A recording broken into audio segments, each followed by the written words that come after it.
Have a mic. Hey, what up, y'all? It is time for another dose evening, yes, of Auburn football. My name is Jay Tate, as you can see on the little chyron there. And we are going to be watching and discussing the Auburn Tigers and the Samford Bulldogs. Coming to you live from inside Jordan-Hare Stadium. The game will be. I am not. I am located at the auburnsports.com headquarters in Montgomery, Alabama. About 44 and a half miles from Jordan-Hare Stadium. Inside the stadium tonight, we will have B-Matt and our intern Henri and also Caleb. Brian Stoltz is on secret assignment near Tulum, Mexico. He's at a wedding. He asked off for this a long time ago, and I was like, sure, man, I don't care. It's Samford week.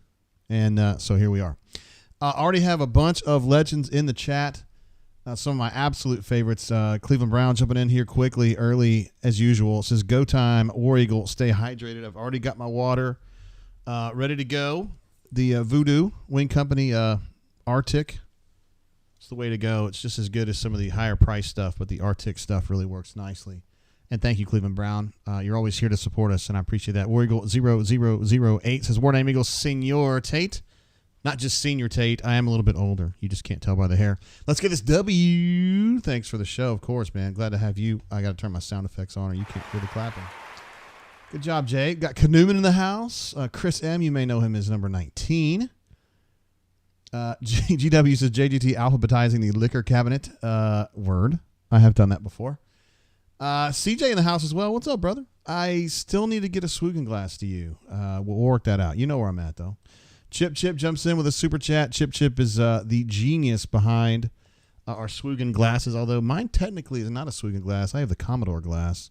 I'm the only one. But each week, we, meaning me and Chip, give a Swoogan glass, gift one, to the best caller or super chatter or chatter. Just someone who has a commendable performance on the show. And last week's winner was Casa DP. And Chip is such a legend. He makes the glasses, then he sends them because he's that awesome. So congratulations all around. Feel like a stranger, another one of our favorites who's always here and on our bourbon show. It says, word up, Lego. Much love, Drainers, Swoogans, and Tates, especially Mama Tate. Let's get some passing attack going against the Bearded Dragons. I got some time this afternoon to watch some football. And what's up, Shane? Shane's in the house. Shane H. and Shane Ingle.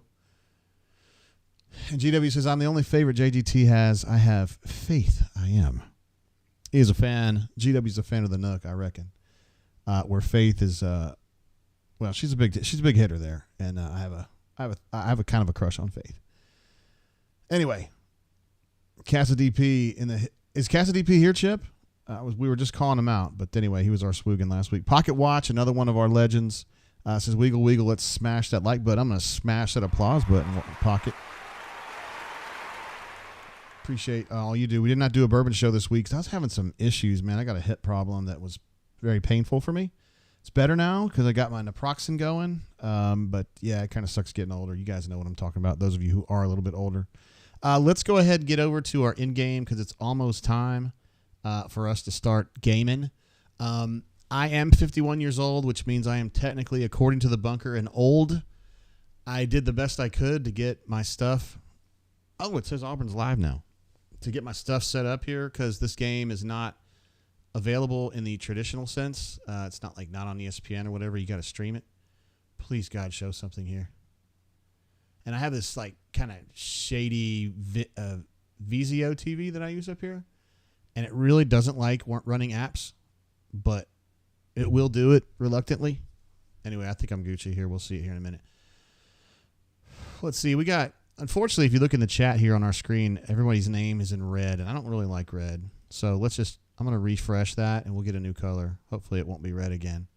Speaking of red, I was watching the Bammers play earlier, and they were having a lot of trouble at South Florida. There in the Pirate Ship Stadium.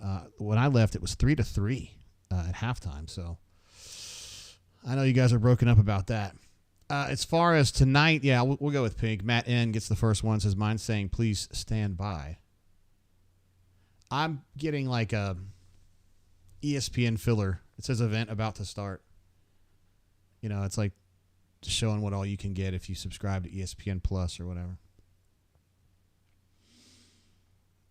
Okay, Terrence says Bama is in the middle of putting a California-esque performance against South Florida right now. Okay, that is very relatable. I know what you're saying now.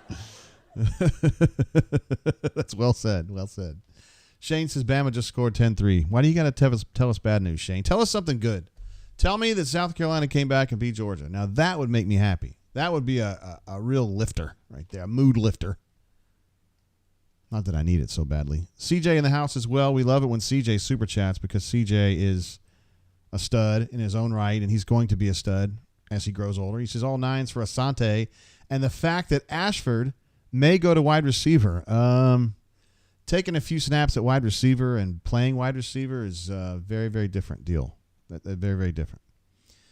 Steve in the house, is good to see you, JG. Great to have you here, my guy. And looking forward to a fun night on the brain drains. Also, Auburn RN, who I thought had a terrific performance last week in the chat, was there pretty much start to finish as they're getting handled on both sides of the ball at the line of scrimmage. Love it. Yeah, that's what I was seeing too. I was shocked that South Florida had as much. I'm going to reload that widget again. It was having so much success, like kind of stymieing Alabama up front. I did not expect that. Okay, so for me, the game is now loading. Like I'm seeing like SEC specific graphics. And they're showing the crowd at Jordan Hare. So we're good to go now. We are good to go. Samford they were a very good team last year at their level, won 11 games, got to the quarterfinals of the championship playoffs. And they lost a lot of dudes. They brought a lot of guys in, a lot of transfers. They have a good quarterback, Aaron frickin' Murray. I am so glad I don't have to listen to this, guys. They have a good quarterback from Briarwood Christian by way of East Mississippi. And they've got one good receiver. Yeah, that's pretty much it. Auburn ought to win this game pretty handily, honestly. CassaDP jumps in, who won our Swoogan of the week. Says, yo, what up, everybody? Happy game day. We're going to give him an applause because we love CassaDP.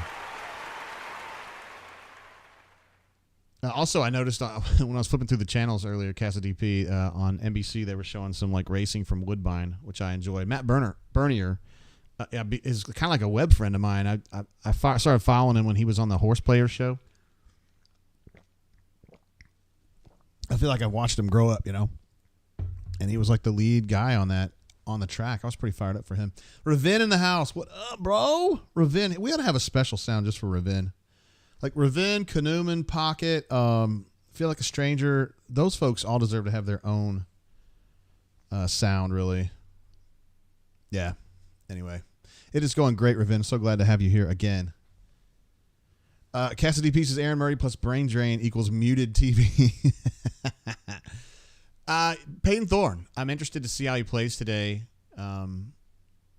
We were talking on the podcast last week, and then Brian and I were talking privately about it. That he just doesn't look like a quarterback who feels like he's in command of what he's doing, right? That doesn't necessarily mean that he isn't in command. He just doesn't look like someone who's in command. He looks confused and anxious to me. Not really when he's playing. I'm talking about when he's on the sideline, getting plays communicated. He kind of has that wide-eyed look a lot, and it's kind of unsettling. But let's see if maybe we see less of that in this game. I just got the kickoff, and that's going to be a touchback, so that's what we're looking for right there. Ravin says, play my theme music. We got to figure out what it is, bro. I am planning to get a bigger stream deck so I could actually have buttons dedicated to each one of y'all, the superstars. There's their quarterback right there. And he can pitch it around now, and this team, they really endeavor to throw the ball, air raid type stuff. Now, Hatcher is definitely from the Halmummy tree. Compressed set here to start. Auburn dropping people. I like it. They're already trying to play games. So they got 8 or 9 yards on that. Auburn's got to have better pressure there. That was too long to be able to throw the football. Chris Pieces brain draining. I'm glad to have you here, Chris. Appreciate you jumping in. Samford's second play is going to be a modest run, and they're going to get the first down. So we won't have one of these games where they don't ever have a first down. Good job ruining it, guys. Thanks, Ron. You're a real pleasure to have. Blake R. in the house as well from the Eastern Seaboard. Ooh, nice defense right there from Sir Puckett. Really nice defense. Blake from the Eastern Seaboard says, Ward Amigo JGT, good to see you again, bro. I'm giving you applause on that. Hopefully we see business taken care of and get some youngsters plenty of work. Hoping for 3 a.m. East Coast brain drain again. LOL. Probably not tonight, right? Right, Blake? I was running on fumes last week, but you guys got me through. 2nd and 10 is what I've got on my screen right now. Auburn a little bit confused by the changed sets, but from the pre-snap assignment, but they rallied to the ball very quickly and turned that into a loss. So it's going to be 3rd and long, and my stream is now buffering. Great. That's wonderful. Terrence says, is Coffin playing tonight? I have not seen him yet. I am buffering like a madman right now. This is not good.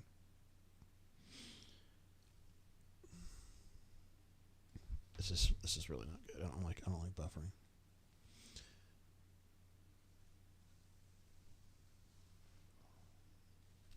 We'll just go with what I got.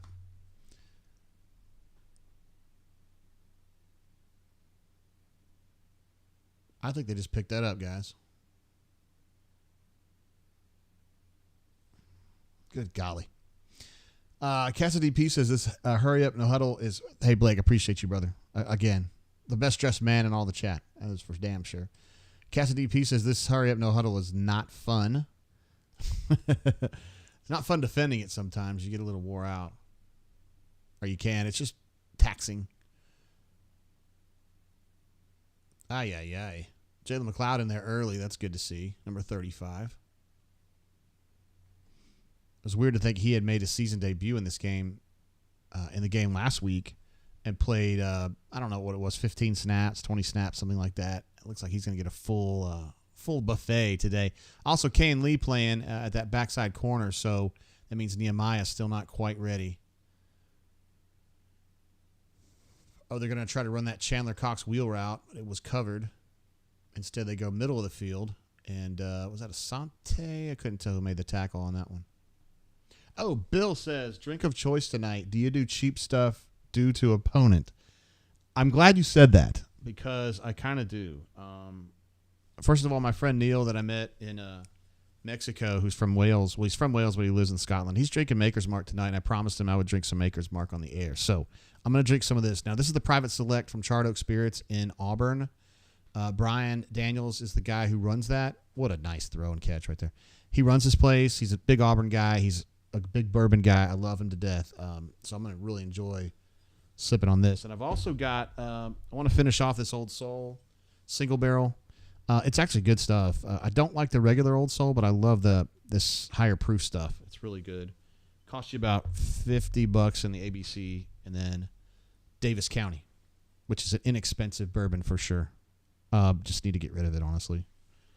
It's good, though. So that's what I'm going to be drinking tonight, Bill. What are you drinking tonight? Blake thinks that pass was incomplete. I was talking about bourbon and didn't see it. But I'm going to go ahead and pour this Maker's Mark in honor of Neil. My guy. Neil and his outstanding wife, Amanda, who looks so much younger than him. Bitch. They've been married about the same time my wife and I have been married. So it was really nice getting to know them. In Mexico, actually, they had a whole crew with them, a whole Scottish crew from Glasgow. Did I say that right? Yeah, I think so. All right, there's wait, is that Brent Bedsole right there? Was that Coach Bedsole? Love it, man. I just can't see his face. Oh God, it's Hatcher. God dang it. It looked like Bedsole from behind. My bad. Wrong team, dumbass. AULaw 20 says FAE tonight. I seriously thought about breaking out the FAE. I was sipping on that a couple shows ago, AULaw. Really good. I really enjoyed that. That's going to be the last one they do. They're going to some kind of new paradigm for their finishing series moving forward. Shane says, I'm drinking cough syrup. I guess you're a little under the weather, my guy. Or you're hard up and you couldn't afford the Kentucky Gentleman, but I understand. No judgment from me. Cassidy P says he's going Eagle Rare in this bitchin' swoogan glass. Many thanks to Chip Chip. You rock. Chip Chip makes them and he sends them, and I don't really know what else to say other than the guy's a stud. By the way, he mentioned this in the chat earlier. Chip Chip is going to be playing host to a watch party for the bunks down at his fish camp, I would call it, in Orange Beach, which is where we had a showdown in May. It was April or May, and really enjoyed it. He's got a dock, like a big, long, lovely dock, and Ravin was there. He can tell you. And we had a great time, and he's going to do it again. I really want to be down there because it's Parents' Weekend for South Alabama. I've never been for my daughter, but Auburn's playing Texas A&M. It's an 11 a.m. kick next week. Like I just feel like the stars are not aligning on that, so I don't know what's going on. Leif B in the house, one of the last Rebel Grovers who does not think that I totally suck. Appreciate you, Leif, and you know better. You know I'm not a bad guy. The people over there are so rough on me, man. They're tough. It's a tough crowd. Shane H says, couldn't afford the Kentucky gentleman. I'm dead. CJ was there. CJ, I'm really glad CJ was there. Yes, number 19 was there as well, at least in spirit for the second half of the day because he got a little bit lit. I cannot believe that I'm looking at Chris Hatcher and thought that was Bedsole on the wrong freaking sideline. How can that even happen? Ravin says Chip and Ms. Chip are world class. I would completely agree with that. Chip, speaking of his own spot, says it's the bomb. Those who won't come are missing out. Oh, also, I don't think she's in the chat, but Mobile alum was there for sure. B and Oba was there. We had a really nice group there. Tony Finn was there. Runner 24 is with us today again. We love having him. And he is a brain drain caller. He's a caller vet. So that's how you know he's a real baller. Leif, you ever see those folks saying all that mean stuff about me on Rebel Grove and go, dang, man, you're being a little harsh. You don't have to say it, though. I'm just wondering if you ever think it. Because I'll go over there maybe every couple weeks, see what's up, and it's always just something bad. I don't know what happened. I think they believe that I said things that I didn't say, but I don't really care. I mean, I can't win. So I just let it go. CJ says 19 was indeed hammered. Thanks for the help, JGT. Yeah, he was bombed. We got a good photo though. Me and Hornatius and number 19. Yeah, on the dock. It was fun. All right. The reason we're talking about this is that really this game hasn't really. I mean, it's kicked off, but Samford had a fairly meager drive, and then it stalled in the middle of the field. So Auburn's taking over for its first possession right now. We'll start getting some real work done here. Some real chatter here in a moment. Their quarterback, by the way, was 4 of 7 on that drive for 21 yards. That's the most air raid number I've ever heard. And they only ran it ball once for 4 yards. So that's pretty much all I have to say about that. They were 1 of 2 on third, so I'll go ahead and update that. And it still says Cal. I'm like, Jay, what are you doing? All right. Oops. Let's go to 2. Lake B says he has seen it. The folks on Rebel Grove that give me trouble a lot over there. He says, people are weird. Honestly, after moving into the public school system, I hear a lot of people say dumb things. Yeah. Let's see. Melee says, is Kentucky Gentleman the low-budget Kentucky Owl? Yeah. Yeah. They both have Kentucky in their name, so therefore, you know it's quality, right? We, on our bourbon show, we reviewed Old Granddad. No, not Old Granddad. The Kentucky Gentleman, like you were talking about. I got a fifth of it for $10.99, bro. So that's $11. And yikes. I mean, it really is not good. It's not good, but it's like 51% whiskey and 49% like neutral grain alcohol or something. I mean, it's bad. It's horrible. Let's see. Robert says, hoping JG is not behind on coverage this week. I got some bad news, brother, because for whatever reason, my TV is just... I bought the cheapest TV you could ever imagine. It's like an old VZO, and I wasn't expecting to have to use it like this. You know, for me, I'm a big Spectrum guy. We finally got our ESPN back, but of course, the week that we get ESPN back, they go to a streaming game that I can't get on my freaking Spectrum. So here we are.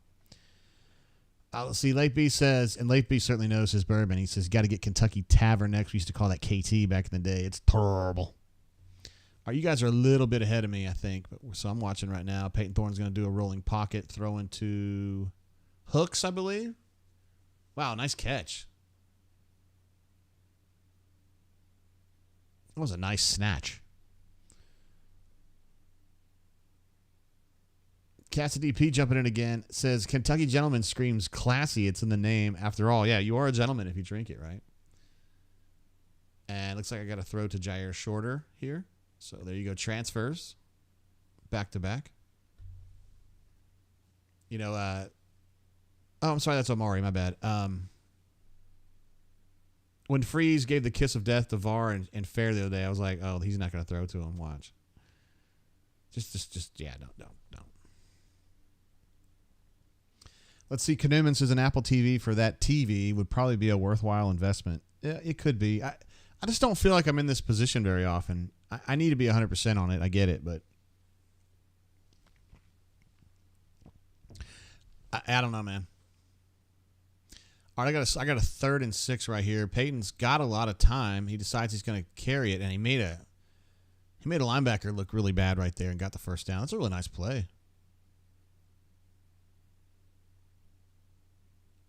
He's playing with a little more solemnity tonight, in my opinion. He's being calm. He's not freaking out.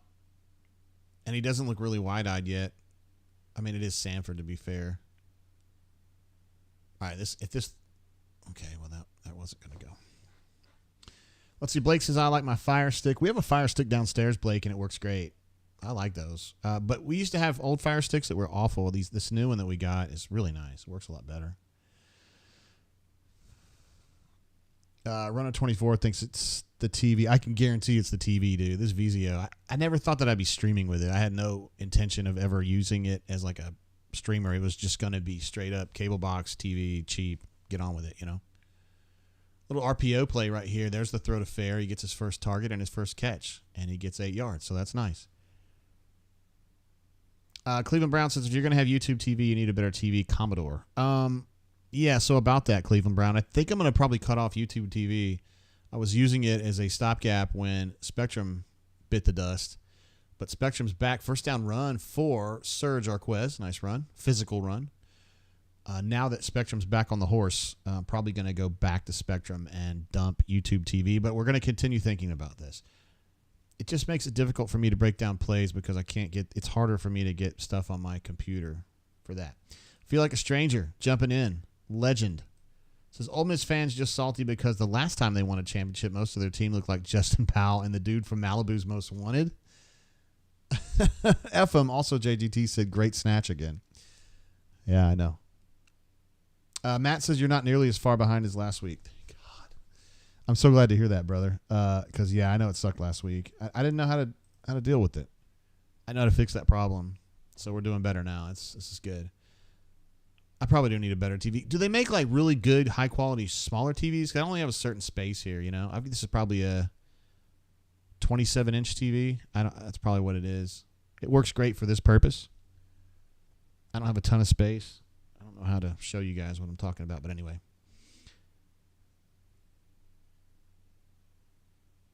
Terrence says, replace the hamster powering your TV. But he's been so good, bro. Nice run there by Hunter for a first down on a 3rd and 1. Got some running room. You would expect Auburn to be able to create some running room. I'm buffering. Wonderful. As you mentioned, Damon, Hunter now up to 3 carries for 17. That's pretty good.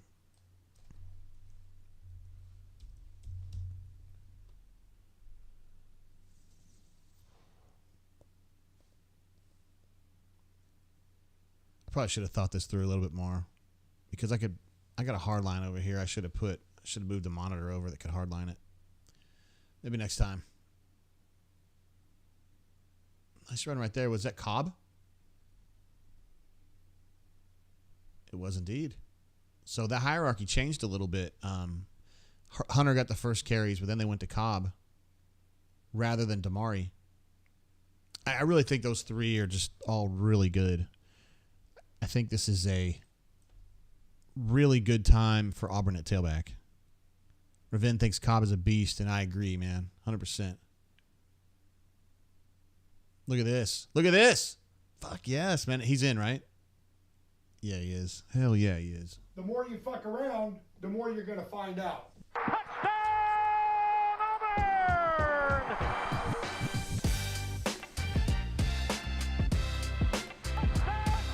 don't know, man. Did he get knocked out? Are they going to go first and goal? Well, hey, I like listening to Jim Fife since he was a friend of mine, so we'll just do it again when they score, right? First and goal from the 1. I don't really like this idea of shotgunning it from the 1, but that's just me. What do I know? Oh, I really don't like throwing this ball. I'll say that's a hell of a catch, even though it was out of bounds, Jay Fair. He's got some technical ability. He really does. He's a hard-working kid. He's a Cody Burns kid is what he really is. Just a hard worker, man. Puts his head down and works.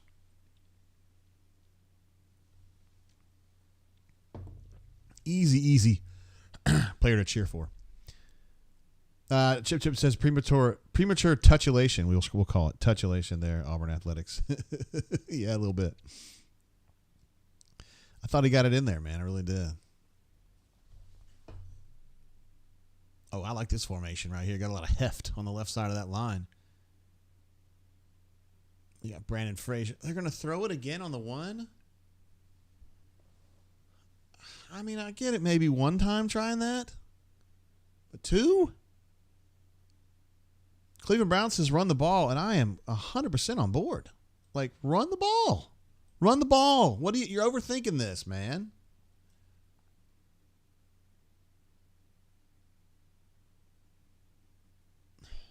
Run the ball. Get the ball in the end zone. Like, what are we doing? All right, Leif B is out of here. He says, y'all have a good one. I need to get supper ready. Kanuman, we need to catch up soon. Look, hey, I appreciate you, Leif. You're one of the good ones, dude. And now they got to...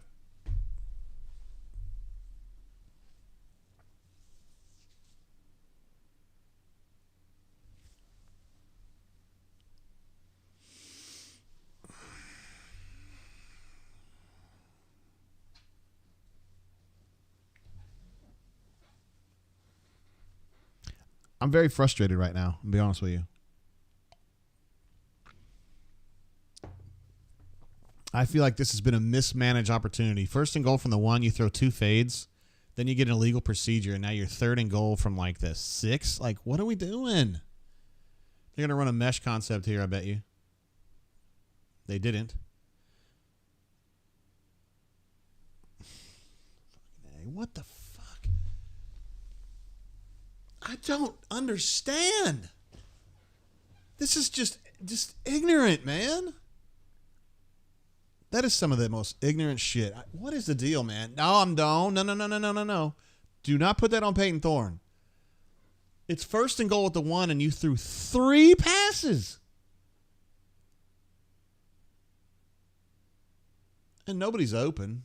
Oh, he could have caught that, though. He wasn't really open, but he could have caught it. Hit him in the shoulder pad, didn't it? Chip says hit him. Well, technically hit him in the shoulder pad, but yeah, I understand what you're saying. Raven is not happy either. I'm with you, bro. I do not understand what that was. Matt says that's 100% on whoever was calling plays. It's funny to me too, man. It's strange to me too. But we're talking about practice right now. No, we're actually not. What? That was horrible, guys. What are we going to do about this? First and goal from the 1, 3 passes, picked off.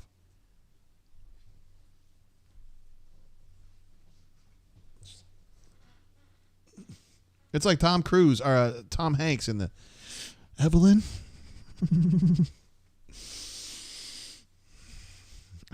Who do you play for? I'm a peach. David thinks it was pathetic, sorry-ass play calling, which I agree with. Michael W. says WT hashtag. I know where you're going with that. And William H. says this is stupid. I agree with the chat, everyone in the chat at this point. A. Robinson, here's someone I don't agree with. A. Robinson says, fire everyone and cancel the program. Love it. Yeah. Ed D says you still have to throw it away. Right, and get the 3, right, Ed? Now you got nothing. It's so frustrating, bro. That's terrible. Terrible.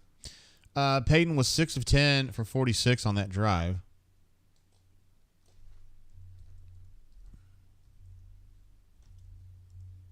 And I got to give him the INT, even though I give probably Philip Montgomery that INT, to be honest with you. Auburn was 3 of 4 on third down on that drive. That's terrific. I think they had 4 last week. They had 3 on that drive. Got a little cocky, I think. Man's opinion. Spicy P just says it's wild how much money these guys make. Yeah. Damn, they're back playing right now. And I was going to mention that Jeremiah Cobb had 2 catches for 19, 17. Okay, I'm updated here. I will say, guys, when I said earlier he wasn't open, he was just seated right between some dudes, so he was open. And the throw was reasonably accurate. And it wasn't super hot. I mean, I think that probably should have been caught, but I don't understand just the idea of throwing the ball over and over again and first and goal on the 1. I don't get that. JB says just punch it in. I'm with you, man. That's exactly what should have happened. I don't know what that is. I don't think that Thorne should be frustrated unless he's frustrated with the play calling because that ball should have been caught. AU Taxman says QB1 already rattled. Yeah. I don't get it. I swear if they go down there again and they do that again, I'm going to flip my shit. I don't know what it's going to matter, but I'm going to lose my mind.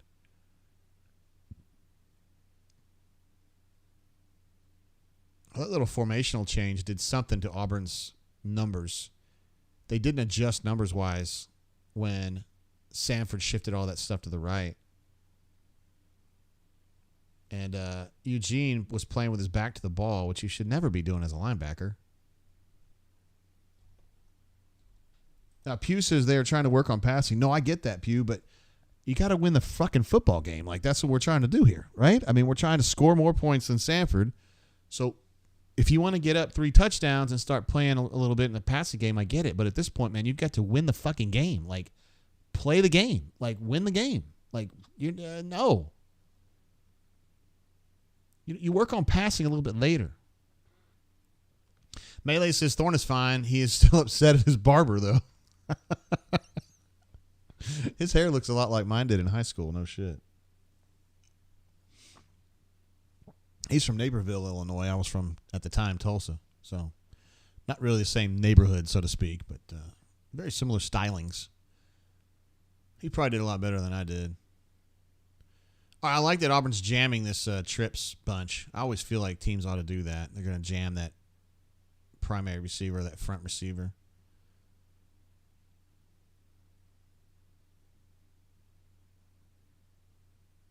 Kind of odd they ran away from that. Terrence says, and Terrence is a good commenter. He says, JGT, Auburn is treating this game like a scrimmage and it's disrespectful to Samford. I mean, I don't know about all that. You might be right, though, but I didn't like the way that drive was finished. Didn't understand the play calling on that. So something looked weird. Wow, Jalen McLeod's getting held a little bit there, guys. Not a big deal. Obviously not a flag. Oh, are they going to call a flag on it? Auburn RN saw the same thing that I did. Newman calls that the douche cut. I call it the player cut, bro. We're just not going to adjudicate that flag? Oh, they're going to say it wasn't. I mean, Auburn RN saw the same thing I did, dude. Jalen was running back. He was getting pulled backward. I mean, sheesh.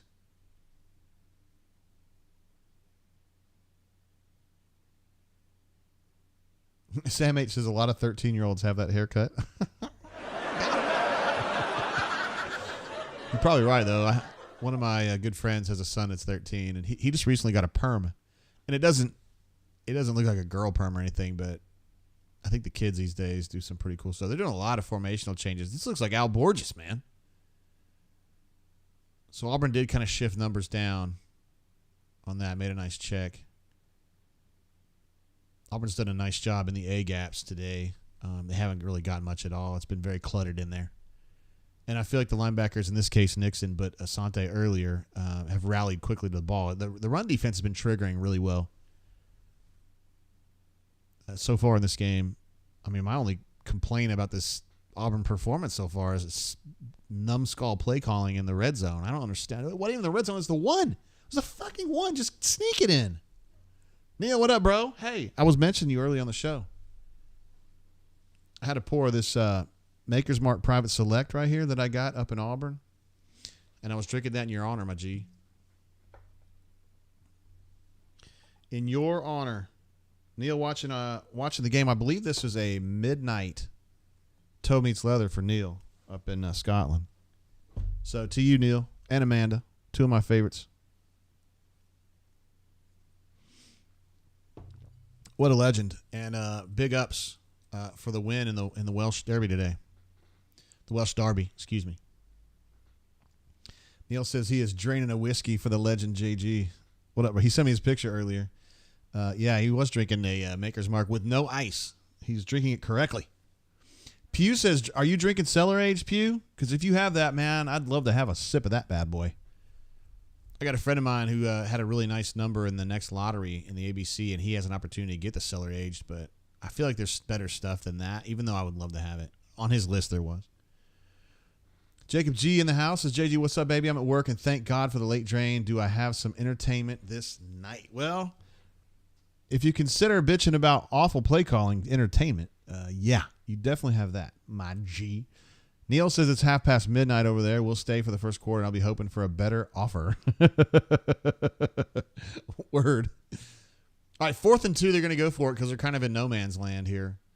Auburn going with 4 up with a run blitz from Basante and flag down.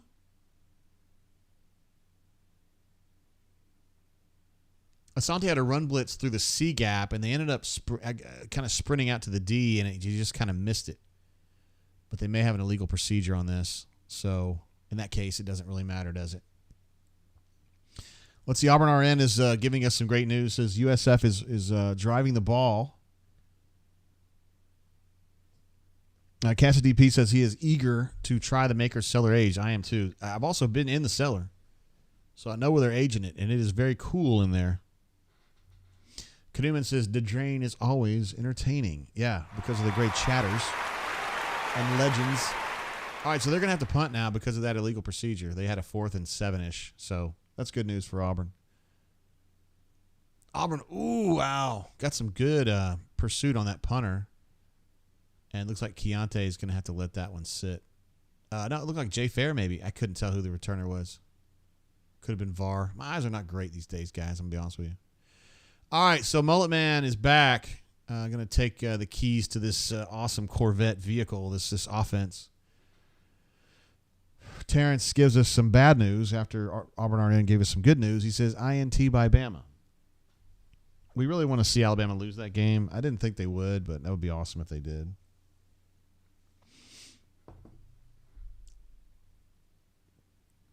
Spicy P says, this is a good point, because the Georgia game was kind of like this too.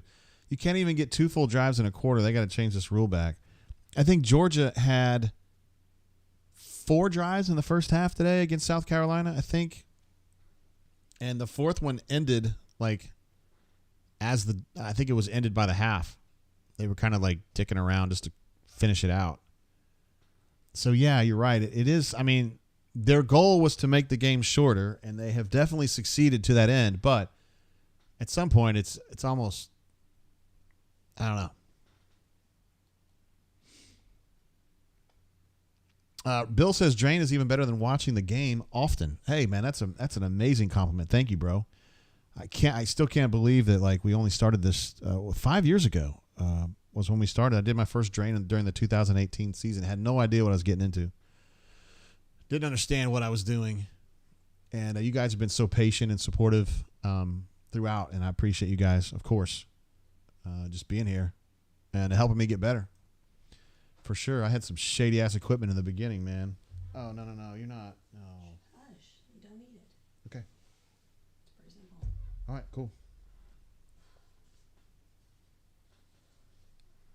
Administrative assistant in the house. Thank you. I guess you can turn that off because that'll just freeze it out really fast. Yeah. I did have some sobering news though. We had to put our cat down today. It was very sad. he just got old, man. I don't know. He's between 17 and 18 years old, and he had lost control of his bladder, and wasn't cleaning himself, and don't hurt yourself. It was making a mess, and it was just like, dude, we got to do something here. So anyway, Sammy Cat, what an absolute legend, a true legend. Courtney, would you agree? And he was. Yeah, he was. Blake R says, hi, Miss Courtney. Cassidy P says, what up, AA? Hey, peeps. Raven wants to know when the charcuterie is going to be here. This is a Chick-fil-A charcuterie. Courtney got us some Chick-fil-A tonight. Bill says, how often do you play the NBA Jam back there? Probably every 2 or 3 weeks. I play it always as Golden State because I can use Timmy Hardaway and Chris Mullin. Both of them can shoot threes, and that's what I like doing. So that's who I play with. Auburn got a first and goal from the one, Courtney, and threw the ball 3 times. Fucking shit the bed, man. Well, I heard it from you. Oh, my God. You need anything? No, I'm Gucci. Cold? Thank you. What'd you say? You cold? I got to be cold. You're hot, though. Yeah. Everybody's saying salute to Sammy. Thank you, Chip Chip.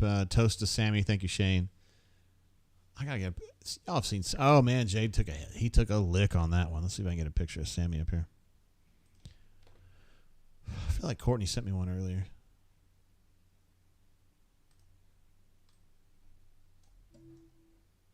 Yeah, here's Sammy Cat right here. There he is. Sammy sitting on the it's on the fireplace next to the little pug statue, just taunting my dog.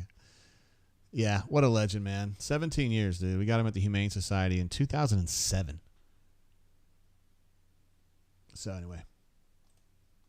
Yeah, Scotty P, I appreciate you, bro. He says, sorry to hear about your cat. That's tough. I mean, it is. I didn't, when we put our 2 dogs down, our older dogs that we had before, I cried like a baby. But this time I didn't because I just felt like it was the right thing to do, you know? Like he'd gone the distance. And it was like a good thing to do this. I just don't think he was having fun anymore. All right, Auburn's got a 3rd and 6. We're going to have a good pass here from Peyton Thorne to Jair Shorter. I can't see, guys. Rivaldo Fairweather. Well, he doesn't even look like Jair. Horrible. So we've got a Fairweather sighting. That was a nice pitch and catch. And on my TV, I got a 1st and 10 from the 35-ish.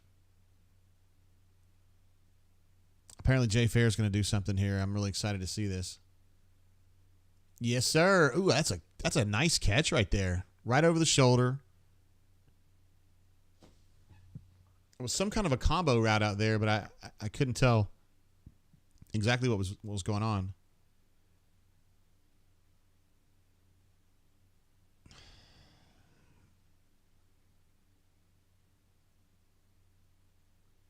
Damn, I like the design of that play right there. They've moved over to Damari now. So Jarquez got the first drive, and then Hunter came in. Cobb came in later in that first drive, and now the second drive is going to be, looks like Damari at least to start. So that's end of the first quarter, guys. Scoreless. Auburn has been probably the better team, but absolutely fumbled the bag at the 1-yard line. The offensive coordinator did, or whoever's calling the plays.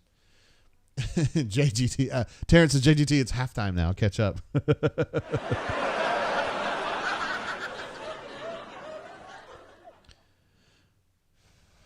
Spicy P, again, promoting this concept. After this drive, it's likely we only get one more before the half. This is stupid.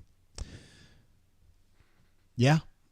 I mean, I can't disagree with anything you're saying there, guy. I thought it was a good idea to shorten the games, but it's gotten a little bit out of hand. Peyton is now at the end of the quarter, I should say, 10 of 14 for 93, which is pretty good, really.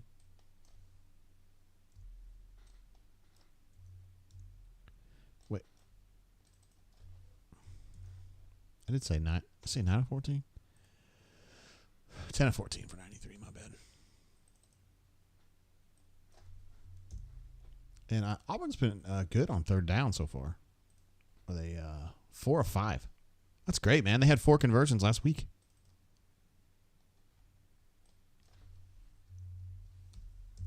So that's delicious. That is lovely. Lovely.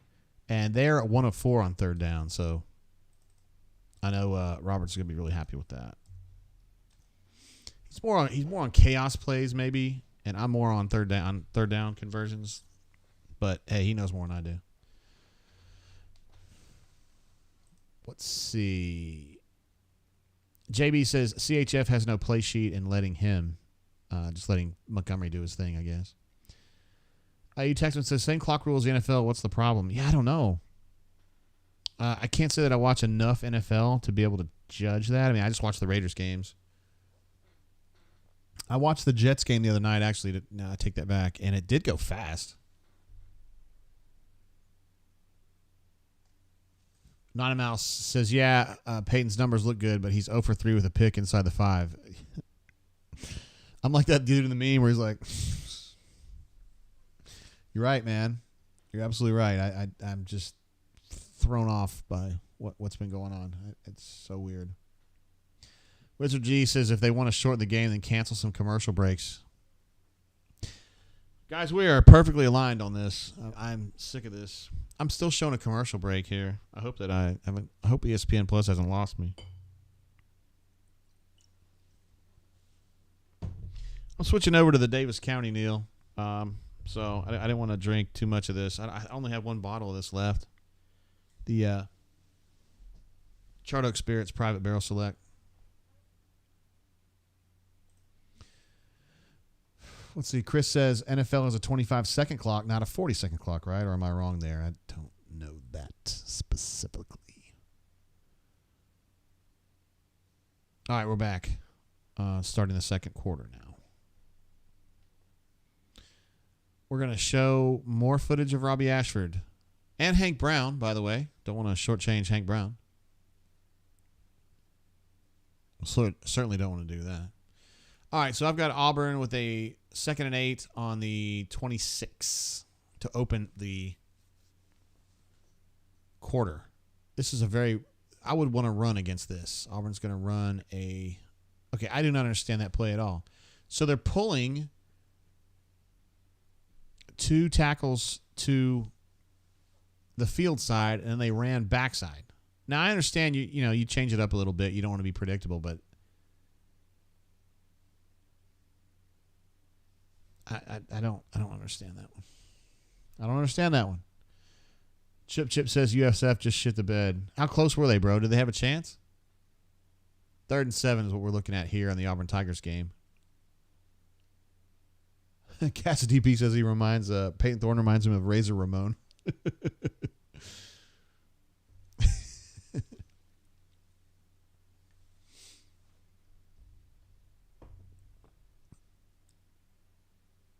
All right, Peyton Thorne got pressured, but he did get the ball off to Damari. Damari got close to a first down. I think he's going to be about half a yard short. And I saw some people in the chat, AU Taxman, one of them leading the way, saying they got to go for it, which I'm guessing they did. That's a very nice play by Peyton to get the ball out. Did a hell of a job.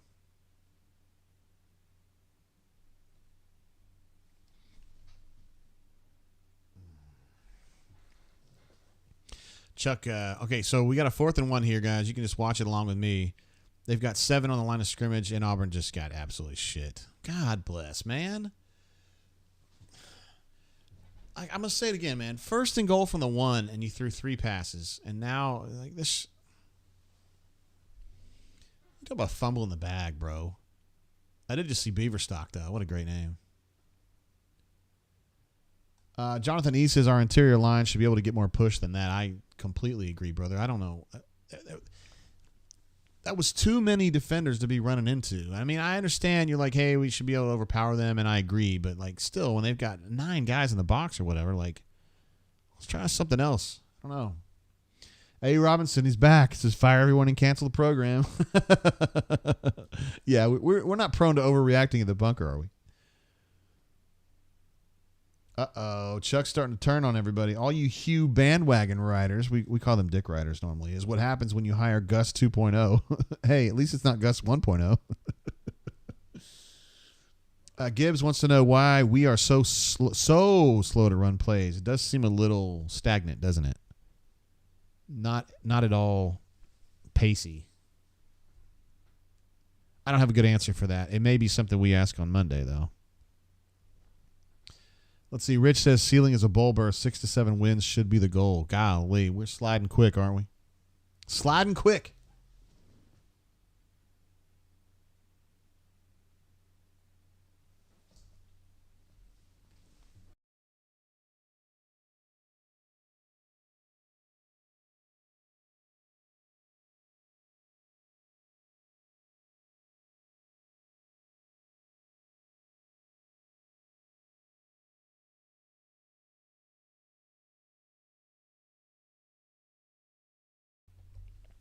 All right, guys.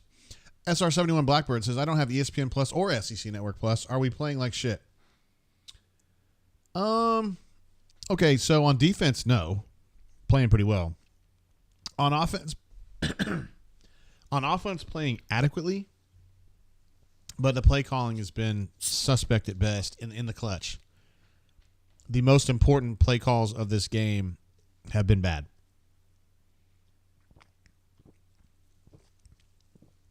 Like, malpractice bad. So that's kind of how I see it. Now, Chris M says that we're playing like the poo-poo platter. I'd like to have the poo-poo platter, please. Ed D says, can't wait to watch Colorado. I am fired up for that, too. I almost feel like a Colorado fan now. That game kicks off, I believe, 9 o'clock our time, Central. They're playing Colorado State.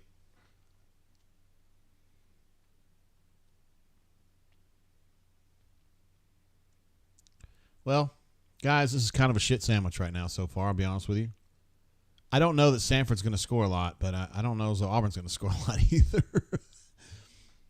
This is where Jalen really excels right there. His playing forward and then reacting to runs, he is so good, man. And to think, he didn't start off at safety. He's so natural. He was a solid cornerback, but I think he's a really good safety. Riley M. Says something I think we can all agree with. He says, Bama is really stinky this year, and I love it. I got to be careful what I say because some of my really good friends are Bammers, but it doesn't hurt my feelings.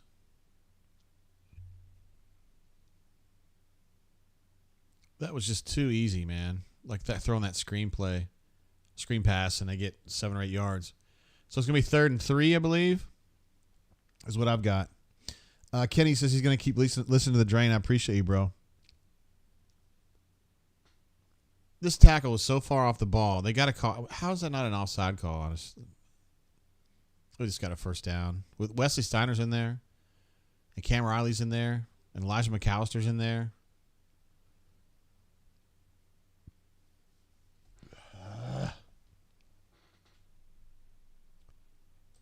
Let's see. Fresh Boy says, this team ain't that good, man. I can see us losing to Mississippi State. Man, I hate to hear that, but this has been a pretty uninspiring game so far. I mean, I realize it's, we're 3 minutes into the second quarter, but geez Louise, man. I got a 1st and 10 from the 35 Samford is what I'm looking at.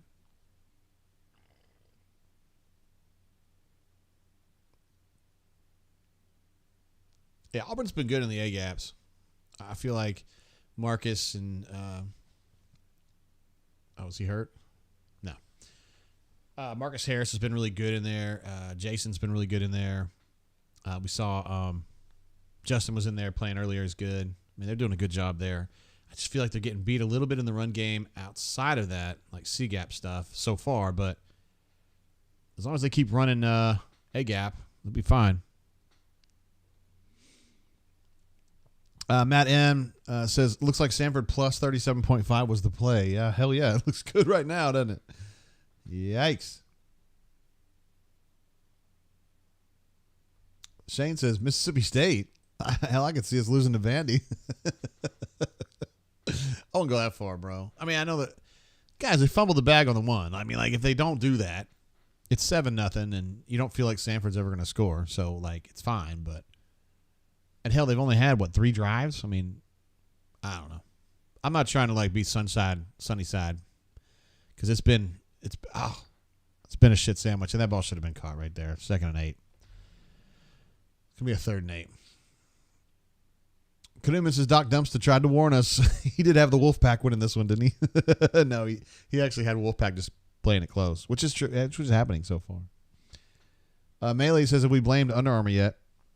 It's early in the night, but we can get there before long.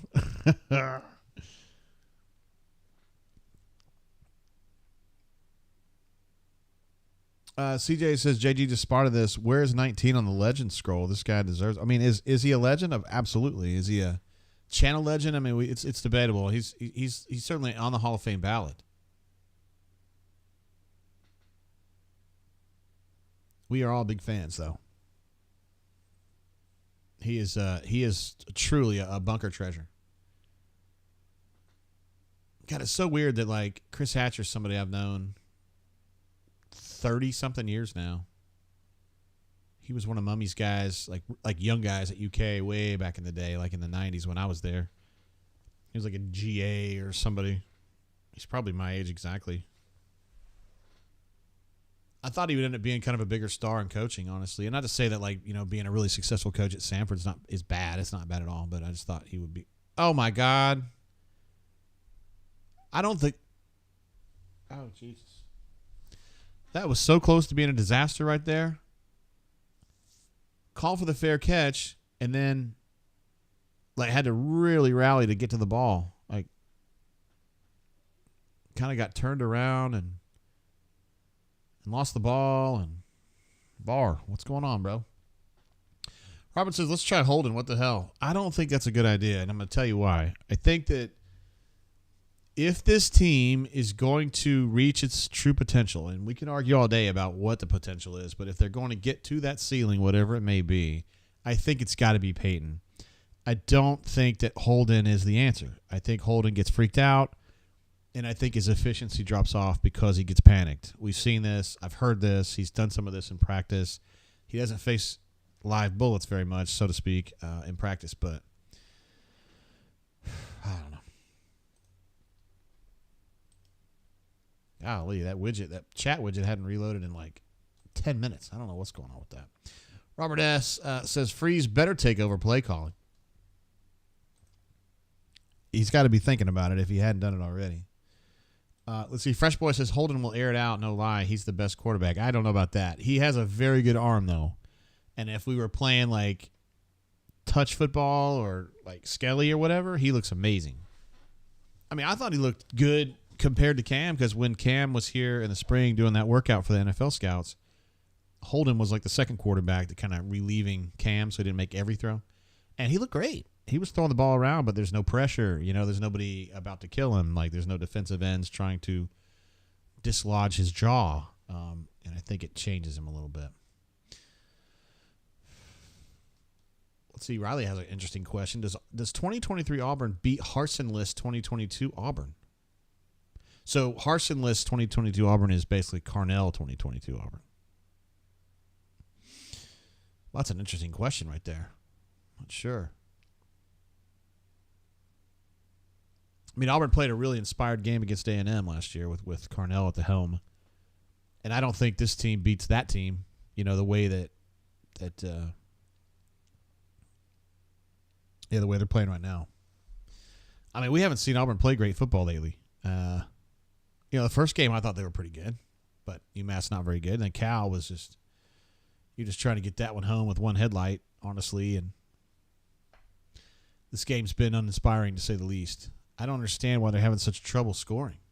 I mean, first and goal in the one, get the fucking ball in the end zone. Like, I don't know what we're doing.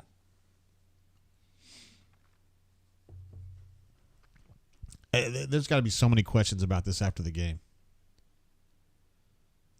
Just like, what happened on the first and goal? Like, what are you thinking? All right, so Auburn's taking over, 1st and 10 to the 22.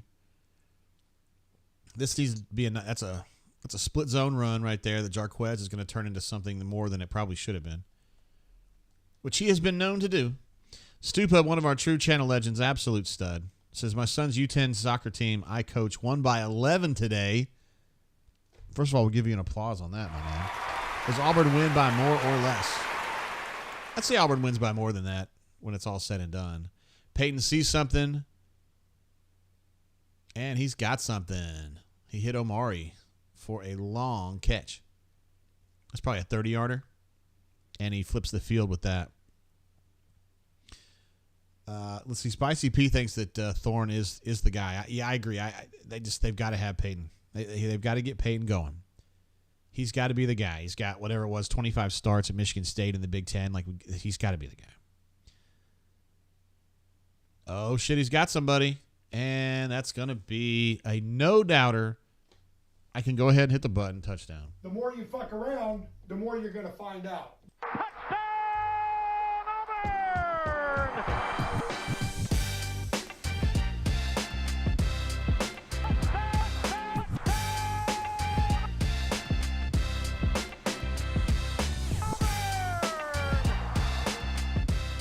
Wow, two back-to-back deep throws from Peyton. Nice ones. This one, he was just wide-ass open to Hooks, but the play to get them over the 50 to Omari, that was a more challenging throw, and he was right on the money there too. So two really nice throws, and shows you what Peyton does have, the capability he does have. So McPherson gets the PAT, and that puts Auburn up 7-0 here in the second quarter, and we were just talking about, golly, do something. Well, they just did.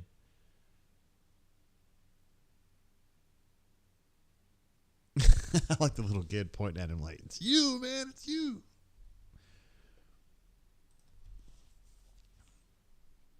Let's see. Ambitious Engineer says, that's why you work on the passing game, to hell with the run game today. Yeah, you got to stay balanced, but yeah, I hear what you're saying. That right there is what Peyton brings. Chris M, number 19, the legend himself, says, contractually required 5-19 super chat drink. Of course. I'm going to get this old soul, Chris M, because you and I are old souls, approximately the same age, approximately same station in life. So this is to us, bro, the old guys. Mm-hmm.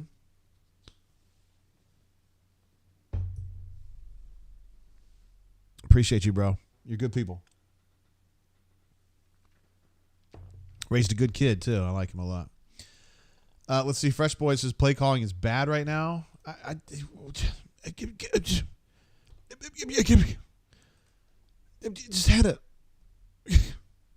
had a good drive. Peyton is now 13 of 17. Wait, did I miss a super chat earlier? I did. Cassidy P jumped in. I'm sorry. He said Thorne has tools. Need coaching to give the O a clear identity so he can figure it out. He does have tools. I agree. That was two back-to-back, really nice, soft. Just kind of put them right where they needed to be. Didn't overthink it. And BMAT has been big talking about this concept that when Peyton is unencumbered, like when he's out there just throwing the ball around and playing football, like he's good. It's when he starts thinking too much and overanalyzing shit that's when it gets bad and he gets hard to deal with. Kanuman jumps in. Again, we love Kanuman. Let me give him a clap because he's such a stud. He says, let's celebrate by smashing that like button. And tell me this is A.E. Robinson. Please, God, tell me it is. He's back. 15-0, pay raise for everyone. I love it, man. Also, Wizard Dragon gave me a great update earlier. He said South is beating Oklahoma State 16-0, LOL. Bro, I went to high school in Tulsa. So if my Jags beat Oklahoma State like a drum, you better believe I'm going to be on Facebook talking shit about it to everyone. I'm going to be sending DMs and everything. It looks like Riley's fired up too. Jags FTW. That would be awesome. Terrence asked a question here. How is Auburn basketball recruiting looking lately? So good. They are, in general, Auburn is pretty much all in on the portal. So that means that like traditional recruiting, like in this season, like in-season recruiting is far less important than it used to be. I think this will change in a couple years once the COVID year, all the kids that had the extra COVID year kind of filter out of the system. I think that will then put, I don't want to say pressure, but more value on high school recruiting. As it stands right now, Auburn has one 2024 kid committed, which is Tahad Pettiford, who's a combo guard who's been, his reputation, I guess, has been rising. He's become one of the really good players in that class. And I think they'd like to add one more high school kid. And I think they would like for that kid to be Azanul, who's a winger from Montverde Academy. He is going to be here next weekend. So Auburn's going to be on the road at Texas A&M football But he doesn't give a shit about football, and he's not interested in going to football games, and so he just comes to talk to the players and the basketball coaches, and that's all he cares about, facilities. So he's going to be here. Asa Newell is a top 10 player, 5-star. They would be over the moon to have him and Tahad as their high school class for this next year. So long answer to your question is it's going well, I think. It's still a lot of pressure on the portal year to year, and we can't really know how that's going to go until it's May or June, but you know what I'm talking about. All right, looks like we got an interception coming up, which I'm pretty fired up about. And we were just talking about, can Auburn even score enough points? Like, come on, guys. Since I got an idea what's going to happen here, I'll set up I'll paint the picture for you, Bob Ross style. 2nd and 9. At the 26, at the minus 26 for Samford. Looks like Auburn's running dime against this. Ooh, big time pressure coming in from the backside and a pick. Tasty. Wow, so that late pressure, I think, forced the Samford quarterback to make a throw that he wouldn't normally make, and that just got picked straight up, bro. Nice play by J.D. Rim, who was not available in the first 2 games. But, boy, he's available right there, wasn't he? That was a green dog blitz from Nixon that created that pressure, and then J.D. made a great individual play on that. I mean, he just inserted himself into that. So really nice technical play by him. Really nice work on a variety of levels, really.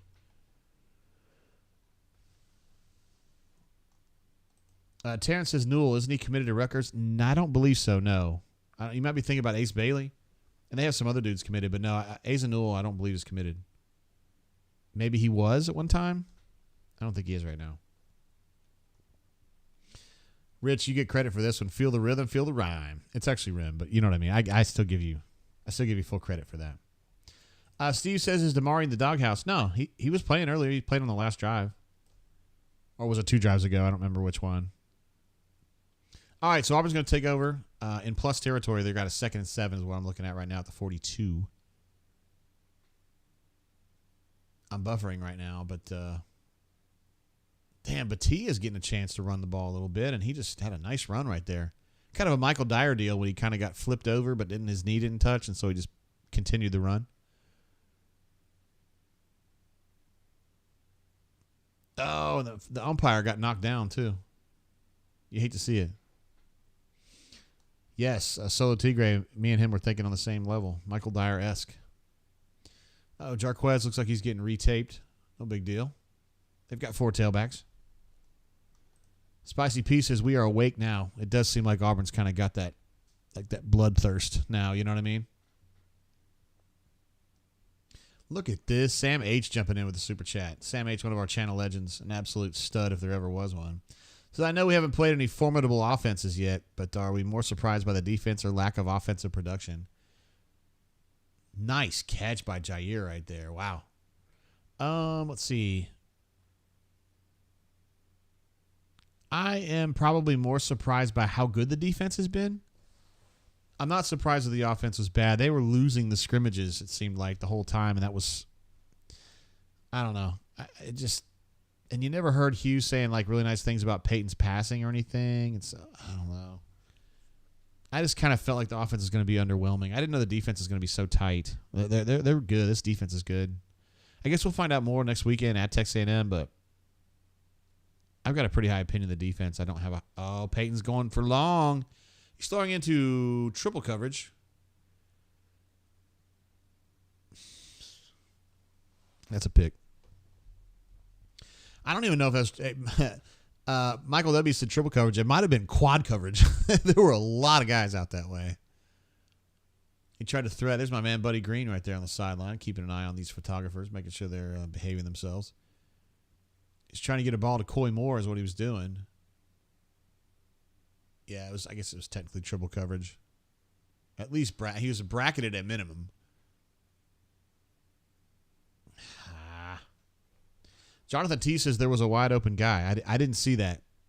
But, I mean, I wasn't really looking at that. I was watching the throw to Coy. So, That was not ideal. Let's get some of these stats updated. Auburn is now 4 of 7 on third down. I knew it was too good to be true. And they are currently on third down, 2 of 6.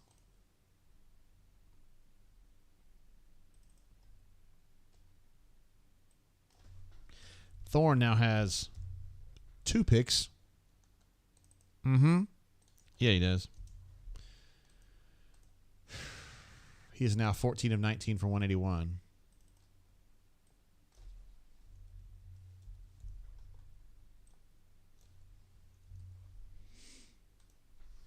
God, so frustrating, dude. Jarquez is now 4 carries for 23, so we'll update that. And Damari now has 2 carries for 1 yard. Yikes. And then Robbie hasn't played that I know of. All right, so we're fully updated now on the stats. Let's see. Hayden says Shorter was open. Damon says neither you nor Thorne was looking for the open man. Yeah, but it's not my job, right? It's his.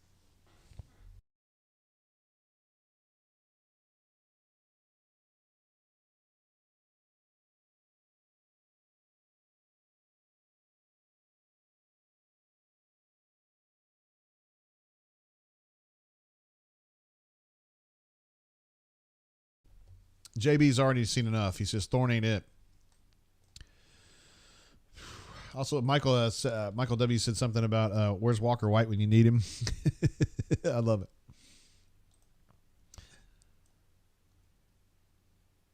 Hey, Blake's in the house. What up, Blake? Blake says, Ward I'm Eagle Auburn family. We love Blake. Love and blessings to you all. Really need some consistency in Peyton's decision making. Yeah, we really do.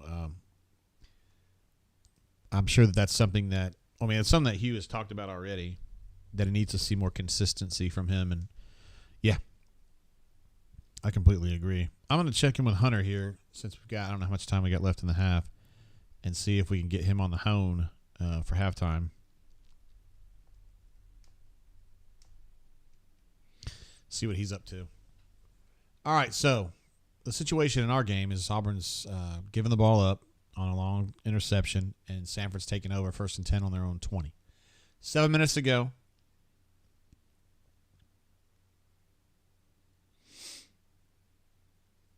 There's a little B-gap run right there. He found some room. Let's see. You guys are seeing the replay on this. Yeah, oh, wow. Rivaldo Fairweather is wide open for the first down on a little drag route. He's going to get at least 25 yards on it if Peyton makes that. Okay. If Peyton makes that throw. All right, so Hunter's not going to be able to make it today. That means that we go to Alex.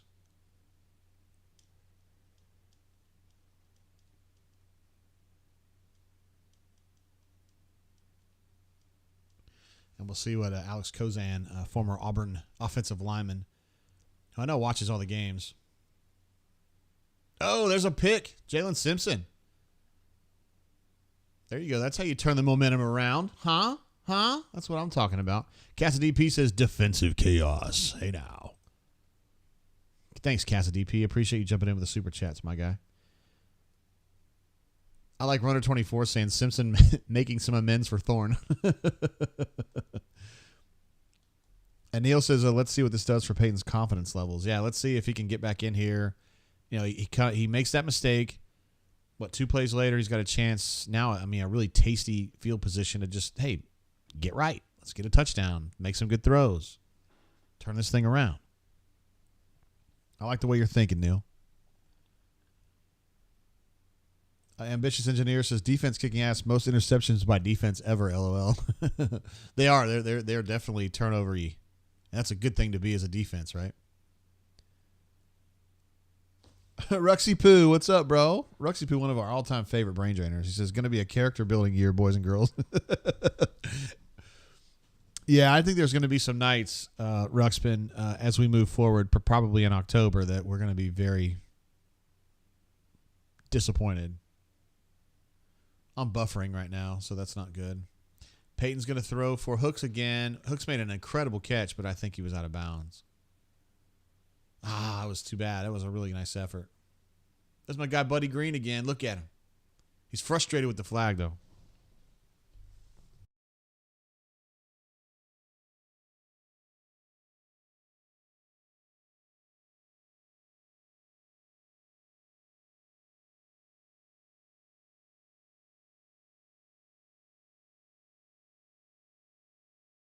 I think he lost it.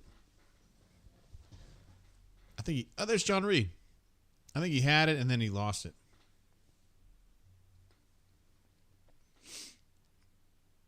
Still a hell of an effort, though. Hey, Mobile alums in the house. What up, girl? Hey, JG, she says. Man, I am buffering bad here. There's a check down at the wrong time. He throws it to Hooks for a little modest gain there on second down. Let's see. SC3 says it's a different feeling than last year. We have hope going forward this year. That didn't exist with Harsin at the helm. That is true. That is true. I think people are generally feeling better about how things are going. I'm buffered like totally out right now.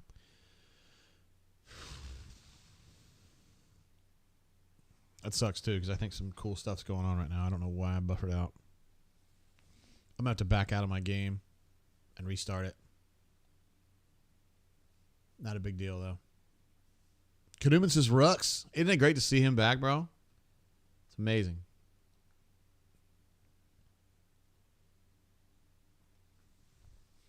I'm switching from ESPN Plus to SEC Plus. We'll see if that makes any difference. Probably won't. Marshall said ESPN Plus is garbage. Is that a French word? I think it is.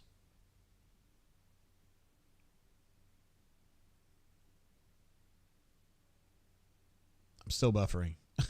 Okay, now I'm back. I'm back. All right, wow, lots happened since I was last in the game. I got a second and goal from the 3 or 4, yeah. I think Matt N was asking me about Spectrum Internet. The answer is yes. That's what I've got. I don't have a lot of choices.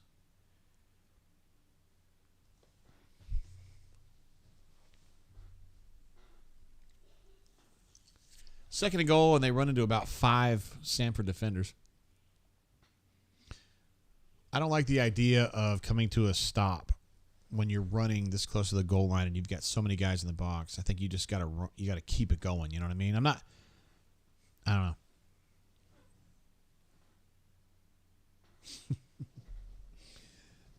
Cassidy B. Cracking me up, bro. All right, third and goal from the 4.5. You got to make something happen. This is where you make your money right here. Oh, Peyton with a little body feint. I like it. You know what time that is, guys. The more you fuck around, the more you're going to find out.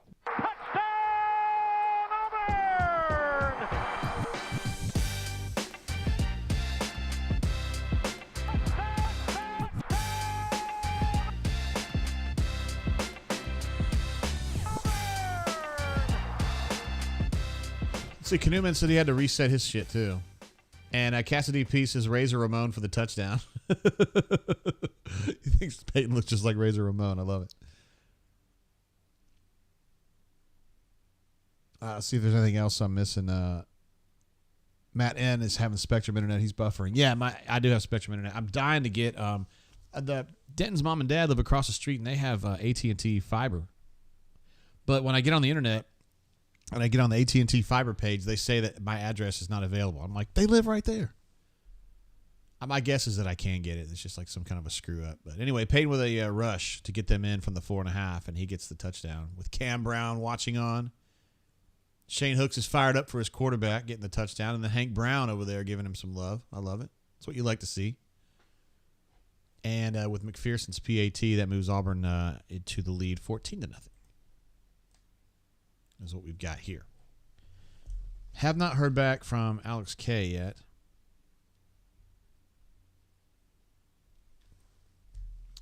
So we'll see. Let's see. Riley M says Ourds is French for garbage. I think in Spanish, garbage is like a Basur, something like that.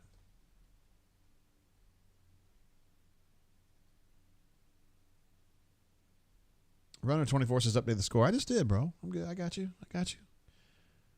Let's see. That guy Rick says it's not a Spectrum internet problem. It's an ESPN broadcast problem. Okay, cool. I will say that my feed has been better since I went to SEC Plus. I was watching ESPN Plus earlier. It's been better. It's been smoother. I'm sure that we're going to start buffering as soon as I say that. All right, so Alabama's up 17-3. Is that game over? Yeah, I think it is over. You guys keep me updated on the South Alabama game too. I want to know how they're doing. I'm looking at it right now. It's still 16-0.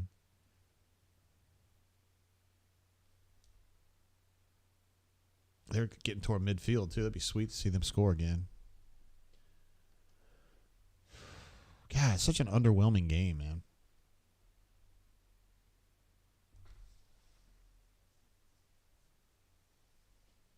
There he is, Eugene Asante, co-defensive player of the week in the SEC this year. Last week, I should say.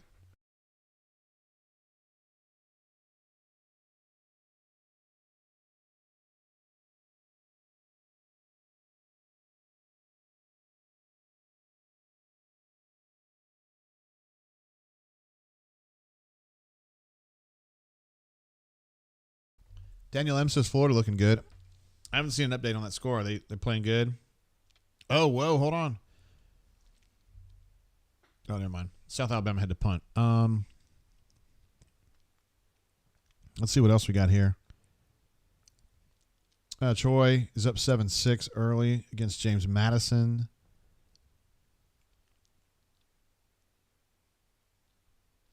Arkansas is up 14-7 on BYU. Ole Miss is up 10-0 on Georgia Tech.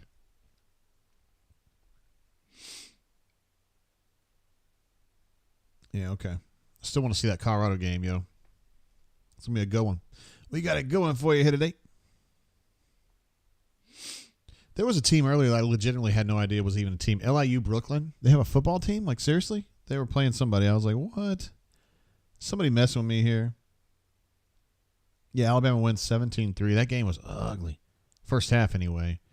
It's kind of messed up because of that long-ass weather delay, though. And I was watching the OU Tulsa game. It was a mess. Neil says still 16-0 South Alabama. My daughter goes there, so that's a team. She goes to South Alabama, so that's a team we cheer for. Although I like Troy a lot too. And they really, Troy and South are like they're hated rivals, but I like people on both sides of that one. Melee says, is James even a real DJ?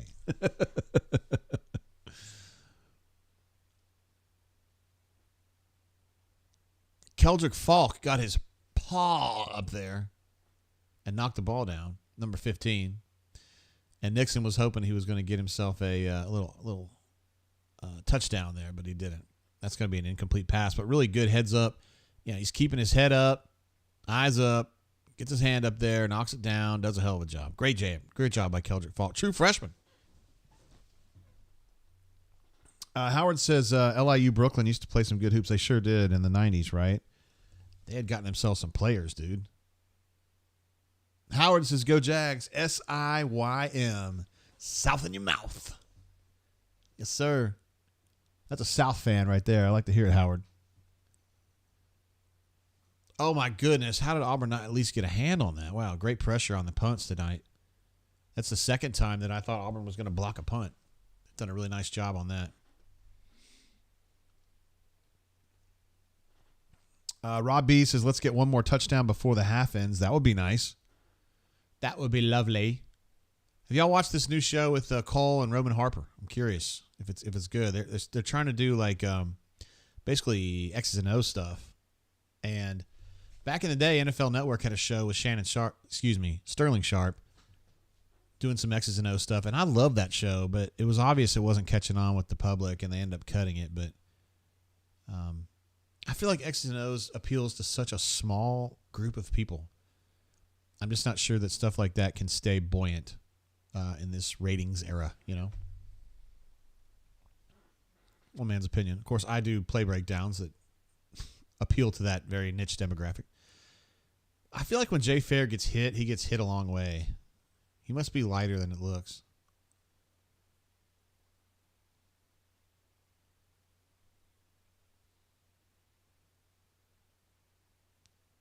Melee, he still has another interception on his bingo card.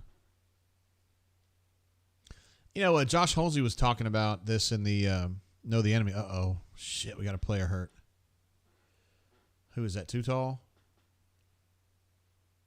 Looks like he got rolled up on. He's got knee braces on, but I wonder if that like a shin or an ankle.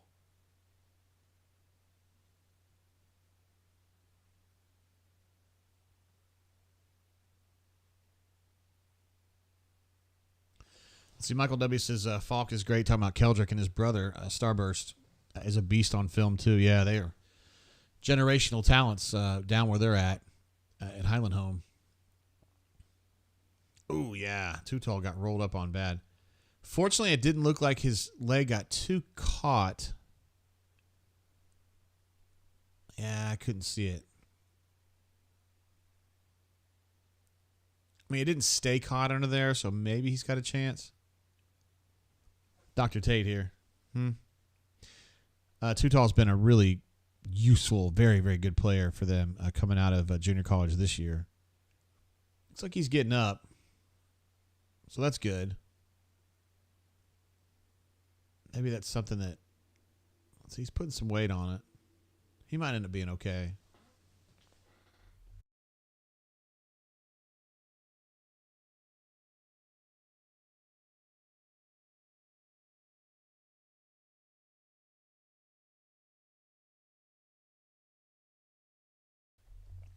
Daniel M. thinks it's an ankle. And I think Chuck is a little disgusted with the run blocking tonight. 3rd and 2, we'll learn a little bit something about that run blocking right here because this is a probably a run situation, and they've got to have it. Rivaldo Fairweather in there as a blocker, an extra blocker. I don't know that Damari got that. Through no fault of his own, they're going to mark him short about half a yard.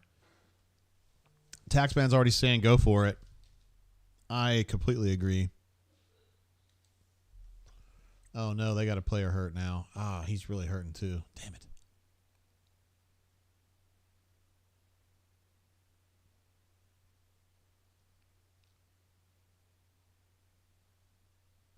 I hate seeing players get hurt. I guess because my age, being a dad stuff, I hate to see my son out there. Just be like, damn. What are we going to do? Dion says, want to see more Cobb? Yeah, I mean, the thing is they have so many good ones, right? I mean, Jarquez is a known product. He's good. Damari, I love the effort that he plays with. He's such a high energy runner. Cobb is terrific. And, I mean, Batee, I mean, in his touches, limited touches this year, he's been really good too, so.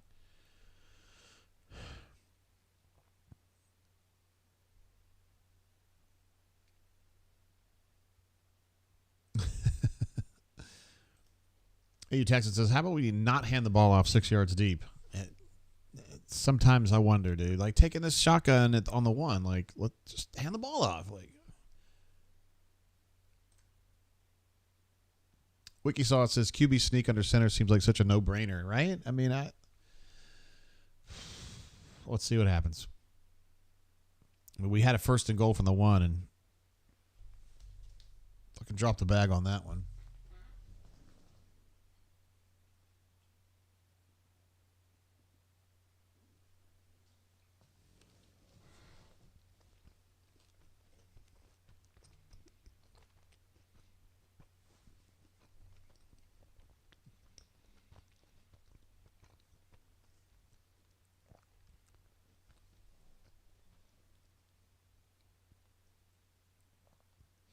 Sam H says, let's kick a 62-yarder and beat the SEC record from Mizzou. What a finish to that game, right? They got a delay of game in that situation. They're late and had to get pushed back, and I was like, you guys are dumbasses. There you go, Wiki. They got their quarterback sneak and easily got their 1st down. So we're going to have a 1st and 10 from like the 42 or something like that.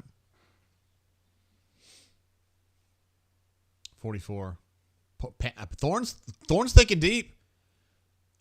Oh, my goodness. That is, Rivaldo made the play on that. What a play right there.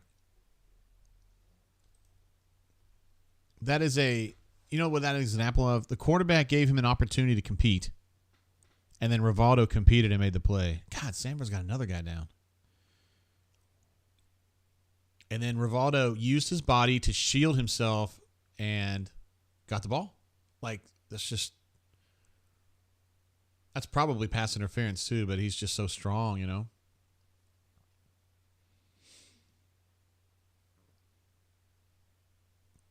What an amazing play by Rivaldo. That is just great positioning and body shaping. Just really, really good, man. That's A+ play right there. And it gets him to 1st and goal from the 2. Let me guess, guys. Let's throw some fucking fades. Wouldn't that be fun? I'm sure that'll go well.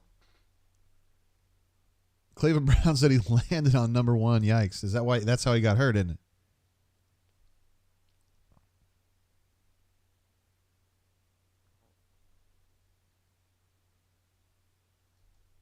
Cast a DP. Wait, based on JGT's tape delay, we will be draining till 1 a.m.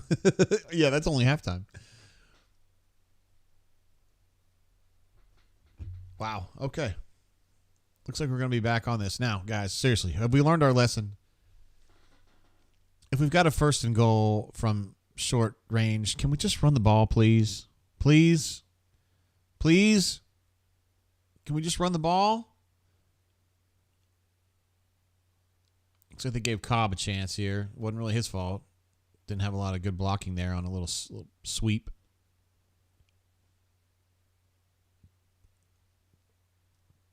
Auburn doing a lot of personnel changing here. Kind of disrupting the flow. 2nd and goal from the 4 is what I've got. Looks like Peyton is changing his play here. They're going to throw an... Got...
I'm not going to say anything.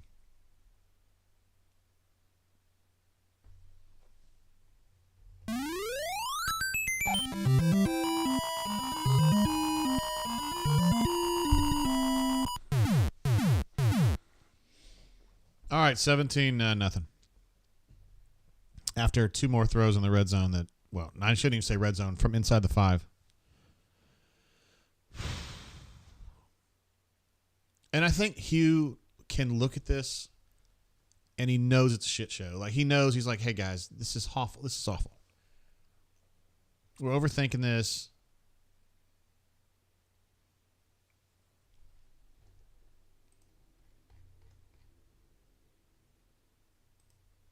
Terrence says, JGT, you are so far back in the past. I feel like I am in a time machine when I drain. All right. Let's see. Hand off to Ronnie Brown. And he's going to go right there. And, wow. Great block there from... Wait, hold on. Great play there by Willie Northern on the end there. Stop at the play. James Callier in with the assist on that tackle. I was talking to Carson Bailey the other day, and he said he's really fired up about how this offense looks. He thinks Ben Leard is going to be a really good one. He thinks Yeah, he thinks a whole lot of Damian Craig. He thinks he's going to be a good up-and-comer. Jay Battle says 17-0, going for 50. 17-0. I got you. Oh my God, did something good happen to South Alabama, Neil? Or are you teasing me? I got to put that down as like my favorite team on here so I can. Yes, they scored again, yo. 23-0.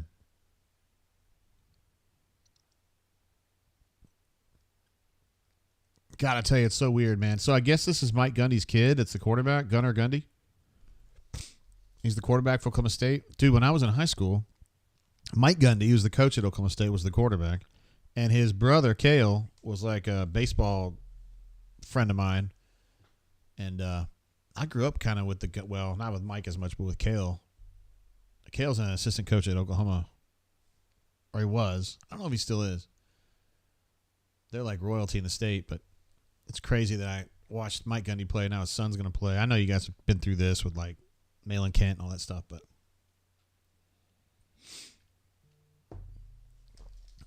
my phone keeps popping here.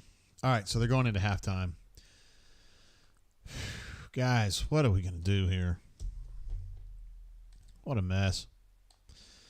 I mean, you look at it 17-0, and if you're living in Cheyenne, Wyoming, and you look at the score and you see 17-0, that's maybe a touchdown off what you would have expected Auburn to be up by. But those of us who are like sitting here watching this game feel like there are so many missed opportunities so far in this game, and the mishandling of that first drive, first and goal from the one, throw 3 passes and then get picked, like unbelievable. Runner 24 is definitely somebody of my era. Says Gundy at quarterback, Hartley Dykes at wide receiver, and a decent running back, Barry somebody. They had 2, bro. They had Barry somebody, and they had Thurman somebody. Hell yeah, man. They had those guys.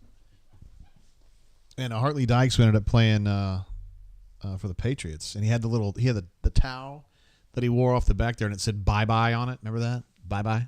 That was pretty cool. I like that. So what score do you think this ought to be? For me, this is definitely 24-0. Sam H thinks 28-0. I guess just because of the picks, right? I mean, the second pick specifically. Corey Dubs says, Wardam to my Commodore. What up, bro? I had a chance to hang out with Co and Toe last night at the bar. Always enjoy hanging out with the Webbers, the Weber crew. Cassidy P has been a super chatting fool today again. He said those of us watching this game are imbibing mightily to plow through it. It has been kind of laborious, hasn't it? It's been a little laborious, for sure. Okay, so as far as halftime goes, usually we have Coach Hunter on. Coach Hunter was not going to be able to make it tonight. And I texted Alex Kozan, and he hasn't answered me yet. But Alex, he kind of does some different stuff. He's pretty big time in his life. I mean, honestly. So we don't necessarily get him on short notice. So it's just kind of me hanging. We do have the lines open if you guys wanted to talk during halftime. Those of you who are Bunker members, subscribers at auburnsports.com, you know the number's up on the I pinned it atop the Bunker. So if you guys want to jump on. Oh, just got a text from Kozan. Whoa.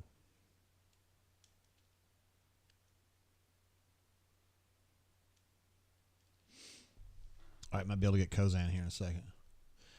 Terrence, let's see, says first half no bueno.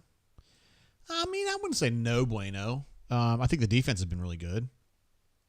Now, you would expect the defense to be good against Samford, a team that's kind of one-dimensional, and Auburn's got athletes that are a much higher caliber than what Samford has. But I think the execution's been good. The tackling's been good. Jalen Simpson's had a terrific half.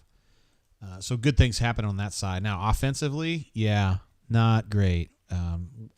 Could be better, for sure.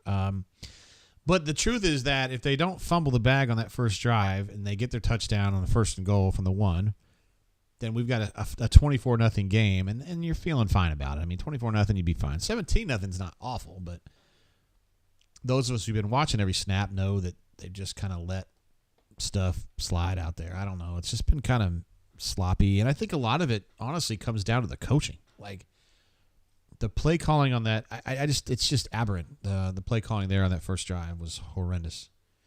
Yo, Malcolm, what up, bro? We haven't seen him lately, but we love having you around, bro. Wardam Eagle.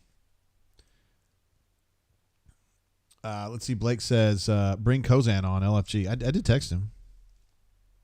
Oh, he's good to go. All right, sweet. We're going to get him.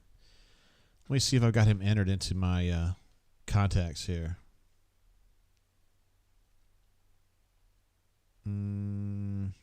Oh, here he is.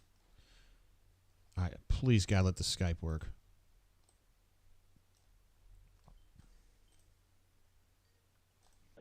Hello. Hey, Alex, what up, bro?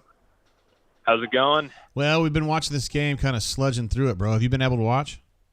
Yeah, I mean, it's like, look, you can't. They've been moving the ball well. It's been almost 300 yards of offense. I think 220, 230 in the air. So he's had some good plays. I think Thorne has been the best in his rhythm that I've seen from his games at Auburn. He's just trying to do a little bit too much, and I think part of that's probably psychological when you're in a position battle and you're rotating with another guy and you kind of get the chance to lead. Sometimes you try to be the hero a little bit. So I think he needs to be a little bit more patient. Those 2 picks, obviously, you can't have in an SEC game or you're going to lose. So hopefully he can build on this and grow from there. But I mean, they're moving the ball well on offense, and I think they've made some plays and shown some improvement in the passing game.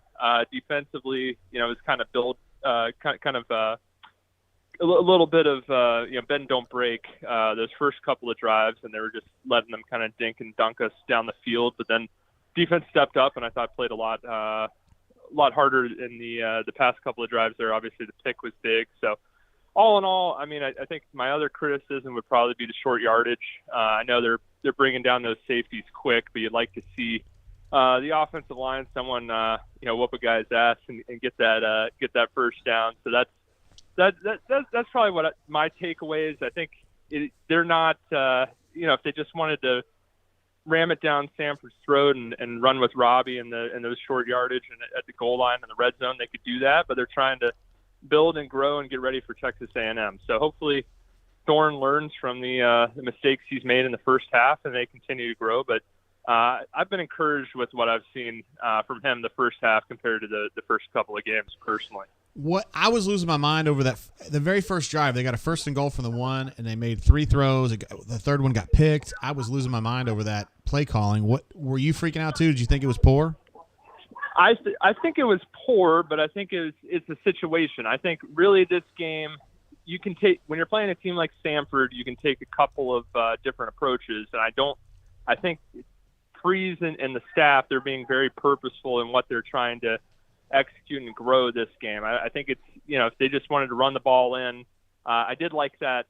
If you notice on the 4th down that they converted that little Philly special, like Jalen Hurts and the Eagles do, I kind of like that, but they could probably have done that. But I think they were really trying to get that part of the offense down and try to execute on that. And they didn't do it. And he tried to force the ball in there and he got the pick, but those are the live reps you need that you don't always get in practice. So it's a little bit frustrating, but it's when you're playing a team like Samford, you're trying to get reps and get those situations down too. Fair enough. Yeah.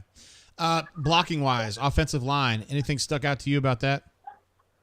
I thought they did a solid job. I saw some decent movement from a couple of the guys. I'd have to watch it a little bit, when I can break down a little bit slower, but I thought one-on-one they did fine, and they seemed like they got to the linebackers. They had a couple of nice runs, but Samford was really bringing down those safeties hard, and that's where the passing game with some of those RPO concepts can make them pay for it, but they didn't quite get into that. But Samford was bringing everybody they have, trying not to let them do that. But when you're a SEC team playing an FCS team, you'd hope that one of those guys just bulldozes somebody and you have that first down. So it's I can't say they've done amazing, not the worst job, and I think would have liked to have converted a couple more of those short yardage situations, but all in all, solid enough. Hopefully, Xavion, the 72, too tall. Hopefully he's okay. I saw him get rolled up. He put some. He seemed like he put his body weight on that ankle, so maybe it's just maybe out of this game, but maybe good for the next game. I don't know. I mean, Yeah, that's the key because, the offensive line, they haven't had a really tough test yet, and they haven't had an opportunity like they're going to have next week going into it's on the road at A&M, correct? Correct. Yeah, so going into that field, that's the loudest place in the conference. So that's going to be a test just from communication. Being able to communicate there, especially when they've got guys rotating in, rotating out, and being able to execute in that environment, that's something else. So having that be the first road game for that group, that's going to be tough. Yeah, for sure. As a player, Alex, you probably played in some games like this. I don't know about Samford specifically, but is it tough to kind of get up for it and fight as hard? Maybe if it was like Alabama or Georgia or Texas A&M, is it a different kind of mindset? Yeah, I mean, I think you go in and you have the confidence because you're going to win the game. So I think versus Georgia and Alabama and some of those other big games, you were just like, as an offensive lineman, you wanted to execute and not be the guy that lets up some huge sack or screws up. So you're like constantly on edge. For a game like this, you really just kind of want to whoop someone's ass and overpower them and have some nice highlight blocks and something like that. And you want to score quickly because the quicker you score, the sooner you're off the field, put on the baseball cap, and then the backups get some reps. But just given where the team's at right now, this isn't going to be one of those games. This is one where the offense really needs to get in that execution rhythm for conference play coming up. So it's not going to be one where they're just trying to run up the score and get out of there. So a little bit different mindset, but you still want to put on good tape no matter who you're playing. Yeah, for sure. Alex, thanks for coming on with us and giving us some of your expertise, my G. Yeah, no, good talking with you, Jay, and let's see what they do this second half. Hopefully Thorne keeps on doing what he's doing and protects the ball a little bit better, and we'll go from there. All right, brother. You be good out there. All right. Thanks, Jay. You too. Bye. Bye. There he is, Alex Kozan, former Auburn offensive lineman and all-around good dude that back when he was playing at Auburn, I talked to him about doing some stuff with the site, and it didn't really work out at the time when he was a player, but fortunately was able to get connected with him, and he does some stuff. Obviously, he talks to us here on the Drain, but he also helps me in other ways, kind of off the board, so to speak. So stoked to know Alex. He's just good people, always has been. Let's see what else. So I hope you guys enjoyed the call. Alex knows a lot about football, and he's an extremely bright individual. Offensive linemen tend to be that way, but he always stuck out to me as someone who's very astute. And he's in, I guess you could say, finance/business now, which is what he was made to do. Auburn RN says, Kozan, you a legend, brother. He is. He's really, really good. He's a good player. A big-time recruit, too, who was committed to Iowa, I believe, as I recall, and then flipped to Auburn. And he got hurt here, but continued to play. I just wish he hadn't gotten hurt. He probably feels the same way. All right, I get so many things over here. I got to take a look. I need to get some of these stats updated, yo. Make sure we're totally up to date here. Auburn on third down for this half, 6 of 11, and they were 2 of 7.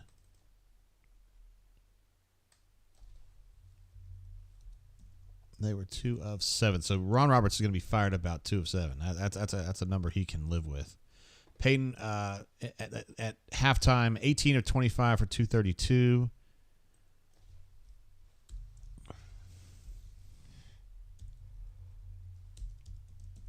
All right, but has the 2 picks.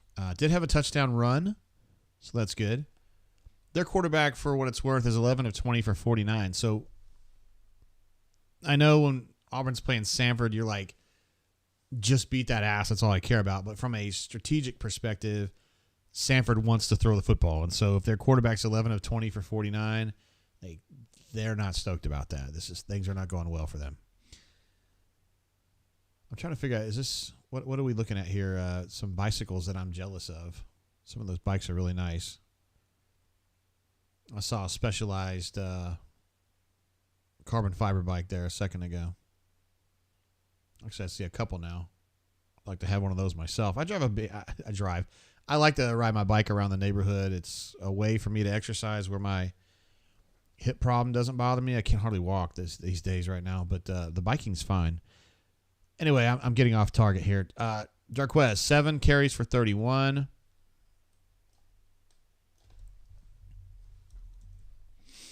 Damari got a few more carries there late in the half, so he is now at 4 carries for 4 yards.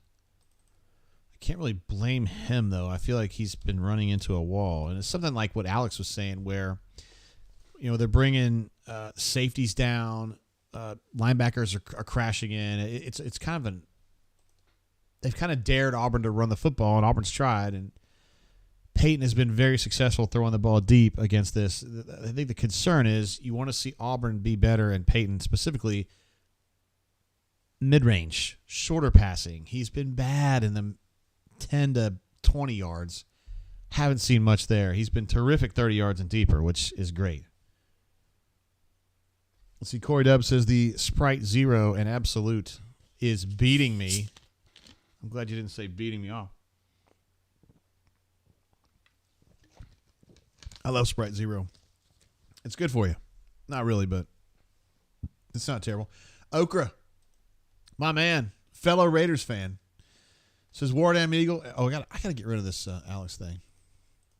He says Ward M. Eagle and go Raiders. Thanks for the awesome content. Appreciate you, Okra. By the way, we got Raiders at Bills tomorrow. It's going to be one of the early games. We don't usually have early games as Raiders fans, but it's going to be a noon kick, I guess. And I'm concerned we're going to be without Jacoby Myers tomorrow, who got knocked out in that last game, our win at the Donkeys the other day.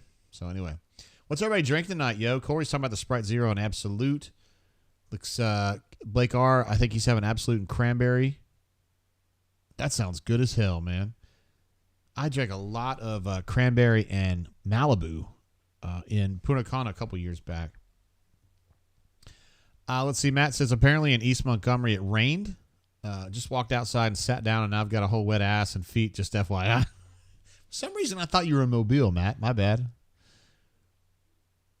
Also, an update. South Alabama is leading Oklahoma State at halftime. I am so stoked about this, bro. God, I'm so stoked about it. 23-0 at half. Good golly, Miss Molly. And Oklahoma State fans are going to be like, how the hell can we be losing to South Alabama? South Alabama's pretty good, man. I mean, they got beat pretty good by Tulane, and Tulane's good, like one of those really good, what I would call mid-major teams, but because Michael Pratt's a badass, but I don't know, man. Like, South's pretty good. They're going to give Troy a run for their money in that league, I promise you. Let's see, Chip says he's scarfing some hot dogs right now. Brown stuff for second half. Don't know what I've got on hand. I bet you've got something decent. Bobby Cred in the house. What up, brother? He says, Papa's rum. Rum sounds good as hell, man. I'll drink some of that. I think I'm just going to keep drinking this brown water, though. Bobby Cren, who's been around when I've been drinking up at the restaurant, he knows what time it is with me. I think Aaron Murray's tie is a little short, guys, if you want to know my opinion. You need to retie that bad boy. It's a nice tie, though, but it needs to be a little longer. Corey says if we don't score 30 in the second half, Montgomery needs to be shown the door Tony Franklin style. I'd be pissed. If I was a fan, I'd be pissed. I'd boo me. That's what he said right now. Diego says I'm at Troy right now, and I'm not sure they can beat JMU. Well, to be fair, JMU's pretty good, but I feel like Troy and South are the class of that conference, but we'll see. App State can sneak in there sometimes. Texas State looks all right, too.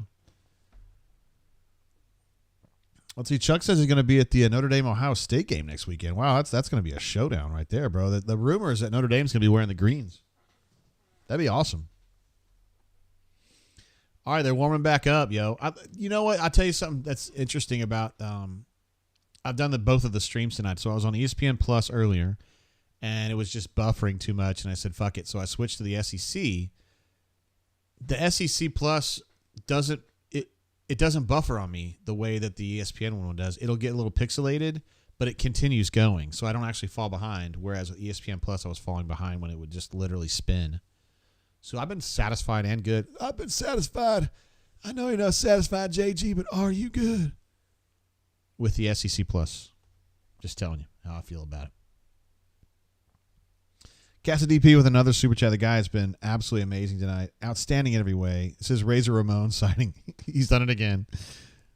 He's got a big thing about Razor Ramon and looking like Peyton. I was going to get a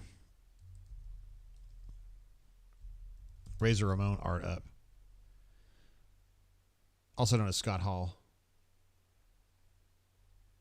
See, all the pictres of Scott Hall are like current. I mean, I know he's passed away, but like trying to get younger. I have to literally type in young, I guess.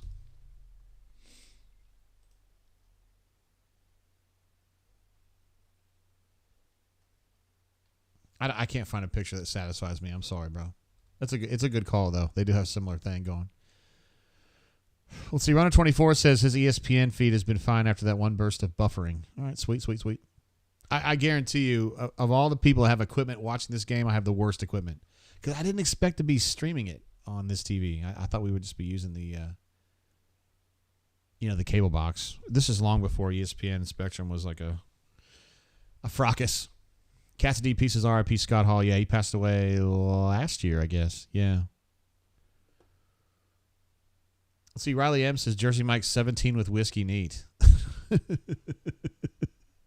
Now that sounds good.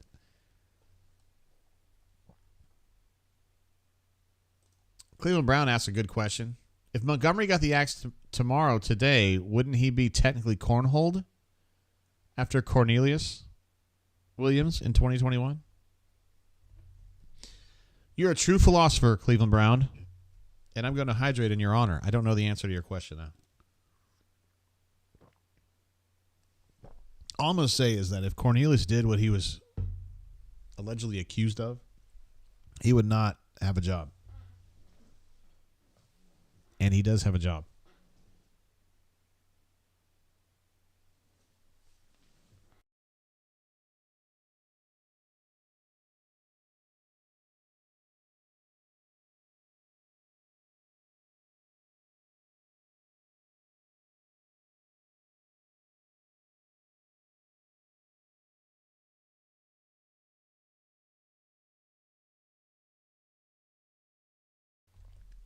Look at this. Blake R. localizing the story. He says, R.I.P. Scott Hall, who is from here in the same county as I live and whose brother is the sheriff. And I personally know him. Blake R. out in Maryland, I believe. That's pretty cool. That's really cool, actually. SR71 Blackbird says, anyone have an ESPN SEC login I can use? We're using them right now, bro. Look at Peyton. So he does a read option, and he just does the keeper and gets about 15 yards off it. He's got some wheels, man. I was describing this in our preseason show about how I felt like he had the running ability of Bo. Bo has exceptional vision when he's got the ball in his hands like that. I don't necessarily think Peyton has that, but he's quick, though. He's deceptively quick. 1st and 10, Auburn at the 38-ish, 36-ish. Wow, that's a hell of a catch right there. Throw to Rivaldo. I mean, it's not a big gainer, but it's a great catch because he got hit really hard. Ball was a little high, got hit really hard, got bent backward, and still held on to the ball. That was nice. Blake says, I love how Fairweather holds the ball in the air. Yeah, he does. He's a badass, man. He was my pick to click for the whole season, and I felt weird in that first game because he didn't do shit, but he's been good in the last 2 games. He's been really good tonight. And he had, obviously, the defining play in the Cal game.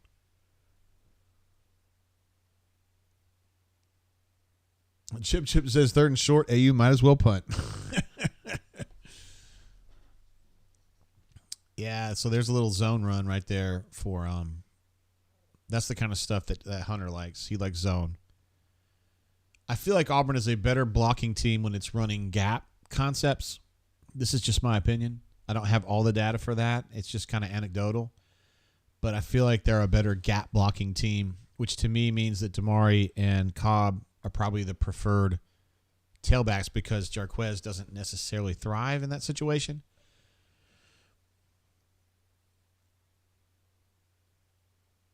I mean, that's a first down, but, geez, working really hard on that. 4th and 1, and they get the conversion. They got about 3 yards. I do think Hugh's calling plays right now.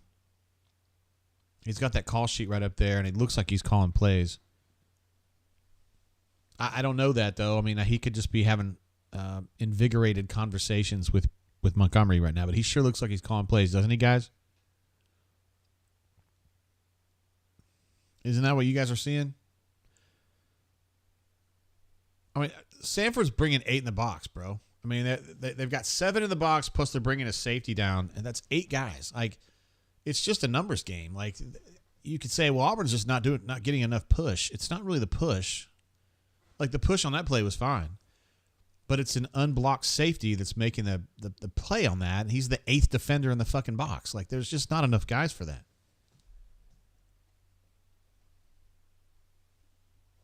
But I agree with Cassidy Peace's nice individual challenge. He did good. He's been good.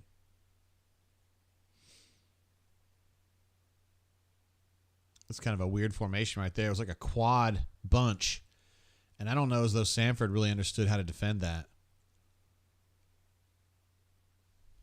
It was essentially a compressed formation with 4 receivers over there, plus a double pull to the backside. That is really playing some fucking games with the head right there. And they seemed out of sorts on how to defend that. Nice play by Auburn. Now that is good coaching right there. That's a good call.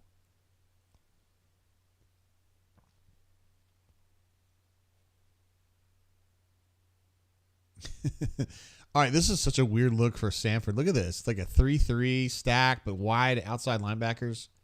They still get somebody through. Very calm diagnosis from Peyton, though. That's good. He did good.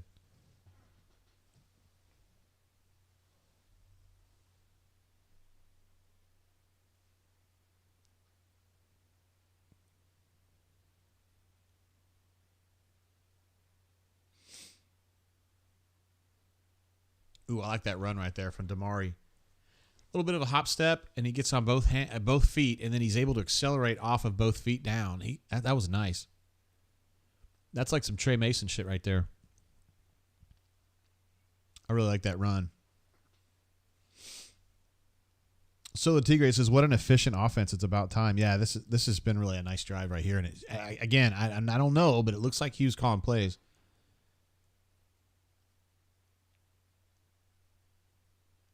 In a way, I kind of hope he's not, because it's just going to start this big fucking soap opera about. I mean, we've seen this before, right? It's like, oh, is Chip Lindsey calling plays, or is it really Gus? Is Rhett calling plays, or is it really Gus? And it just gets old, and we go ring around the posy. You know what I mean? Like, you never know, and they always play catty and coy, and it's like, fuck, man. Like, but I got to believe this. This looks different to me, guys.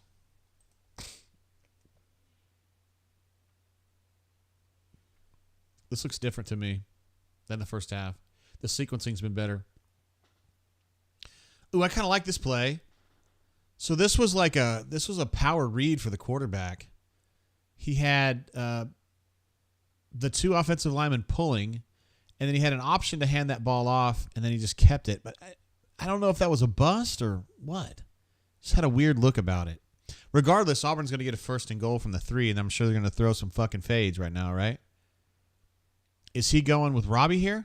That's fair. I can deal with that. Red zone Robbie, doing what he does best.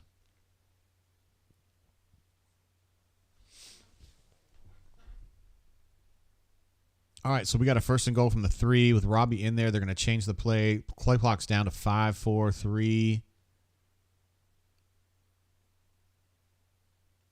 I should have kept that, man. See, that's a fucked up read right there. That is absolutely a keep read. And I mean, it's cool. I'm stoked for Jeremiah. Like, I wish he would have gotten in. But that's a blown read right there. There, now that's the right read.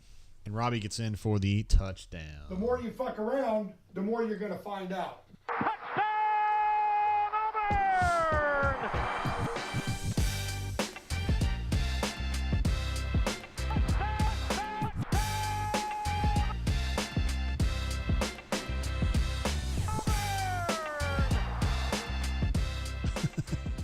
Blake says, Jay, can Robbie really not catch?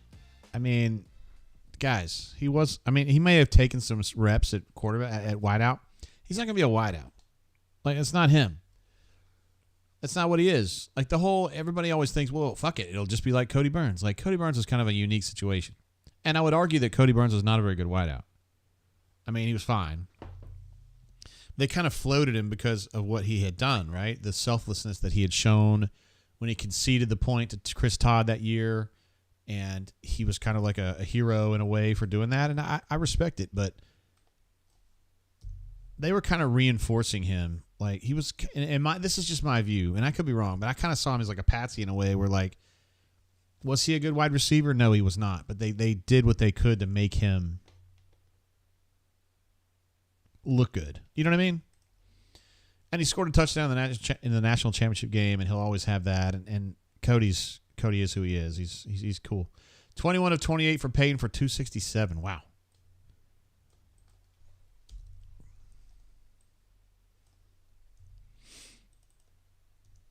Are we good with Robbie getting in there for the red zone? Are we good with that?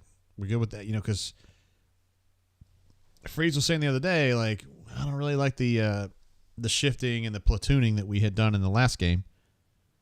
And there's no way you could argue this is a platoon now. It's not, but you good with Robbie in the red zone? Jarquez, 10 carries for 36. Kind of tough sledding in the run game, huh? Greg says he caught a TD in the Natty. He sure did. He sure did. And he said, I'm not trying to downplay him. Like, he's a stud. I mean, I think he's going to be a really good coach. He already is a good coach. I don't know if he'll be a head coach. He might be a coordinator. He's just so, I don't know if he has the head coach personality, Michael says, Jay, you got me LOL with the 1st and goal. Time to throw some fucking fades. Yeah, we're going to be joking about that for months now, I think. Let's see. Kanuman says, I am both good and satisfied of seeing Robbie in there. Not saying I want it every time. However, pick the moments is wise in his opinion. Yeah. Blake says, short term, yes. Long term, not sure I like red zone Robbie. Brandon J says, where's Cody at? I think Cody... I don't want to speak too soon here. I'll look it up, though. Looks like he is he's a wide receivers coach with the Saints.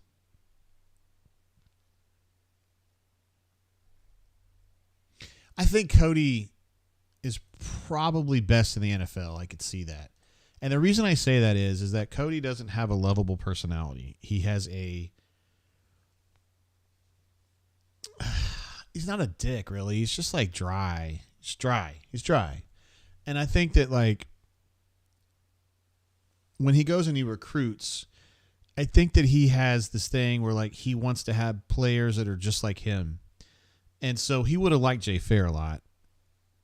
And I remember he was going after a guy who ended up signing with Texas named Tony Burke or something like that.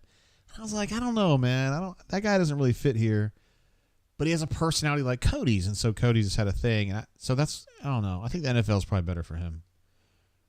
I don't think he has that personality that's great for college. I think in college you've got to have a great personality to recruit. You've got to have something like the way that, like, Zacchaeus Etheridge is like that, and JG is like that, and Ben Algamoa is like got this personality about him, and it's like Cody doesn't have that.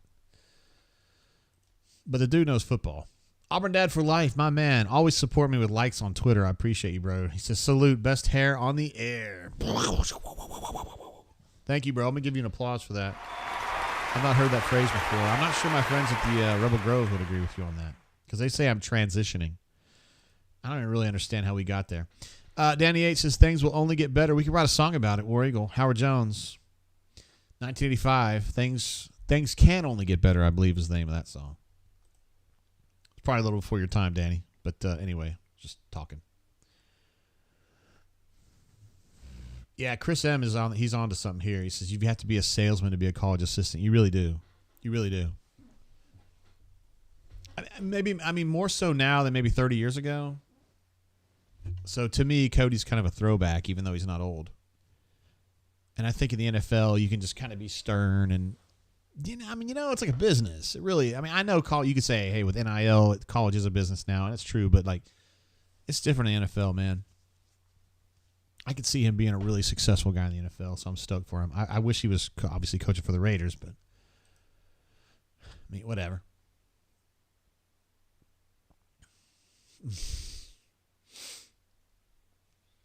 All right, so back to this. Oh, my goodness. Auburn is absolutely oh, my goodness gracious.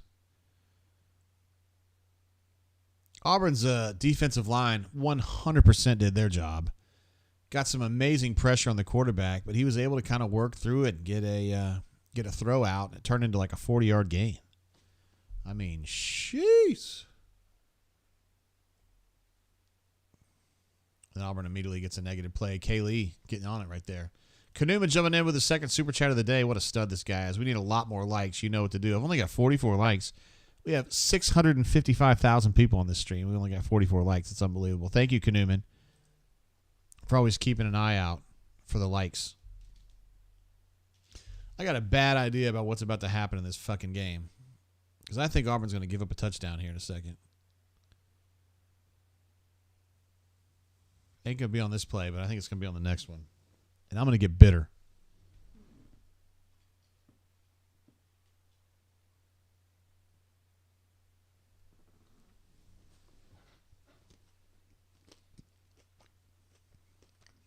You can see it right there.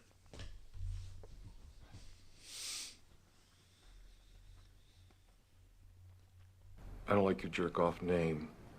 I don't like your jerk-off face. I don't like your jerk-off behavior. And I don't like you. Jerk-off. Do I make myself clear? Samford just scored.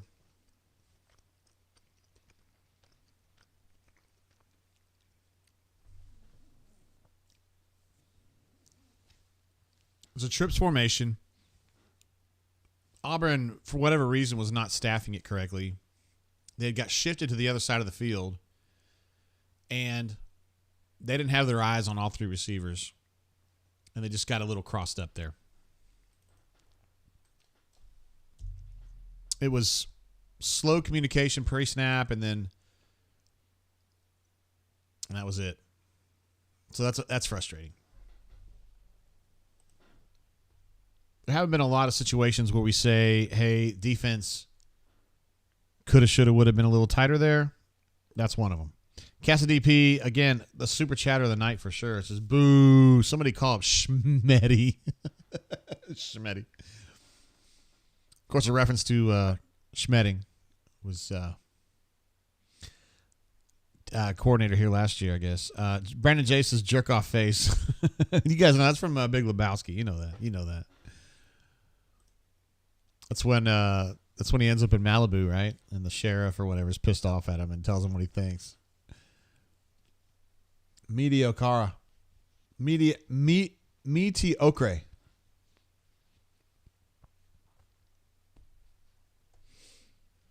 Let's see. JBS says Asante, what's his name, is a monster player, whatever position it is he plays.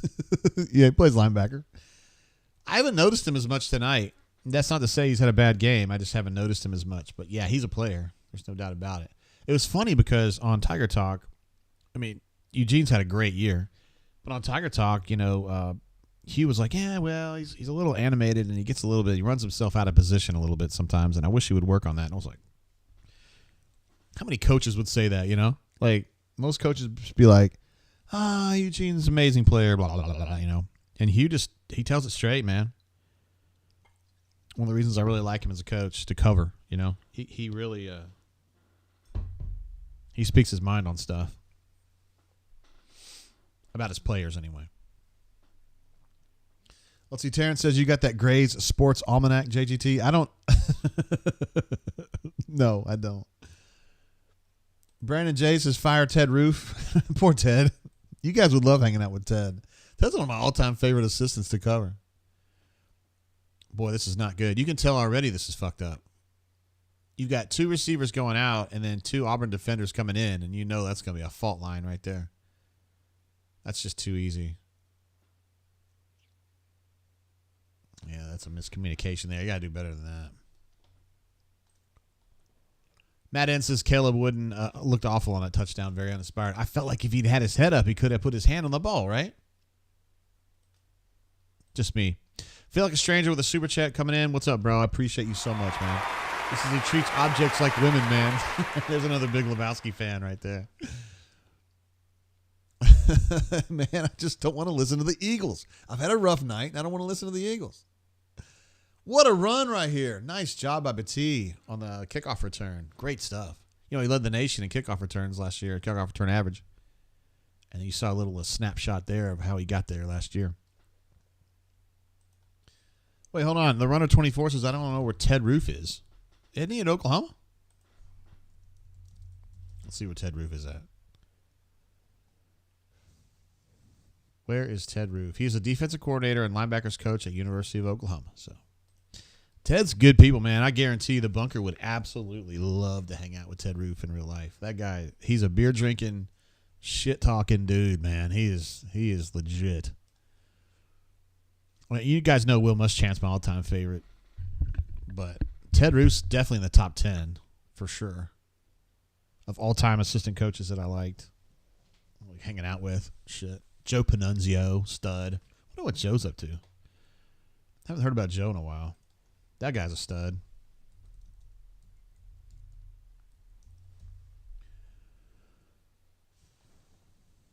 He coaches for the Eagles.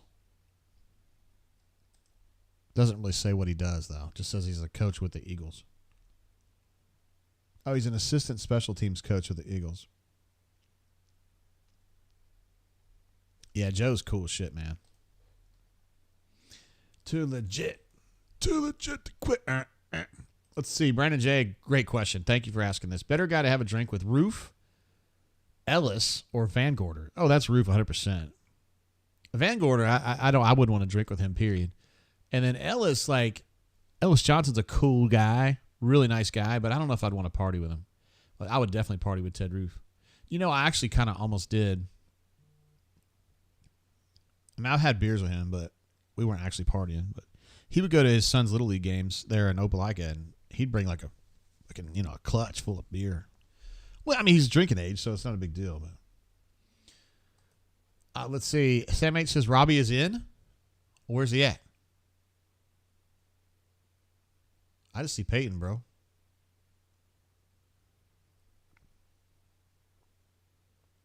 Ooh, Peyton with a little keeper there. Look at that. He's got some speed, guys. He's running away from dudes. He's in there. Tell me that's a fucking touchdown. Is it a touchdown? It's a fucking touchdown. Oh, my God. The more you fuck around, the more you're going to find out.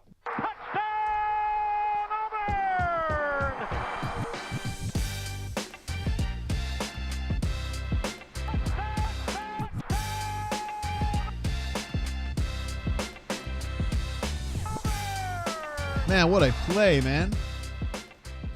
We're just talking about oh, shit. You know, we've done it again, guys. We've done it again. They're going to do a review, and they're going to say he was down at the 1-inch line. So here's another chance to throw 3 fucking fades. Great play by Peyton. Hey, Matt, I think it's raining again, bro.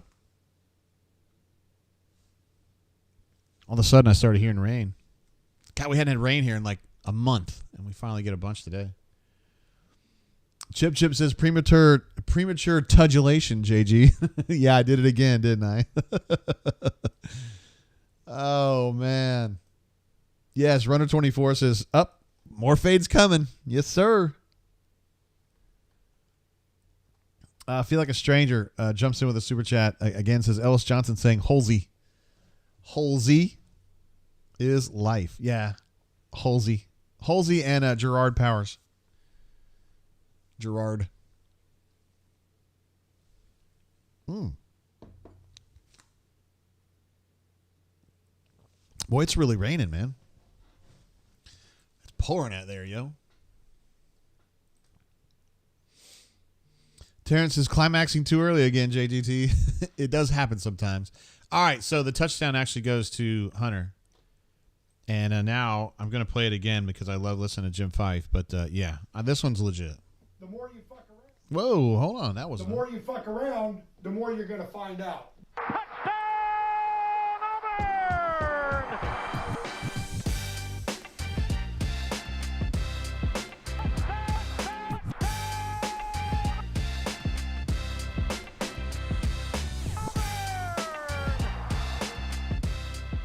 Dude, listen to this. So JBS jumps in here and says it's Gerard, not Gerard. So the joke is that Muschamp always called him Gerard, even though we know his name is Gerard. But he always, Muschamp, every single time called him Gerard.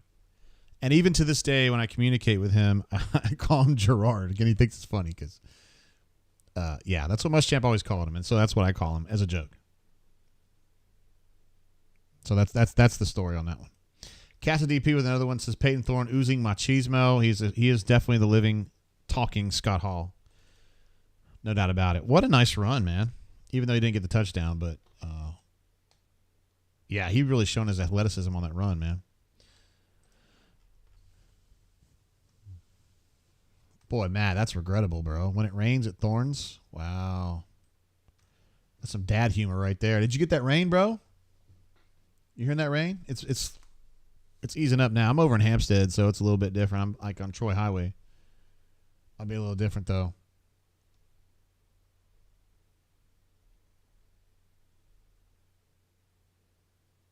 Yeah, I can't believe I had another premature tugulation. Unbelievable, man. Twice tonight. He was a good corner, JBS said. Oh, hell yeah, it was a great corner. It's really, really good. Gerard was a terrific football player, and he played for a long time in the NFL. He played long enough to get his player's pension. I know that. And now he lives in Madison. I'd actually talked to Gerard about doing the scouting report for us this year, and he really wanted to do it, but ultimately he decided that he didn't have enough time to do it. And we were very fortunate that Holsey, as Ellis Johnson would say, agreed to do it. He's been doing really, really good work. Let me get some of these numbers updated. 22 of 29 for Peyton. And that really isn't representative of everything he's done because he's rushed the ball really well, too, tonight. He's actually Auburn's leading rusher, 8 carries for 85 yards, but 272 passing with a touch. I need to give him credit for that TD, by the way. There we go. And Peyton, again, we'll just change Ashford to Thorne rushing, I guess. He's 8 for 85 with a touch. So I mean, he's been a big part of the game with his running. Hunter is now 11 for 37 with a touch.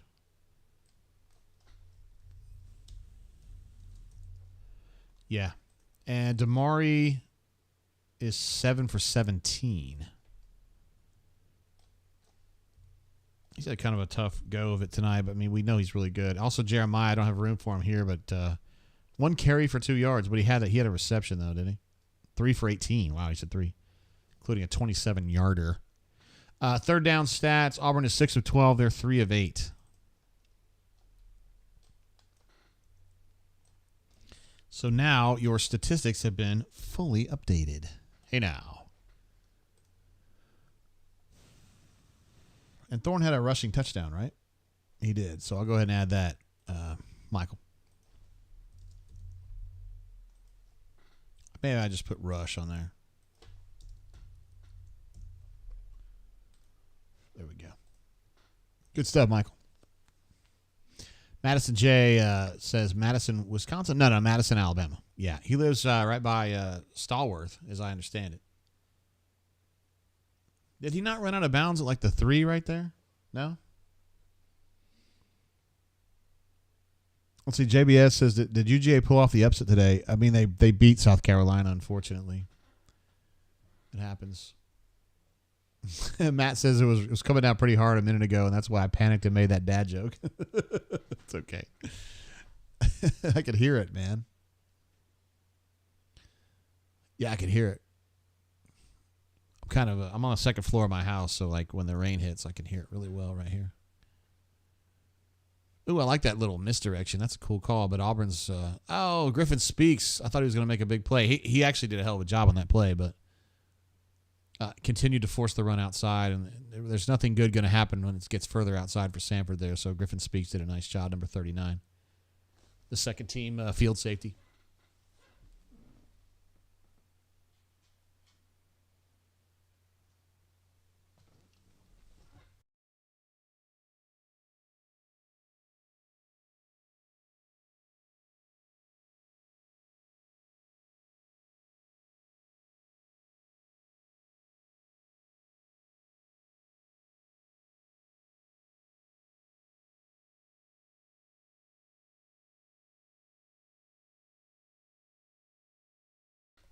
Auburn again getting some really nice pressure with. Wait, what? There's a flag down like 30 yards downfield. I'm trying to figure out what that's all about.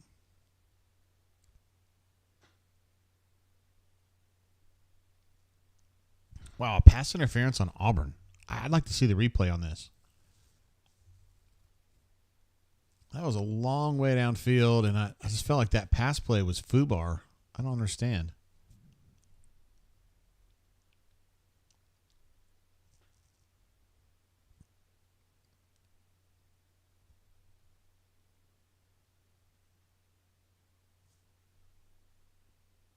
I mean,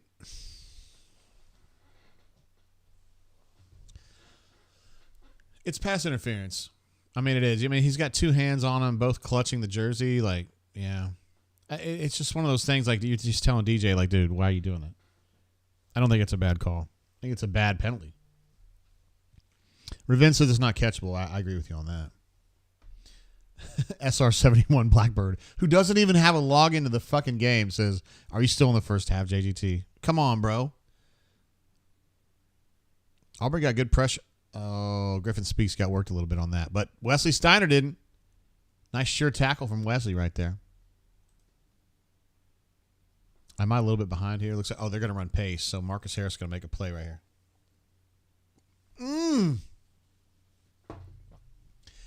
Damn, he embarrassed somebody right there. Marcus Harris makes a really nice dive. It's kind of a dash through the line there. Just said, excuse me, sir. I've got some work to do. And got right in and just ankled him. Got him.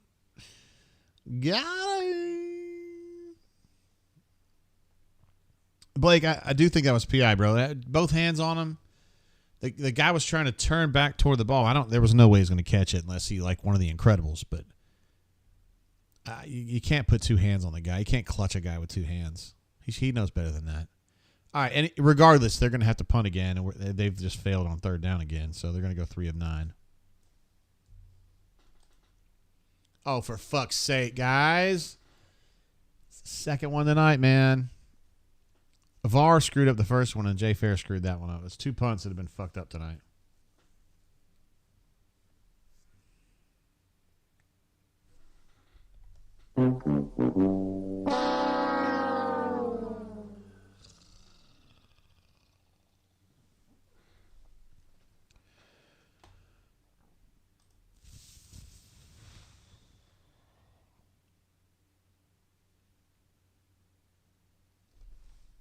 Jay Fair going to field a punt and just let it go through. It just went through his breadbasket there.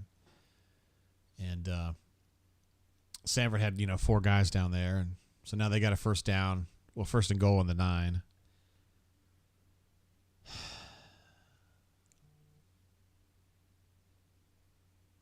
Auburn's defense is just to hold them to a field goal will be a good one here. Michael W. says, Jay, you don't want to see the next couple of plays. Boy, he was going to lose his fucking mind because they had 4 turnovers the other night, and he was like, can't do this. And then now they have 3 tonight, 2 on special teams. Oh, no, wait. It's 1 on special teams and 2 on Peyton.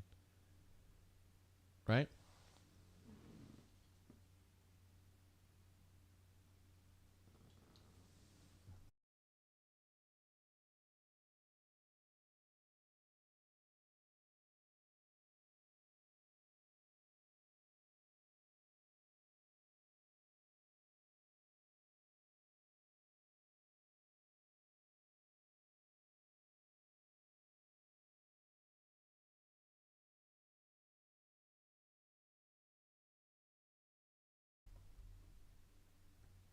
I don't like your jerk-off name.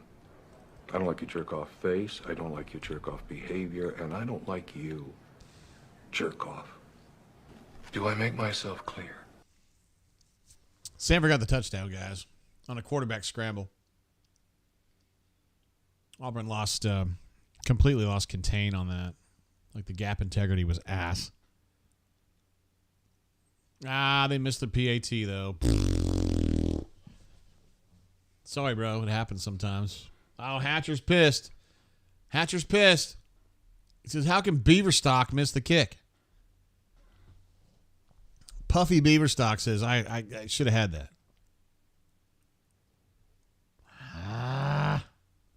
Gibbs says, he loves the name Beaverstock.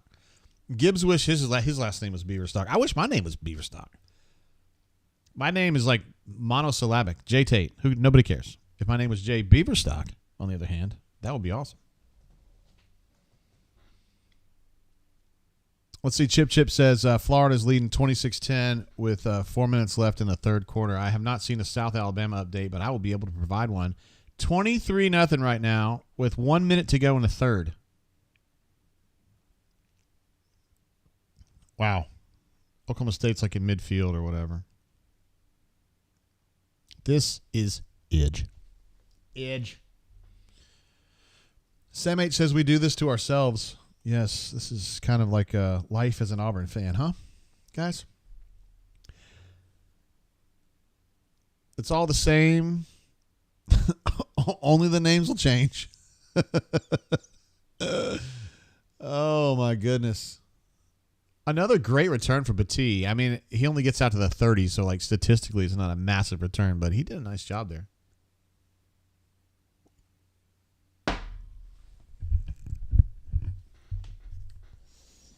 Guys, I don't know, man. This game's kind of pissing me off, to be honest with you. I feel like they've just been dilly-dallying. Just dilly-dallying. Cassidy Pieces. Jay Beaverstock sounds like somebody of historical significance, like the guy who invented Snapple. Well, yes. Mr. Beaverstock was really a nobody at the time until he came up with the idea for the Post-it note. And now look at him. He owns 2 houses and 3 boats. He calls it USS Beaverstock. He named it after himself. The gaudiness. Unbelievable.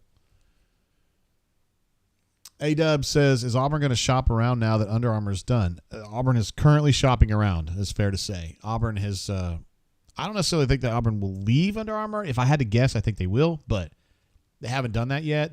They're in a window now beginning September 1st where they can negotiate. And so, yes, they're definitely talking to folks. But I posted something on Twitter, A-Dub, a long time ago, but like Kevin Plank was there. Kevin Plank's the co-founder of Under Armour. And he was at Auburn making his presentation to keep them right there. It was during 2 days, so it was like, middle of August. And he was trying to get it done there. I mean, obviously, Under Armour would love to keep Auburn. Who we got down here? That looks like a tight end to me. Is that Luke Deal?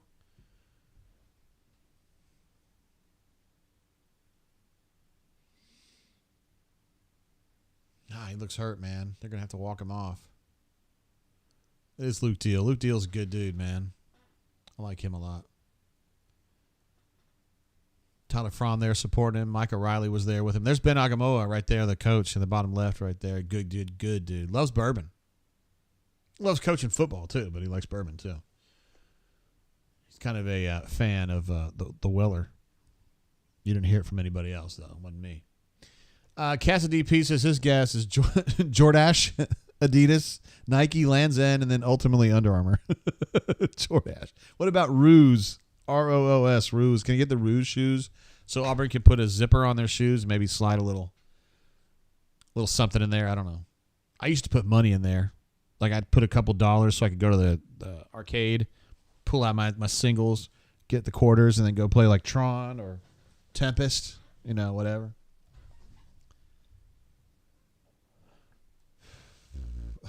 Melee says, can we get a Keds uniform deal? Here the ladies love them.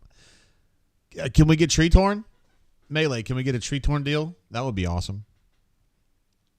Men of a certain age, i.e. me, love hearing about girls that wear Tree Torns. That was like the sign back in 85. If a girl was wearing Tree Torns, it was like, that's a girl I need to be paying attention to right fucking there. You young kids don't even know about that. You guys, it'll never happen again because like everything is so individualized now. But back then, you get a swatch or you get a swatch or a Tree Torns and you were good to go. Also, the jams were big too. Mobile Alum says, hey JG, how about Yorns? I don't know. Do I know what Yorns are? Is that Tree Torns? I don't know what you're talking about on that Let's see. Greg says starter. I want an old school pullover jacket. Whoa, those are good ones right there. And Chris M says BK uniform deal incoming. The British Knights. Is that British Knights? That what BKs were? Dude, look at Peyton, man. I tell you what, Peyton's running has been a big story tonight. He might hit 100 yards tonight. That's going to be the end of the third quarter, by the way. Everybody put up their fours, yo. Put up your fours. Now, it's about that time to go forth, the rhythm and the rhyme. Oh, they're putting up the fours, yo. Putting up the fours. Cassidy P says he was big into hypercolor t-shirts. I did not, but hypercolor, I believe, was a Genera thing, right? And I was really into Genera. I just didn't wear the hypercolor. Runner 24 is certainly in my age bracket. He says, nothing beat the Georgetown Hoyas starter gear. You're right about that. So Mobile alum says tree torns for the gals. Absolutely, man. If I saw a girl in tree torns, like that was a W right there. Like that's a girl. I need to know who that is. Girls are usually wearing, if I recall correctly, back in those days, were wearing light blue or green usually, because they did have a boys version. It was dark blue. They had like 25 different kinds for girls.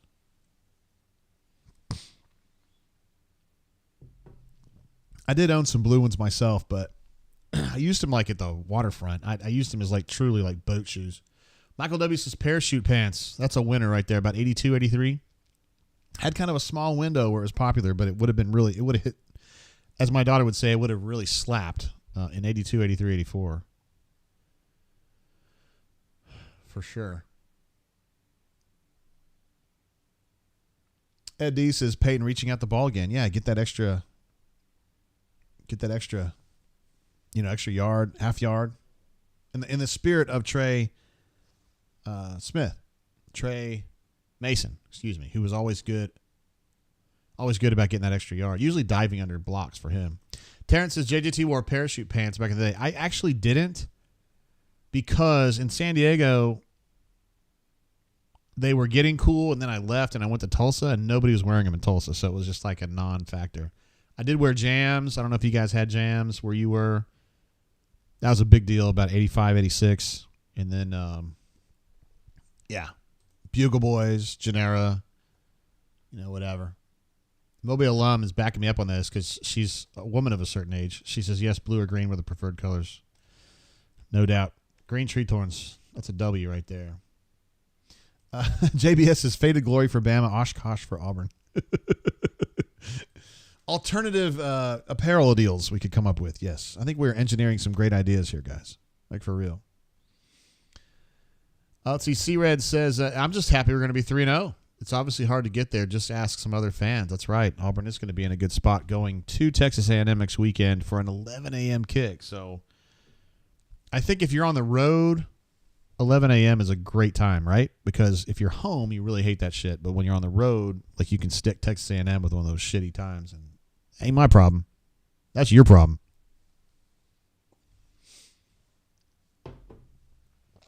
Sounds like a you problem to me.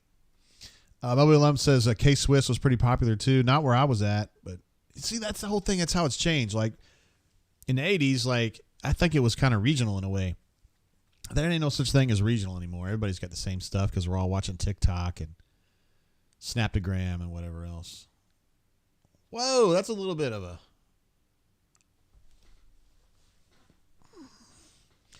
I love that passing comp set on that drag. And the throw, I think, was competitive. I think Jay could have had that. Has VAR even caught a ball tonight? I don't think he has. Remember we were hearing about how 5 and 6 are going to be the stars? It's really been... I mean, Jay Fair has been a big part of it, but we haven't seen Hooks in a while. Jair Shorter hasn't been targeted in a while.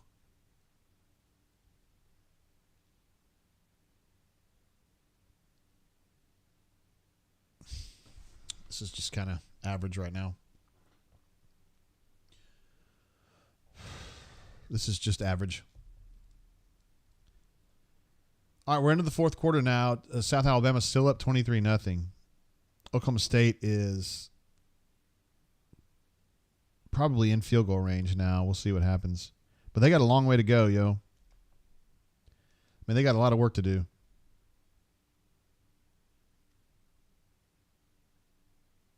Looks like Oklahoma State's got some quarterback issues. Their quarterbacks have combined to go 15 of 29, 0 touchdowns, 1 pick, sacked 3 times. They only got about 100 yards. Fuck them. Oh, I lost my pen. Got it back. Cassidy pieces JGT Zubaz, yay or nay? That would be a negative. Auburn on Ed says Cam Brown still injured. No, he was playing earlier, bro. We saw him in there earlier. Auburn on a 4th and 2, going to go ahead and punt it. Might as well.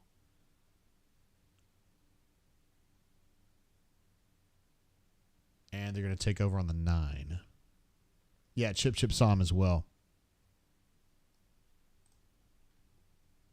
Somebody told me to look up Cam Brown's numbers. That's really hard to do because he doesn't have any. I don't have a target for him. I don't have a reception for him. But he played. He definitely is on the field tonight. Chris M. says Sac State is beating Stanford 17-14 at the half. Are you serious? Are you messing with me?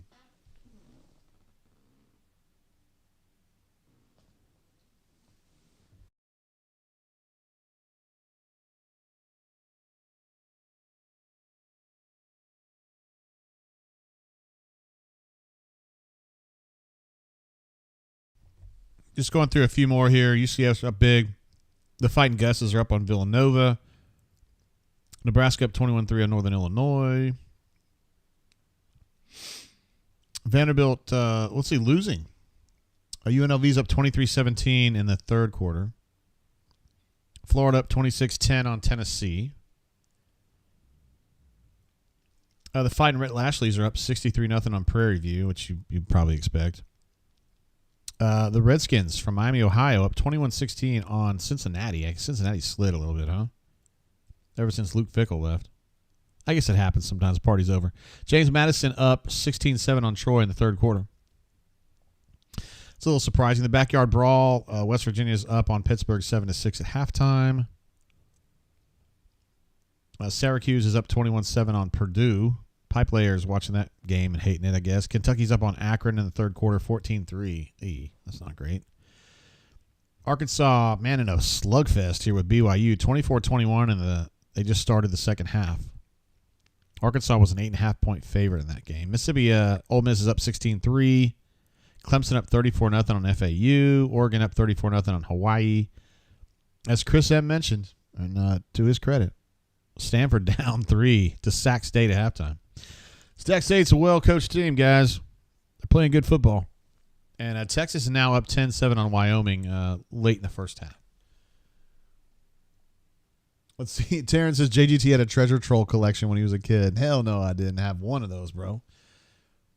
I collected Star Wars figures, though, I'll be honest with you. I had a thing for Princess Leia. I still kind of do, really. Slave Leia is still a big deal to me. Kanuman says, I love the drain. Go Gator. Go Gator. Coach Urban Myers. Chip also said, get the ranked app. You definitely should get the ranked app. That is one of our guys, Jake G, who is a member of the site and has been for a long time. He is the man behind ranked app, and I use it myself.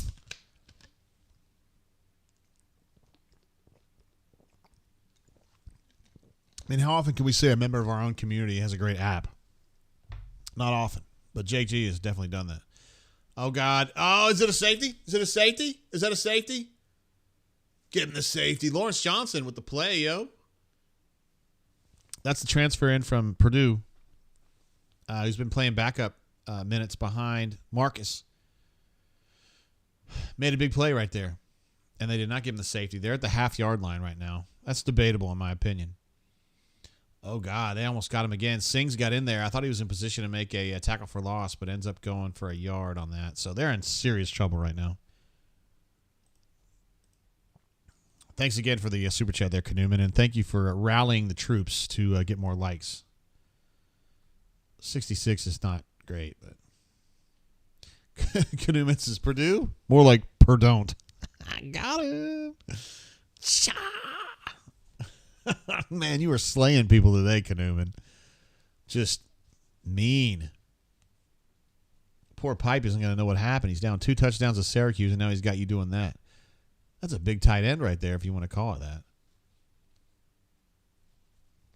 This is what I would call a successful defensive possession right here. They've done really good work.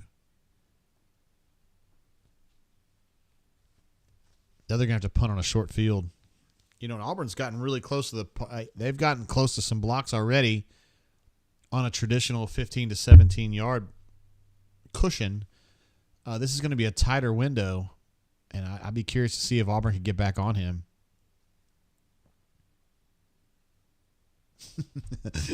Runner 24. Says good news is that they're punting. Bad news is we have to field it. Oh, he just got it out really fast, and that's not a very good kick at all. They're going to fair catch that. Auburn is at the 33. So is that Jalen? Yeah, Jalen's back there front. He's fielding them now.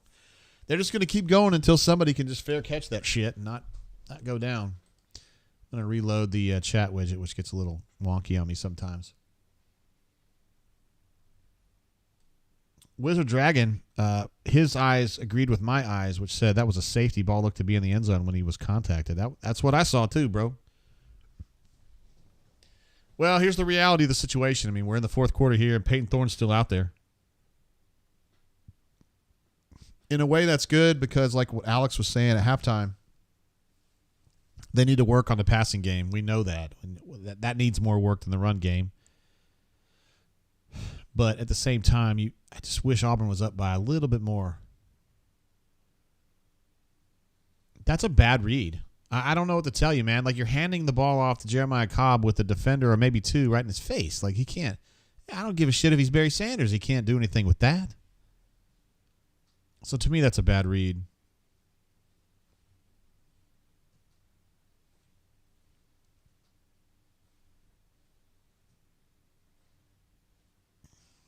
Second and 12, guys.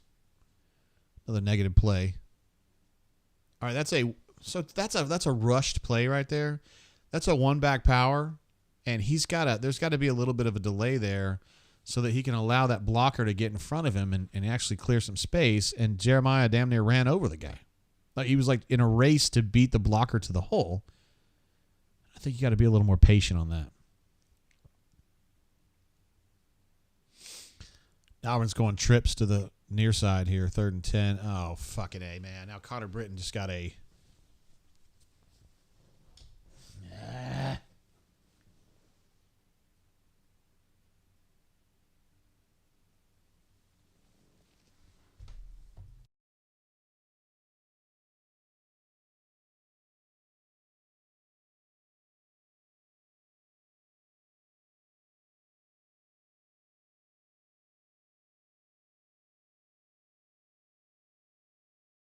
I said Connor Britton. I meant Gunnar Britton. My bad, guys.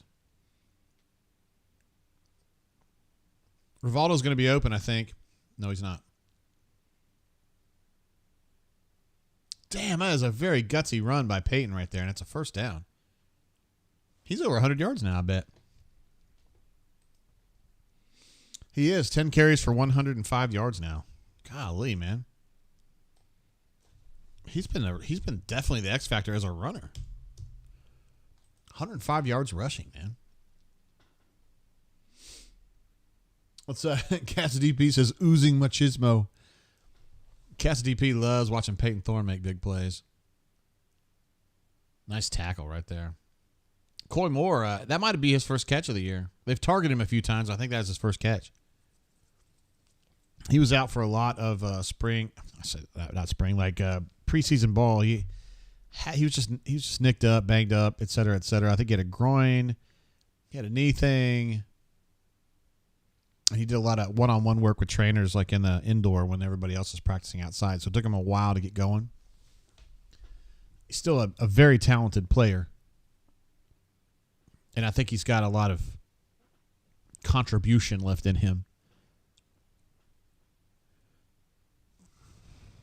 Now that is the right read again. Peyton Thorne with another fucking touchdown, man. I love it. The I more love you it. fuck around, the more you're going to find out.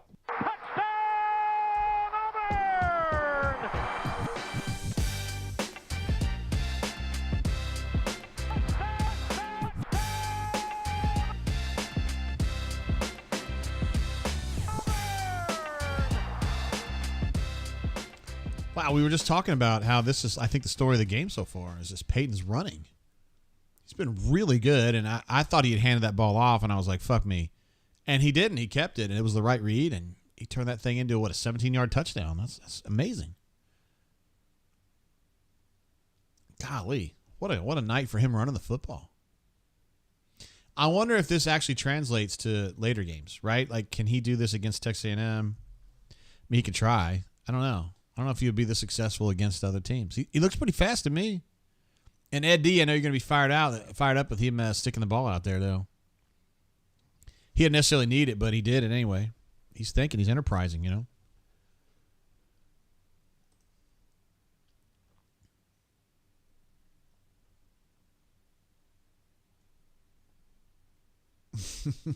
Newman says Peyton Ashford.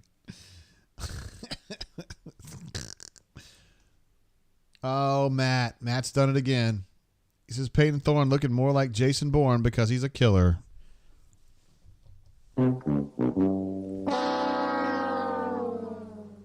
We love dad jokes, though. We respect dad jokes. We don't necessarily love them. We respect them. I respect them. As now an empty nest dad, I don't have as many opportunities to tell dad jokes anymore because my wife just rolls her eyes at me and generally gives me the finger on that stuff.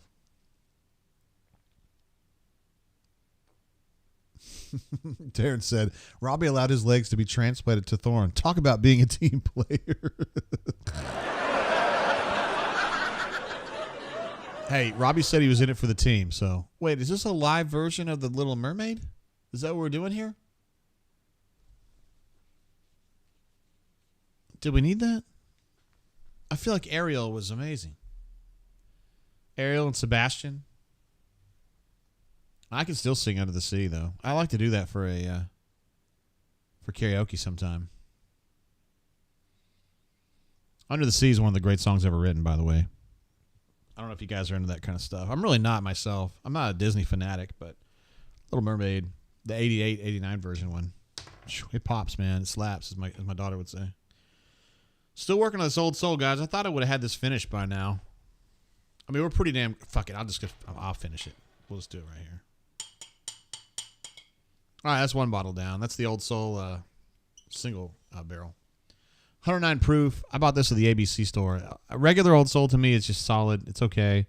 But this stuff, the higher proof, is really good. It's a little expensive for what it is, but I would drink it all day, as I have been currently. Cleveland Brown says Vandy's now down to UNLV 30-17. I thought this was going to be an opportunity for Vandy to get some, and they are getting not some. Scotty P says Jay also behind in the live action Disney titles.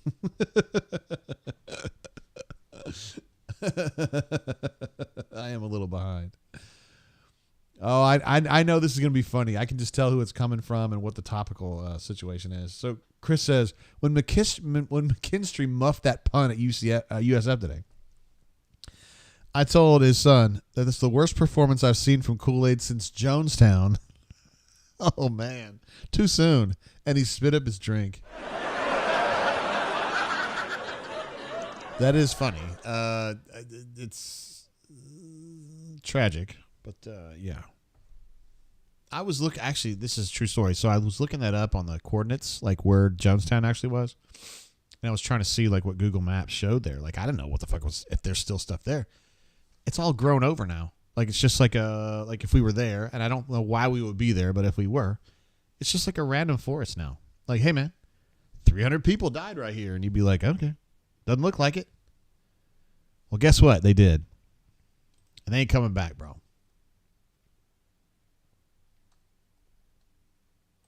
Chip giving us an update. South Alabama's still up 23-7 with 12 minutes to go. They just need to run this thing out, right?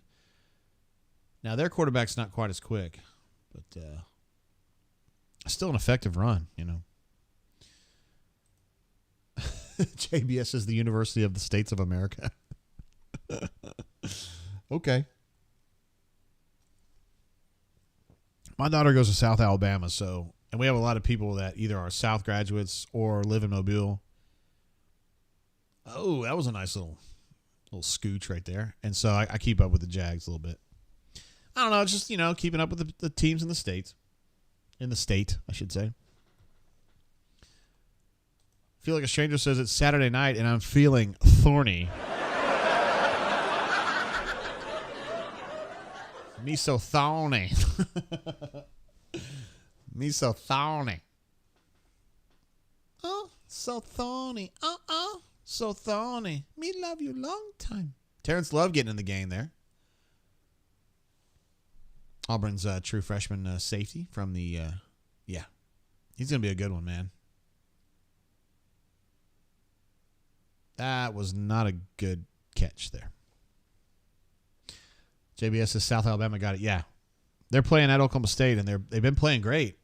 They're up 23-7, and I went to high school in Tulsa, and I got a lot of friends that are OSU fans, and they would be like, they're going to die. Like, if South Alabama beats them, I'd be like, told you so. I didn't really say that, but I didn't really tell them so, but I'll still talk my junk, man. I would like to say, hey, I pay for somebody to go there, but actually my daughter got a full ride there. So she actually pays herself, but whatever. I can still talk that smack, right? Because there's other parents that would be like, well, I paid to put my kid in Alabama, so therefore I can be a Bammer or whatever. And it's like, okay, yeah, it's cool, whatever. But let's see. Sam H is wondering, is a third string in? So Terrence would probably be a third string guy. Steiner's probably third string at this point. Who else we got in there? I got to see the numbers. I have 46. Jake Levant is definitely going to be a third teamer. I don't even know who 22 is right off, playing defensive end. Oh, Sylvester's playing, number 19. He thought that he was going to be out for the year with a knee injury, and he ended up only having like I think it was a meniscus, not a full tear, but like a meniscus partial tear, and they were able to get that thing sewed back together, and he ends up playing. Young man from the Oxford, Anniston area. So, yeah, working definitely down. Cassidy P says, new approach in punt returns. How about we just don't even send anybody in? Just let the ball land where it lands. We don't have to worry about any problems then, right? Sounds like something a Spurrier would do. Remember when Spurrier punted on third down at Auburn in 2000? It was amazing. I said I respect it. He said, this offense sucks so bad, I'm just going to punt on third down. I'm fucking tired of it. I'm tired of it. I don't even want to put up with it anymore. I don't want to look at it. Auburn is now 7-14 on third. They're 4 of 12.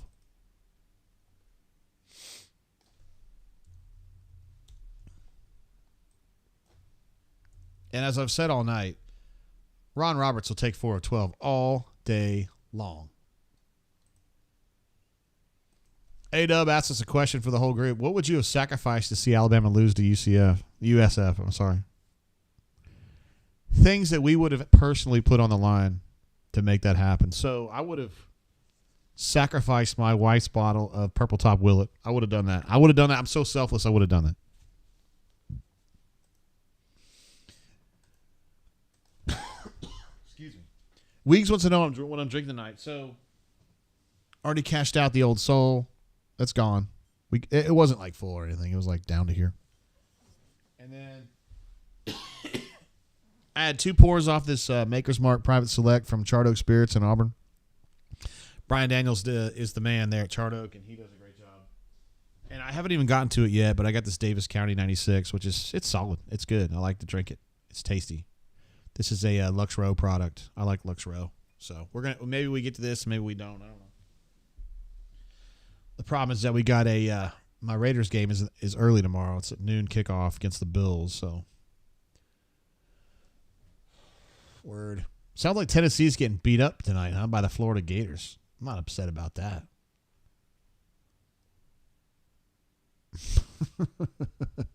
Weeg says share that purple top. Yeah, I said I would sacrifice it in order to see Alabama lose today. I would have sacrificed my wife's bottle. Isn't that nice? I hope Courtney's not listening because she would punch me in the face. First of all, she knows that I wouldn't even try that shit because she would like amputate me. 24 of 32.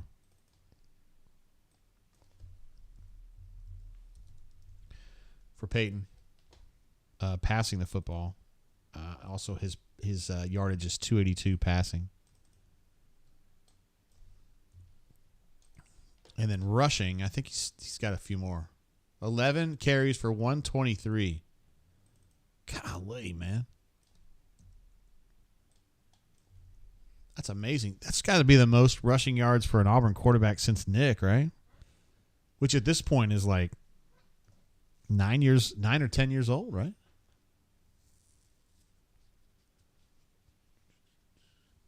Oh, man, talking about Pat Sullivan. The former Auburn quarterback and one-time Samford coach, also TCU coach, and I will say a damn fine dude. Just a really high-quality individual. Like, probably, like, of all the people I've ever covered, talked to, Pat Sullivan's probably the nicest human being that I've ever dealt with. Just. And I'm not just saying that because he's an Auburn hero, because there's other Auburn heroes I wouldn't say that about. But Pat Sullivan's, he is missed. He's a good dude. I don't know much about him as a player. I didn't really get to Auburn until 97, so I just kind of knew him. At the time, he was a TCU coach, and then he was like kind of involved in the coaching search in 98. Some people thought that he should be the coach at Auburn, even though I thought that was kind of a long shot. This is the search after Bowden quit or got fired, depending on how you look at it. We got Robbie in there now. Robbie's thinking about passing this football, which is a bad idea. And he just throws a ball out of bounds. Quad a bomb. Let's see. Solo Tigre says, should have been Auburn's head coach too. Are you talking about 98? You would have taken him in 98? I mean, because Tubb turned out well, I think. Tubb did. He got done what needed to get done. Brandon J says, my dad grew up with Pat in West End. He was an amazing dude. I don't know what he was like back then, but I think the thing I would always say about Pat Sullivan is he's just like super credible, right? Like he's the kind of guy like back in the 90s when you're a newspaper reporter and you're cold calling people, you don't necessarily expect them to call you back. But Pat Sullivan would call me back every single time. And I did not have a relationship with him at all. He's just that kind of guy. He's just super credible. So you don't necessarily run into people like that all the time. Let me rephrase that. You don't run into people like that all the time.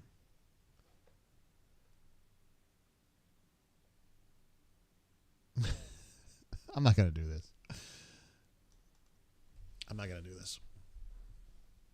Ooh, I like that. It's a little QB draw. It was designed like that. Nice play. Robbie can run the football now. Tate Johnson in there. Got Jeremiah Wright in there. Getting some snaps. Jeremiah Cobb in there. Who I think, for me, I mean, he's starter caliber. I'm not saying he should be the starter, but he's a starter caliber player. Let's see. JBS says Tuberville was a better coach than given credit for. Auburn just got spooked by Saban. Well, no, Tuberville got spooked by Saban. I don't necessarily know that Auburn did. I do think Tuberville was the right coach. Let's see if Robbie can complete a pass. You fucking can. Is that Mike O'Reilly Ducker? Fuck yeah, it is. I'm so stoked for him, man. The more you're going to find out.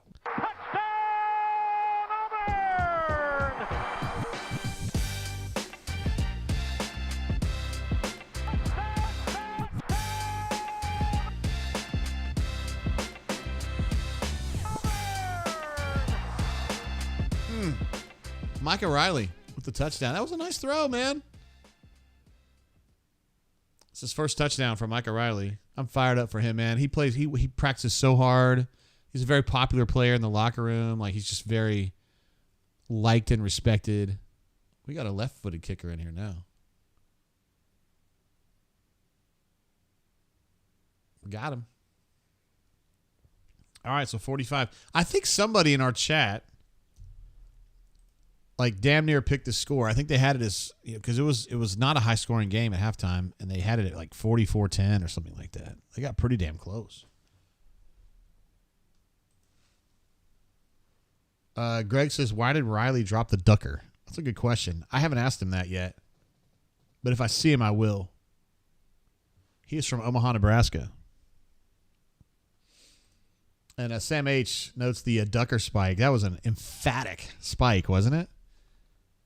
I'm so fired up for him, man. He's good, man. He's a good player. He just plays behind a bunch of dudes who have like 500 snaps, I feel like a stranger makes a good point. Says Tubbs wasn't willing to recruit with Saban. Yeah, I think, honestly, I just think I would agree with your statement. Yeah. Neil. Was it Neil that said that? He thought it was 44-7? Shit, I can't go back and look, but what a stud that guy is. If he indeed had that.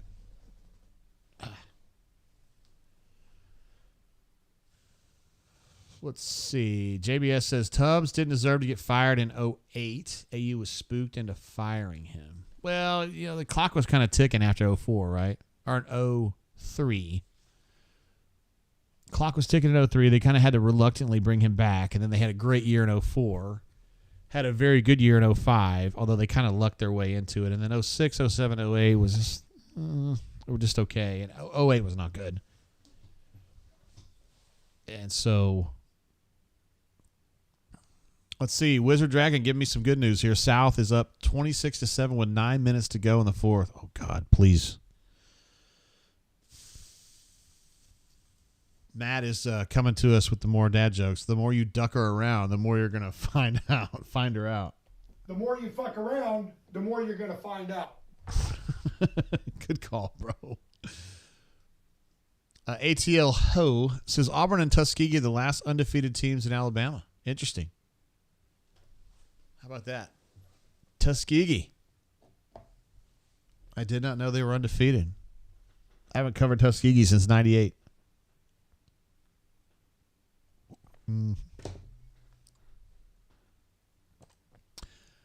JBS says 11 wins in 2006. Yeah. Is that the year? I thought it was 05. My bad. They had a year where they won 11 and they played in the bowl game against Nebraska. Isn't that right? And I thought that year was just one of those fortuitous years where like they won some games maybe they shouldn't have. I don't know. I mean, I'm not taking away anything. I'm just saying. I think what Saban got there, Tommy, was just like, fuck this. Because Saban was such an innovative recruiter at that time. I don't necessarily think he is now, but he was at the time, and I just think they didn't want to mess with that. I don't know. J.R. Harris is another one of our South fans. Says, go Jags. Hashtag Jagoff23. And then Terrence says, Auburn won a game 3-2 in Tubbs' last year. I remember. I was there. Won at Mississippi State. Probably against Sylvester Croom. I don't know for sure if that's true, but let's see what Jacob G says. We love Jacob G. He's a good brain drainer. Says, I think Tubbs is going to be part of the pre-Saban coaching influence like Saban influences everyone, whether we realize it. I think he would have been too old philosophically for the new football. Interesting. Tommy, I agree with you on that, but I think Tommy would have been sharp with his hires. So I think he could have hired. I mean, Saban does this too, where he hires guys who are younger and has some newer ideas. I think Tommy would have been good at that. It's Monrico Crittenden, as Tommy would call him. I'm just kidding. It's not really him. But his name is Crittenden from Decatur, Alabama. I think Tommy would have made some good hires. Tony Franklin wasn't a good hire, but I don't necessarily think that Tommy made that hire. I think somebody else made that hire. Guys, I cannot wait until next week when I don't have to worry about this streaming shit. I can just watch my game on my cable box and be Gucci instead of all this other stuff. JR says, I go to South with your daughter, Jay. I did not know that. Welcome. Yeah, she's a senior right now. She's a Chi Mega. Well, yeah, recently. I could say that now. She was a Rush counselor during Rush, so she was unaffiliated, but she's a Chi Mega. Madison Creel. Oh, Maddie. JBS says he also lost to Vandy in 08, so you guys might be right. Yeah, he did. Well, yeah, they did. I was there for that one, too. That's when Tony Franklin was sitting on the sideline, legs crossed before the game, reading a magazine. I was like, this can't be good. Hey, that's Bobby Jamison Travis right there. He didn't get the sack, but he was playing. That's one of BMAT's picks to click. Not this year, but like in a couple years maybe. He's a JUCO guy that actually has a lot of years left. I think he might have 3 full years left. And I think he might be playing more had he gotten here earlier. He's a JUCO guy, and he didn't get here until like the second or third day of fall practice, and so he's kind of behind. And I don't really know what all he can do this year, but BMAT is just infatuated with that kid as a project, as somebody who can be good maybe next year or the year after that.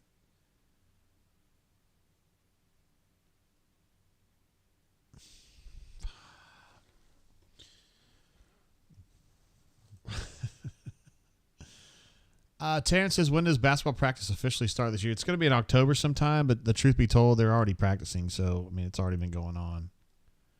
Revenge says, Margarita Maddie. I love it. Canoeman says, Mad Dog. I love that you guys know that stuff. That's amazing.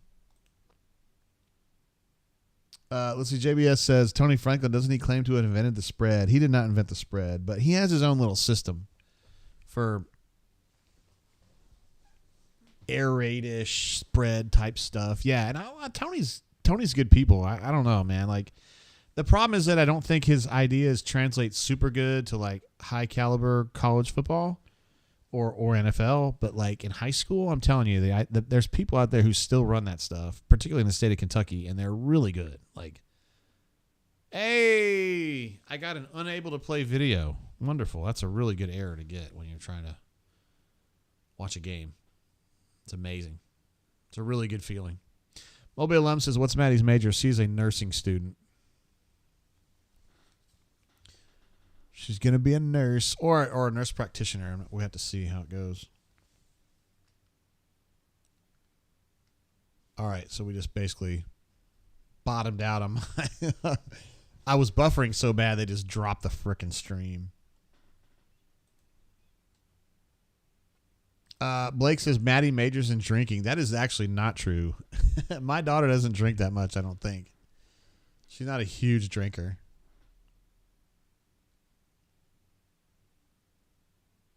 We're just kind of pissing around here. 2 minutes left. Nobody cares.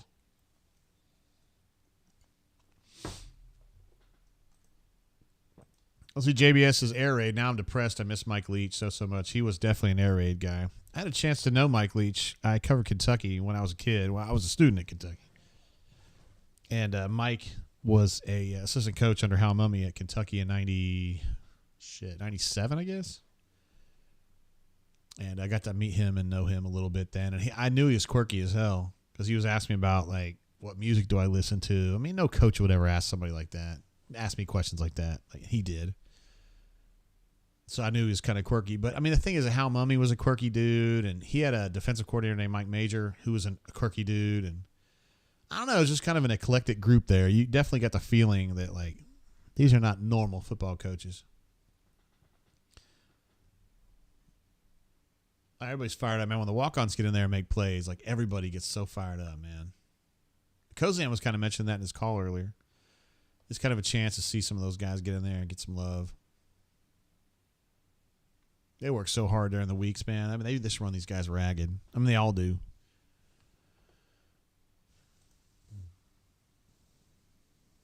That'll do, donkey. That'll do. Oh, my God. John D. gives me the best story of the day. Touchdown South. Oh, my God. Sweet. Oh, I'm so stoked. 32-7. Yes, sir. 7 minutes to go. Oh, and the Jags still have the ball, yo. Oh, they just scored. Okay, I got you. Oh, my God. So, seriously, you guys got to help me here, man. So, do I play it big? Or do I just kind of let it go a little bit, like on Facebook? I mean, do I just talk that shit really bad, or do I just kind of say, hey, man, by the way,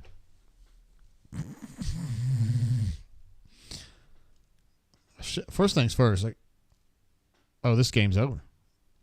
The Auburn Tigers have consummated this victory right here, according to Brian Matthews. I got to send this to my daughter, make sure she's aware of it. She probably is partying tonight and doesn't even know.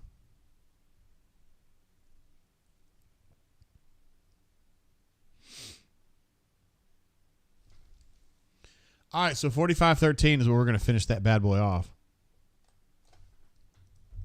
don't know how we feel about that, guys. I mean, truth be told, I don't know how we feel about it. Let's see. JR says, who we getting on the horn? And we'll find out, bro. We'll find out as we go. So the Auburn Tigers are now 3-0. So that's good.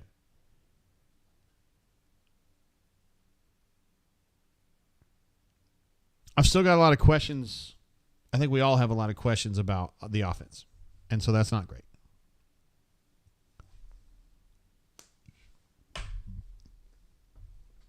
Man, I cannot believe South Alabama is absolutely shitting on Oklahoma State. Like, it's not even like kind of won. Like, they're killing them. 32-7? I mean, my God, you guys. Let's see. Raven says, score was what I expected, even though it didn't look like it was going to be that way. Yeah, it was kind of a slow first half, and then Peyton got going running, and then, like, he put the game away, basically. It was huge. Wait, Rob Blackburn says, time for SWAC. You mean like... Who is SWAC, baby? Who is? Oh, Prime, preach. Yeah, I know, man. I know. You're out here watching Colorado, and they're awesome now, and the big story, probably the biggest story in college football. They go 1-11 last year. They're 2-0 right now. Coach Prime doing the work. And I was basically I was leading the Prime train. No cap, man. I was leading the Prime train. But not that Hugh Freeze is a bad choice. I think Hugh Freeze is a great choice for Auburn. But I think a lot of us here, Chip being one of them, knew that Prime was going to be an absolute stud. Fat Crack jumps in with a super chat. What an absolute stud this guy is. I want to give him an applause for that. This is Wardam Eagle JGT. Not the best, but it is what it is. Hope all is well, good sir. God bless. Thank you, sir. Thank you for being part of the show and for just being a stud, really. Brandon J says BYU just tied Arkansas. Uh-oh. Trouble in paradise. Do we need to switch over to our main post-game show, or are we good? Just want to stay here for a minute. Probably need to update our schedule, as the kids say, to reflect the fact that the Auburn Tigers are now victorious over the hated Bulldogs from Samford, 45-13. Exactly what I said. And then we got A&M next week at 11 a.m., which is, yikes, 11 a.m. And then we got Georgia and then an off week. God dang, is the off week that close? I didn't know that.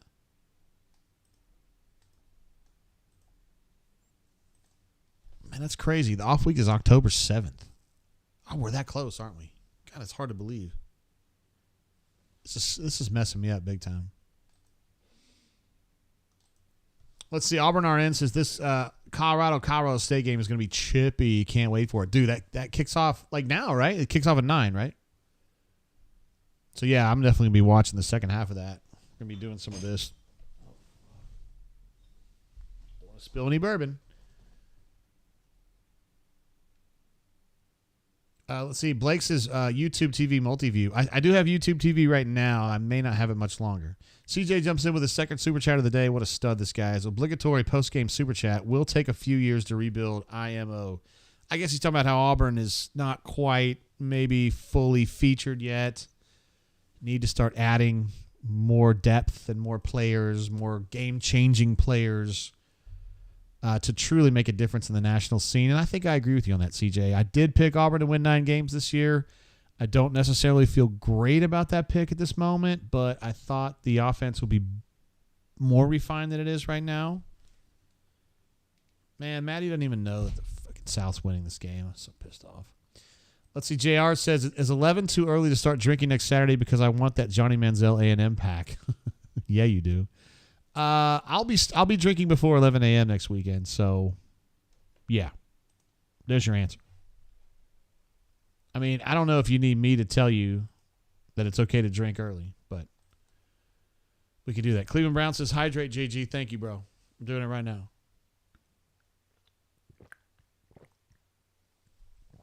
I've been a responsible bourbon consumer tonight. I mean, I've had some. I'm not going to say I'm sober. I wouldn't drive right now, but I'm not like totally ripped. Cassidy P tells us some more good news. He says Vol's about to go down. We kind of like it when Tennessee loses. Now, that's not a blanket statement because if Bammers beat them or somebody else beats them, it's not as satisfying, maybe, because it's always pluses and minuses, you know. CDF jumping in, coming from long range on this super chat right here. It says Jay Jizzle, my man. Boom. CDF moved his family to an area a long way from here, and we miss him. We miss him on the continental United States, but we still love him, and we adore him. Who gave me a thumbs down? Who did that? I want answers.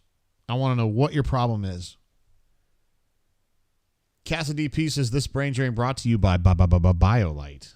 Thanks, CDF. I appreciate it. That's also Duff Diver on the bunker, by the way.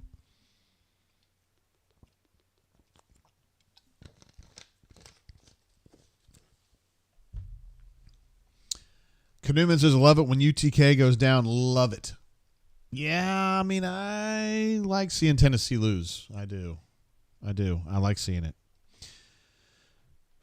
Let's see. Okay, I'm going to go over to, let me see what I can do here. Hold on.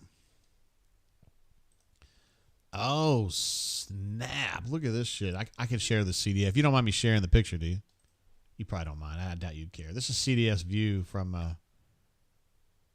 look at that. That's his view from where that's where he watched the show from today.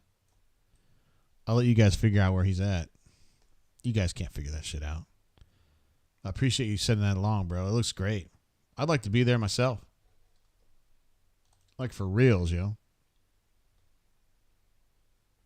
John D says, hard to believe we did not have 100 likes. We only have 80 likes. We have 75,000 people on this show. That's insane. Let me think about what I want to do here. So we want to look at some stats? We probably need to look at some stats. I mean, I'm a little reticent because it's like they were playing Samford and like, do we really care that much? Like, really? But stop. Don't do that. Oh, I hit the cork thing accidentally.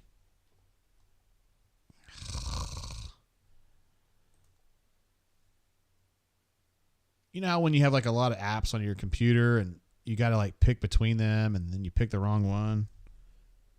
God, that stinks. I accidentally fired up Cork Express, which I used to do the roster pages at auburnsports.com. And now it's like loading Cork and I'm dying over here. I'm dying. All right, we quit it. Cork is right next to the screenshot thing. All right, here we go. Let's look at some stats. Yo.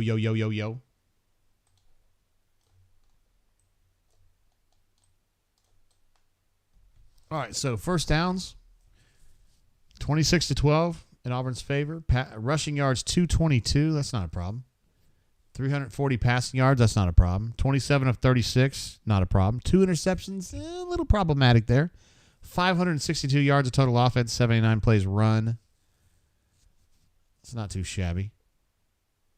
Not too shabby. Anything sticking out to you guys? Looks like time of possession's pretty close. Third down, 5 of 14 for them. 7 of 14 for Auburn. I'd say the big number here would probably be Peyton Thorne, 11 carries for 124 and a touch. That was definitely a game-changing element because the traditional rushing game really wasn't clicking the way that you would have thought it would today. 10 targets and 7 catches for Jay Fair. 5 targets and 5 catches for Rivaldo. 5 targets and 3 catches for Hooks. And then Jeremiah got a few little opportunities out of the backfield there.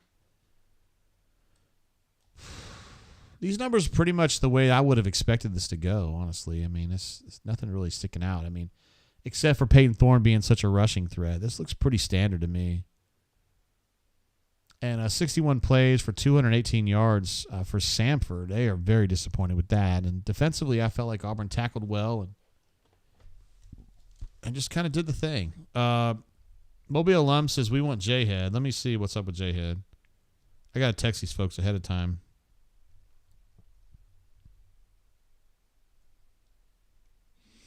And then J-Head is, Blake gives me some good news, says UT going down. Okay, so the good news is that Tennessee's going down. The bad news is that Florida gets a signature win. So it's kind of like, I don't know how you guys feel about that. Let's see. Brian B says, Willett Family Estate Rye tonight. Nice. Green Top. Willett, what you drinking? Where'd it go? Oh. I already cashed out a bottle of this single barrel Old Soul. It was like 20% full when we started. And then I had 2 pours of this Private Select Maker's Mark from Charred Oak Spirits in Auburn. This is delicious stuff right here. And then I've already had a pour or 2 of this Davis County 96. Good stuff, man. I don't necessarily think this is in Alabama all the time. It's like their toasted barrel, I guess. You can find this in Florida, I know, pretty often. I don't know about Georgia. Tennessee, I've seen this in Tennessee too. But that's what I'm drinking tonight, bro. I think you're doing better than me, Brian. I feel like a stranger says Jay Head was just thinking that. Yeah, let me see. Oh, shit. Jay Head's already answered me. Let's go ahead and move over to our main page here. And I'm going to change the schedule. I already changed it. I just have to add it. And then we'll move over to we'll get Jay Head on the horn, and we'll just talk about the game a little bit and see what's up. Because we love some Jay Head now. All right, there we go. And again, we got this game next week. We got the Texas A&M game. It's a morning game, which is great when it's not your home game. You know, that's when you know it's great. If you're playing on the road, you're good with an 11 a.m. kick.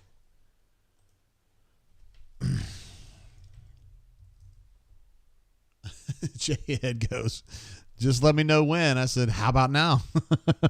And he's probably good with that too.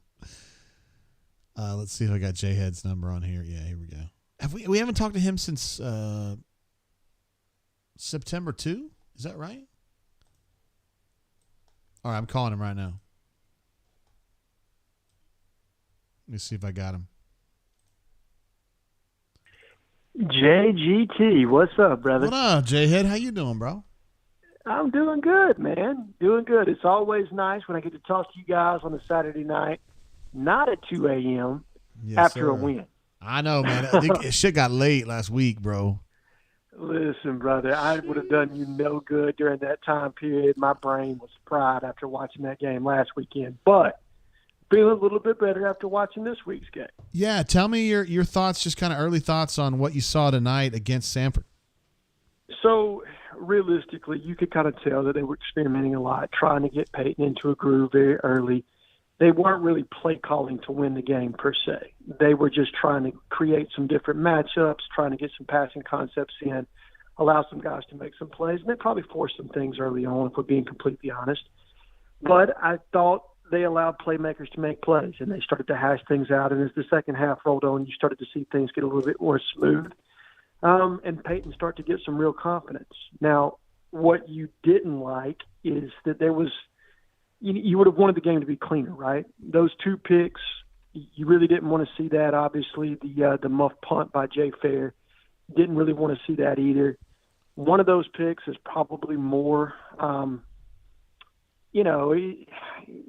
more on the receiver, but you never want to see him throw behind his body, even though it hit hooks in the hands. You just, you want him to see him throw that away. But all in all, really good night. You kind of worked the kinks out somewhat.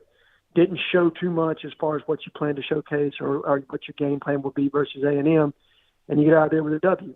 And I guess other than probably playing your starters for a little longer than you wanted, all in all, you're going to get a B-plus game from me on this one. And what about Peyton? I mean, I thought his running was like the revelatory thing of this game, man. I didn't know he had it in him. I didn't either. I'm going to be completely honest with you. He definitely showed some wheels. Now, look, he's going to look a lot faster against Stanford than he is going to be against Texas A&M next week. I can promise you that. That's true. But be that as it may, it definitely was good to see some decision-making from him in the zone read game. That's really, to me, seeing him in the RPO game, in the zone read game, making the decisions he needs to make. And he made some pulls tonight that absolutely he's going to have to make during times of the season to keep the defense honest, and then to be able to make you pay for it when he does. So that was really good to see because it's from the decision-making process. And that's, to me, that was the issue with Peyton last week. not to get too much into that, but it was the decision-making and the lack of confidence. You kind of saw the reverse of that tonight. As the game went on, the decision-making got better, and he really started to kind of feel himself a little bit. You saw some of that confidence start to come around. Yeah. So from that standpoint, I thought it was really good to do that and to experiment somewhat the way that we did, push the ball downfield to get him ready and in a good mindset going into A&M. Because, look, a kid like him is he's a rhythm type quarterback. He needs that confidence, especially going into a place that's going to be as rowdy as College Station is going to be next weekend. Yeah. What did you think about his deep passing? I mean, he was able to get some really nice deep throws in there too. I thought he was accurate. I thought he was accurate with the ball downfield. He was probably a little bit late on a couple of those. But overall, like you said, applied nice touch, put the ball where his receiver could get it. I thought the back shoulder to Rivaldo, even though it was a little bit behind him, was a really placed ball downfield. So not a lot of critiques from me on him tonight. Like, obviously, again, you don't want him to turn the ball over twice. But I really kind of thought for a kid that's only been here since June and is just now getting in sync probably with some of these wide receivers, they're starting to show some of that growth and progression that you hope to see probably last week. We're just kind of a week behind where everybody wanted us to kind of to be. But these are the kind of games that help you iron those things out. It gives Philip Montgomery and Hugh Freeze plenty of information from how they plan to attack Texas A&M next week, what Peyton's comfortable with, what he's not comfortable with, and then kind of formulate a game plan off of that. Yeah. Does this game give you a better feeling about the A&M game? Meaning, do you feel like Auburn took steps forward that makes you feel more confident about the A&M game? In the sense that they've gotten Peyton more comfortable, and then they got more playmakers involved, gotten them some experience and gotten them some touches. Did I see anything tonight that's going to necessarily be showcased against A&M? Probably not, Jay. I think, if I'm being completely honest with you, I think they've deliberately left things out of the game plan that they didn't want to showcase, little nuances and tendencies that they've been playing into that they plan to reverse against A&M. They're planning to bust a couple and do some things, kind of reverse engineer some things that they've been sitting on. I promise you that. So all in all, more than anything, it's just seeing Peyton kind of get into a rhythm, get comfortable, see some of these receivers get some experience making some plays down the field, but nothing that I think is going to change the way I view the A&M game. It's still going to be a very difficult game to go into their place with the talent that they have. Now, do I trust Jimbo Fisher to, dial up a great game plan? Absolutely not. But he's recruited well, and he's got really good talent on that team, and we'll just kind of see how it all shakes out. Yeah, and Bobby Petrino, too. I mean, they deserve each other, J-Head. Oh, listen, nothing would make me happier to watch those two get into a cage match on the sideline, arguing over who's making the play call with Auburn coming out with a W next week. You couldn't be two bigger dipshits, but it is what it is on that, man. I'm not going to fight with you about that. I completely agree. Hey, did you think there was a point in this game when Montgomery got the play calling taken away from him? It sure looked like he was calling some plays there in the second quarter, brother. Taken away from him, I think that's probably a little bit strong. I think Hugh has always said, I want to get a couple here and there. And typically, situationally, he's going to be involved specifically in the red zone. But I think from time to time, when you've got two guys that have been successful at calling plays, a guy's going to want to kind of take over, specifically somebody like Hugh that's had as much success as he has. So I wouldn't say taken away more than I would just say, Hugh said, I'm going to take a couple of series here just to see what what feel I have for the game right now. And if I need to, then I still have the ability to do it. But I don't think it was similar to, look, let's be honest here. A couple of years ago when Chip Lindsey was the OC and Gus was here, Gus was making the play sheet. He was designing the game plan every week, and he was telling Chip what he could call. I'm not telling him what he could call per se, but I want to run here, I want to pass here. Yeah. And then Chip would look at his play sheet. I don't think it's like that between Montgomery and Hugh. I think Hugh just probably wanted to get into the mix a little bit. Play calling's what he loves to do, and probably just kind of wanted to see what he could do to get us into a rhythm. Yeah. Defensively, anything stick out? Seemed like Auburn was fairly tight, but gave up a couple touchdowns. I thought they played a lot of base tonight, Jay. You know, they didn't do a lot of what we've done the last 2 weeks, which is Ron Roberts kind of dial it up from everywhere, from various zone blitz concepts, Didn't fire see that, zones, did we? green dogs. No, we kind of sat back tonight, played a lot of base, did some things on the back end from a coverage standpoint to let some guys get some exposure. And look, Jalen Simpson continued to do what he's done, which is be an absolute playmaker in the back end. That kid's going to be all SEC if he continues to play the way that he has and see the ball the way that he has. And it was good to see some young defensive backs get some work tonight. Obviously, I'm trying to place the South Georgia cornerback that made the original pick, the first J.D. pick Rim. of the game. J.D. Rim, it was good to see J.D. get into the mix, especially he's been injured, most of fall camp. So seeing him get into the mix, get a good interception there, really kind of stick in the player's hip pocket and make a play on the ball in phase. So good to see from that standpoint that the coverage held up. You probably got chewed up a little bit more on the ground than you absolutely wanted to at times. And obviously gave up a cheap touchdown there at the end coming off the Jay Fair muff punt. But all in all, I thought the defense held up pretty well, specifically for not being as aggressive as we've been. I think the game plan defensively will be much different next week in A&M. I think Ron Roberts is probably going to try to heat that quarterback up a lot. He's going to want to see what that kid's made of. So I'm looking forward to it, man. I mean, I'm ready for a fucking big-ass game. You know what I mean? Like, let's see what they got. I'm with you. And look, here's the thing. If you go down there and you play well, regardless of whether you win or you lose, if you play well and you keep the game tight, you're going to come back home to a rocking Jordan Hare when you play Georgia. And listen, Georgia played better in the second half, but I'm going to sound crazy here. They're not a team that we should be scared of. Is the likelihood we're going to get beat? Absolutely. But that's not a team that this team needs to play scared of by any means. And look, JHS is worth 7. Okay, I firmly believe that, especially if it's on full tilt. So just go down to A&M and play well. Win, lose, let it all hang out, play a big-ass game like you said, and let's see what we're made of. That's what I'm talking about. J-Head, you're an absolute stud, and I thank you for spending some time on your Saturday night hanging out with us here on the Brain Jam, brother. First of all, there's no place I'd rather be. Secondly, dedicated Auburn fan like everybody else that watched that game tonight that's been in the chat. So hope you guys are having a great night tonight, and look forward to talking to you next week, brother. All right, brother. Appreciate you, man. Thank you, buddy. See you, man. Bye. There he is, the GOAT, J-Head. What an absolute stud that guy is. We love having him on the show, and, always so good. He's always just like, yeah, man, let me help. Just tell me how I can be on, when I can be on, how can I help? But, yeah, Pipe's in the chat now.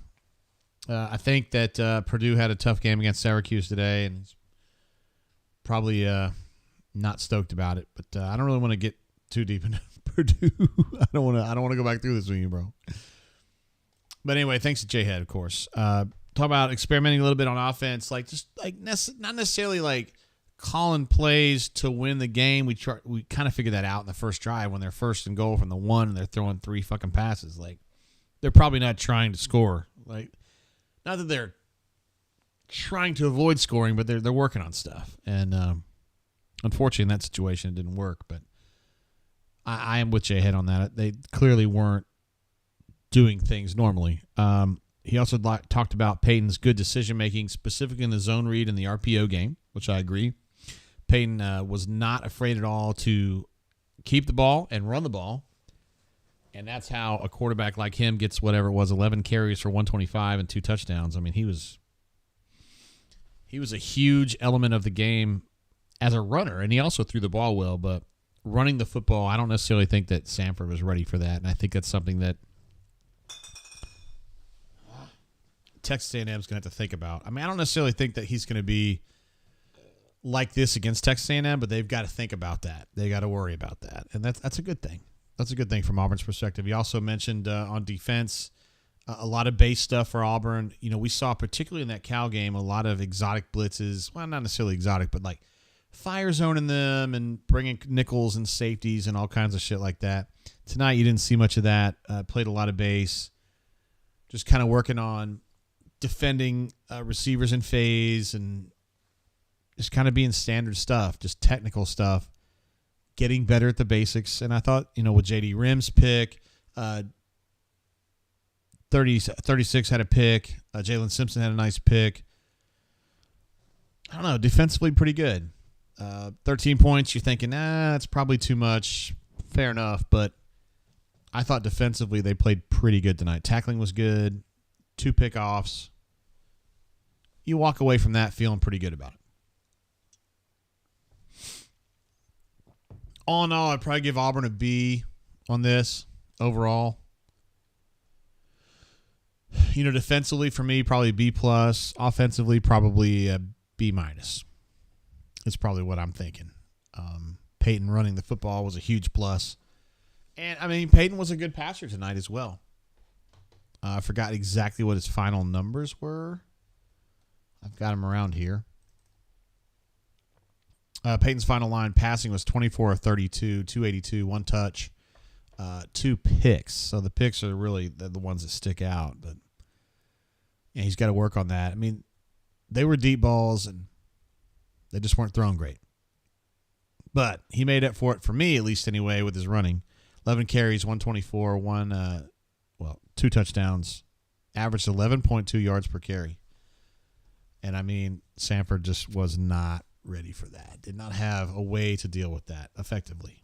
Now, Texas A&M, they're going to have a way to deal with that. So it's going to be a little different. Cleveland Brown jumps in and says BYU is back up on Arkansas 38-31, which changes a little bit maybe how I feel about Arkansas. I had that as an Auburn win here. Let's kind of go back through this schedule here on the bottom left. I got Auburn winning 9 games, and I'm not going to back off of that, even though I'm not sure at this point.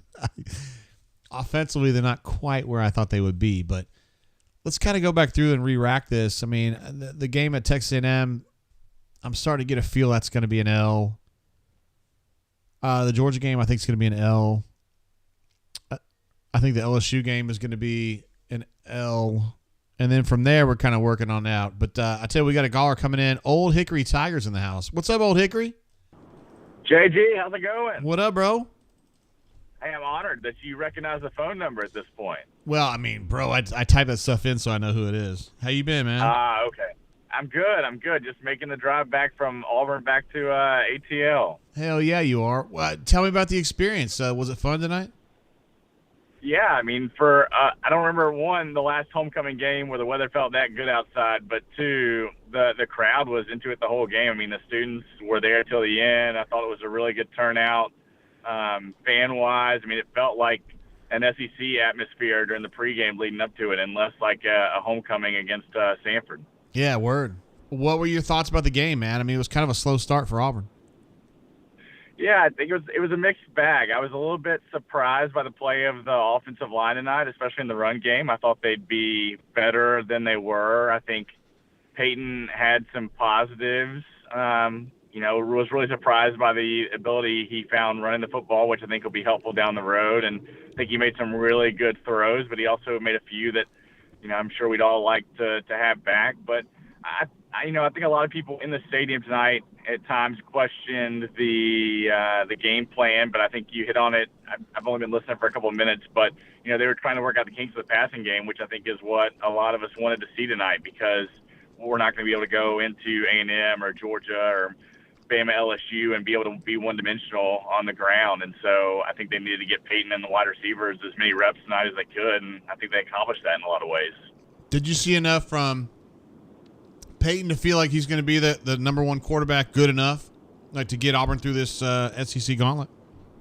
I think he's going to have to be, right? I think we've seen that Robbie can't necessarily throw the football well enough against upper-tier competition to be able to be the guy this year. That doesn't mean he can't be next year or down the road, but, Robbie is just missing a little bit of that touch in the passing game needed to be able to be a starting SEC quarterback to take a team to the next level this year. And it seems like the staff isn't confident enough with Holden at this point to give him a shot. So I think you got to roll with Peyton, and I think there's a lot to be encouraged by tonight. I think, at Cal last weekend we had a lot of frustration of the back and forth of Robbie going in for a couple plays, Peyton going in for a couple plays. I mean, I think outside of a couple red zone trips and, the end of the fourth quarter, it was basically Peyton's offense, which allowed him to get into a little bit more rhythm tonight, I thought. So, and I think seeing that ability of Peyton to run the ball, gives you some of those elements you also get of Robbie. Obviously, he's nearly as electric of an athlete as Robbie is, but he's given Texas A&M and Georgia and others film to look at with his ability to run the ball. Yeah, and Auburn didn't necessarily run the ball that great, but Peyton sure did. I mean, 124 yards rushing, 2 touchdowns. He was amazing. Yeah. I mean, I thought he was excellent on the ground. I think he looked really nimble. Like, I was surprised by how good he was running the football because, to a lot of people's point, it's not something he did a lot of at Michigan State, but I think he showed he's more than capable of moving around the pocket and picking up a first down with his legs. I heard a comp to Stidham tonight, and I can see that in some ways with his run game. I think he might even be a little bit more electric on the ground than Stidham was. But I wonder what that does for Robbie in this offense moving forward if they're trusting Peyton more with his legs. Do you think that means we may see Robbie a little bit less moving forward after what Peyton showed tonight on the ground? Yeah, I do. I think that his running ability makes me think he could be good in the red zone. I'm talking about Peyton at this point. So I think, he was talking about this on Tuesday, or on Monday, rather. He doesn't want to see a platoon. He thinks that Peyton's his guy, and he wants to go with him more, and that's what they did tonight. So I think we'll see even more of that against A&M and moving forward. I don't think they're going to platoon at all. Yeah, I think my biggest surprise of the night, though, on offense had to be Jarquez. It just feels like he hasn't been able to get going just yet on the ground, and I haven't necessarily seen anything that stands out in regards to what he may be doing differently. I know a lot of people pointed out he's moving sideline to sideline or backtracking, not necessarily hitting the hole and going north and south, but I'm hopeful that's just going to take a little bit of time and more reps to get him to where he needs to be. But, he doesn't look like the Jarquez we came to know over the last couple seasons. At least doesn't seem like it so far. That is true. Although I've been pleasantly surprised with Damari and Cobb. I think they have both been better than I expected. So overall, that's and good. Even Batty. I think Batty was really good tonight too. Yeah, he was. He was really good. I mean, they got a lot of dudes, man. Like, honestly, and that's the best thing. I mean, if somebody goes down, they still got 3 really good ones, Sure. And I think the defense, I mean, you had to give them props. Outside of the tough spot they got put in on the fumble punt return, really only giving up 1 touchdown drive the whole night. I mean, they held Samford to, I think, under 100 yards in the first half, and it wasn't till those last couple of plays of the last drive, I think they went over 200 yards of offense on the night. So, I mean, Ron Roberts has been playing some excellent ball. I mean, from the second half of Cal onward, really after the first quarter against UMass onward, I mean, they've looked really good, and they got a lot of dudes in that secondary. I mean, it seems like every game we're talking about another guy stepping up in the secondary, and it's just encouraging to see. I even thought the defensive line looked better at times tonight. We're not still getting the pressure from the edge that we probably like to see. That's probably my biggest concern on the defense right now is we're just not getting pressure with 4, especially for the defensive end spot. But I thought the D tackles looked really good tonight, and I think that the secondary showed why they're one of the top 4 or 5 units in the SEC this year. I agree. What do you expect next week, man? I mean, this is going to be a tough one. What do you think is going to happen?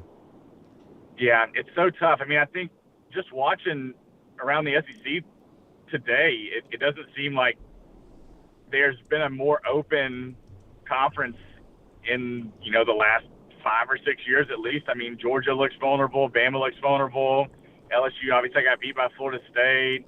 Ole Miss looked shaky against Tulane. I mean, I wouldn't be surprised if Auburn goes into A&M and wins next week because it seems like in that series the road team wins more than their fair share. But I don't know. I think it's going to be Auburn's toughest test of the season, and I wouldn't be shocked to see it go either way. But as Jay had just said, a couple of minutes ago, I think if you can just keep that game close and show that we're continuing to make progress in the right direction, that atmosphere for UGA the next weekend at home is going to be electric. And I hope that it's, regardless if we go into that game with 1 loss or undefeated, you got to think about how many big-time recruits are going to be in town for that one. We got to have a good showing to keep this recruiting class rolling.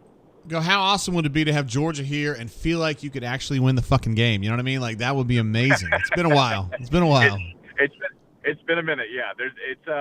I would just say overall, the atmosphere in the stadium this year just feels, I mean, granted it's been against UMass and Samford, right? But there's just an optimism in the stadium that hasn't been there the last couple of years. I mean, people are excited. You've got a packed house.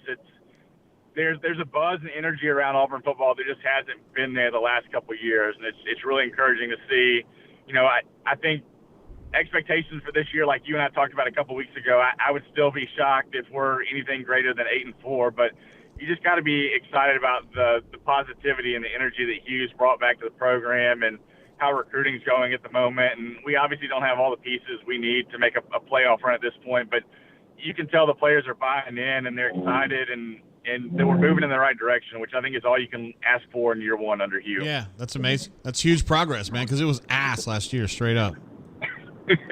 There was not much to look forward to in 2021 and 2022, but you know, we still obviously have some huge holes that need to be filled through the transfer portal and through high school recruiting. But I mean, a lot of those guys that came in, I thought, have made a big impact on this team and really raised the floor of what Auburn could have been this year. I don't know that the ceiling's much higher than 8-4, but think about where this roster was just a year ago versus where it is now. I mean, could you imagine if Hugh wouldn't have brought in all these dudes from the portal that he did, what Auburn's record would be right now and what they'd be looking at for the full schedule? It'd be bad, brother. Be real bad. But I don't know. What do you think? Do you think Auburn could go in and get a win and Texas A&M next weekend? Hell yeah, I do. Yeah, for sure. Because Texas A&M sucks and Jimbo sucks, and I mean, Jimbo is a bad guy and he should lose every game. So Auburn's got that going for him.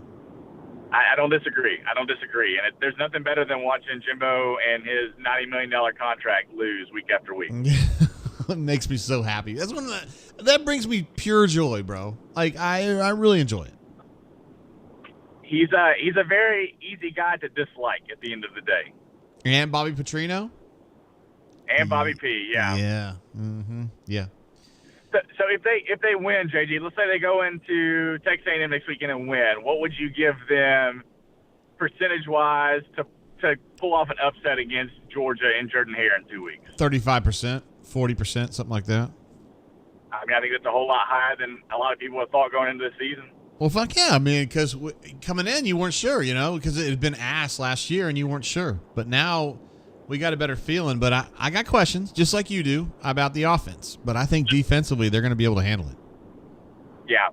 I think, like we said, Peyton Thorne made some really good decisions tonight. He had a few I'm sure he'd love to have back. But, we're seeing progress. And I think right now that's all you can ask for. We knew they were going to experiment a lot tonight, and they were going to try some things that they wouldn't be able to get away with from an SEC opponent. So I think overall I had to be pretty happy with that performance, especially the defense. And I think the offense took some strides forward tonight versus where they were against Cal last week. So you just keep getting a little bit better each week, and who knows what will happen. It's a long season. That's exactly right. Old Hickory Tiger, thanks for calling in, bro. Again, amazing call. Always great to talk to you, JG. Have a good rest of your night. All right, bro. See ya. Take care. There he is, Old Hickory Tiger, a swoogan, officially a swoogan, and another terrific call. Man, we loved him during the when we were doing our quarantine shows because he was kind of setting the record straight on some shit. But he's been a little bit of a revival here. We've had him back like 2 of the last 3 weeks, and we love him. Also, Tony McDaniel reminds me that D. Craig is on the staff there at Texas A&M, which I like Damian personally, but I don't know. The way he left Auburn was kind of weird. Also, Cleveland Brown regrets to inform us that UNLV has defeated Vanderbilt. So there we go. Also, there was some talk on here about Keontae not playing as much, according to his Instagram story. Let me see who broke that story here for us. Somebody mentioned that on his Instagram story that he had a high ankle sprain, so that's not great. Now we got MW Dave on the line. What's up, brother? What's up, man? Word. Just headed back to the ATL after the game. Fuck yeah, you are, because you're satisfied and good, right? Because you had some popcorn, you had some elephant ears, and you got a W. Well, did you have any funnel cakes, JG? Yeah, we got 9 funnel cake machines, JG. All right, what did you think about that one tonight, brother? I speculated midweek that I thought what we saw the first 2 games was, as far as Thorne went, Hugh and Phillip really just throwing everything at him. trying to, put him in baptism by fire. And I said, I think when we come out Saturday, you'll see that they'll start doing things to try and build his confidence up before we go into A&M, and they won't be swapping out quarterbacks as much. And, that was my hypothesis. I said I wouldn't be willing to bet on it yet. I hadn't seen enough, but that's where I thought we were headed. And tonight confirmed that. I think that's how they've been handling Peyton. I thought he played a significantly better game. He still there's things to work on, and it's, as you've said it, Jay had said it, he came June, hasn't really had time to work with these guys. The whole offense the whole team is a lot of guys that hadn't played much ball together yet, and it's going to take some time. And I think that's some of the downsides of what we're seeing. The upsides, though, are good. I think on the deep balls, probably 4 out of 5 of them, he just places them exactly where you want it placed. The 5th one, that's a different matter. But, those are the kind of things that I think are going to work out. I think the comparisons to Stidham are pretty accurate. His mobility, that didn't really surprise me. I felt like I'd seen some hints of that. Just wasn't something that Michigan State's offense used. Yeah, and he ran the football like a freaking marauder. He looked like Bo Nix out there, bro. He made one move going into the end zone that just had a little. I'm not even going to say it because people are going to say, no, there's no way you're comparing him to him, and I'm not going to compare him to that guy. But it had a little flash of another quarterback that made some moves getting in the end zone about 13 years ago. 13 years ago, yeah. So, yeah. He's not. Nobody's going to say NWD said he's just as good of an athlete as that guy because he's not. I know. But the vision and the sense of where you are on the field and all that, it's there sometimes with him, and I see flashes of, being a very good, if not great, quarterback. So I know. I think he's what we've needed for a couple years now. So I'm good and satisfied with that. There'll be growing pains. There's a lot to come, but offensive line did not impress me tonight. I get that we were sort of in a pass-first scheme most of the night, but when it's 4th and 1, it doesn't matter what your scheme is. That space plays, and you got to blow guys off the ball, and we didn't do it multiple times. I know, and so that was a little surprising to me. Yeah. That's my thing, and I played in a old school wing tee offense with a coach that would run it 19 times in a row, run the same play 19 times in a row if it was getting 3 yards to carry, that kind of thing. So it's frustrating me a little bit because I thought we had taken a step forward there, and I'm concerned as we get up against the big defensive lines of the SEC that it's going to be even tougher, and we're going to have to do more things to be creative to pick up yardage in short yardage situations, which is where you don't want to have to be creative. So that's kind of the downside. The defense, I love the ball hawking nature, but I'm not as sold as I think everybody else is on the defense. I think we're going to really struggle when we get against SEC offensive lines. I think we're weaker than we have been in a long time up front. Got good talent, but young guys that need the body built a little bit more. Wow. So okay. I just it doesn't necessarily show yet, but we'll maybe flag that and see. And if we hold an LSU or Georgia or Bama to under 100 yards rushing, then I'll eat my crow. But I feel like maybe in a situation against, for example, a Georgia, Alabama's the end of the year. I'm not even getting into them yet. I think we'll be a very different team by the time we get there, and I think we'll be much improved, and they may be not any better than they are right now. We'll see how that season plays out. I know. They're not very good right now, are they? The cohesion's just not there. I think time's kind of finally. Everybody's going to say this. Time's kind of caught up with them. They could come out and surprise us. You still got probably the greatest coach of all time there. He's earned that at this point. I don't know if I'm going to dispute that.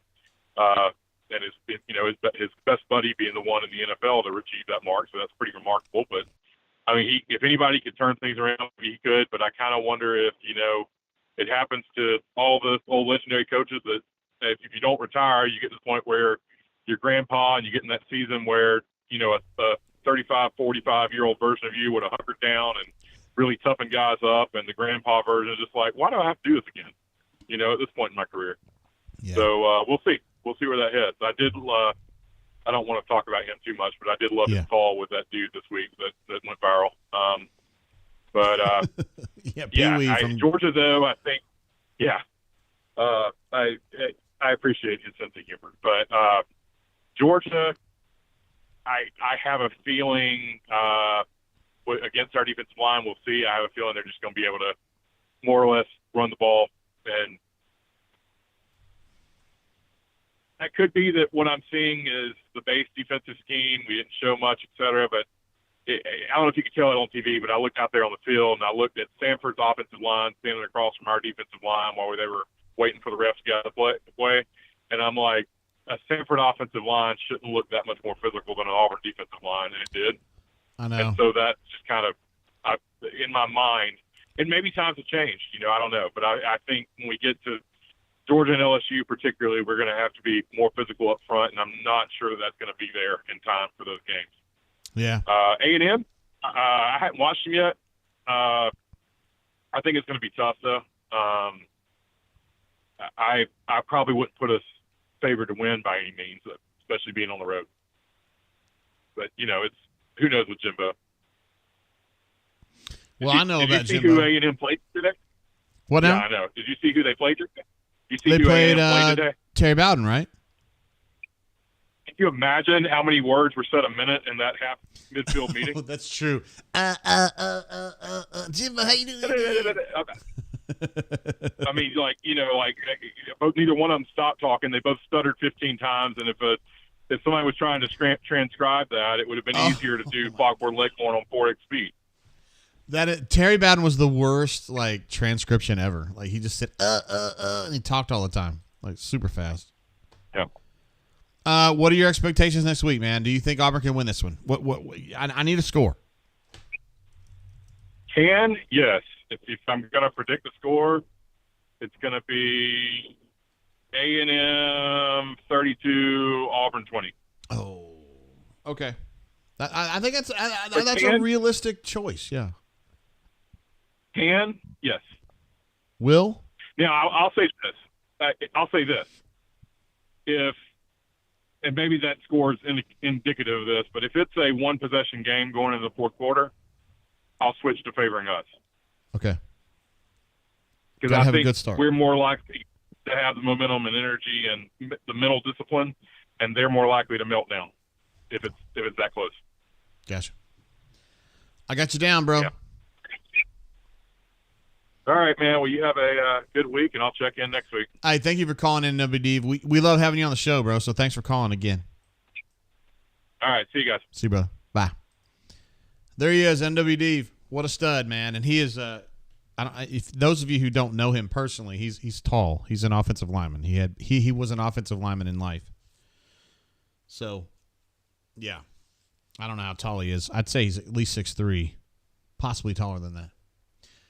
I'm going to go to BMAT here in just a minute. I was actually texting with him earlier. And then apparently Colorado State game is kind of back and forth a little bit. They had a pick six that got Colorado ahead. And now Colorado State got a scoop and score. So I'm guessing that Colorado State is ahead now. It's probably early in that game. Also, I wanted to say that it's gone final in Stillwater. The good guys. 33-7, the Jags over Oklahoma State. Holy shit, man. That's amazing. So, yeah, huge. And I do want to give a shout-out to Old Hickory Tiger. We had just finished the call from him when we went to MWD. Love having both those guys on, but Old Hickory Tiger, I appreciate you calling in as well. I talked to B-Matt earlier, and he said he was Gucci. Thank you, young lady. I went ahead and nibbled on that a little bit. What you do on the phone there? That's old.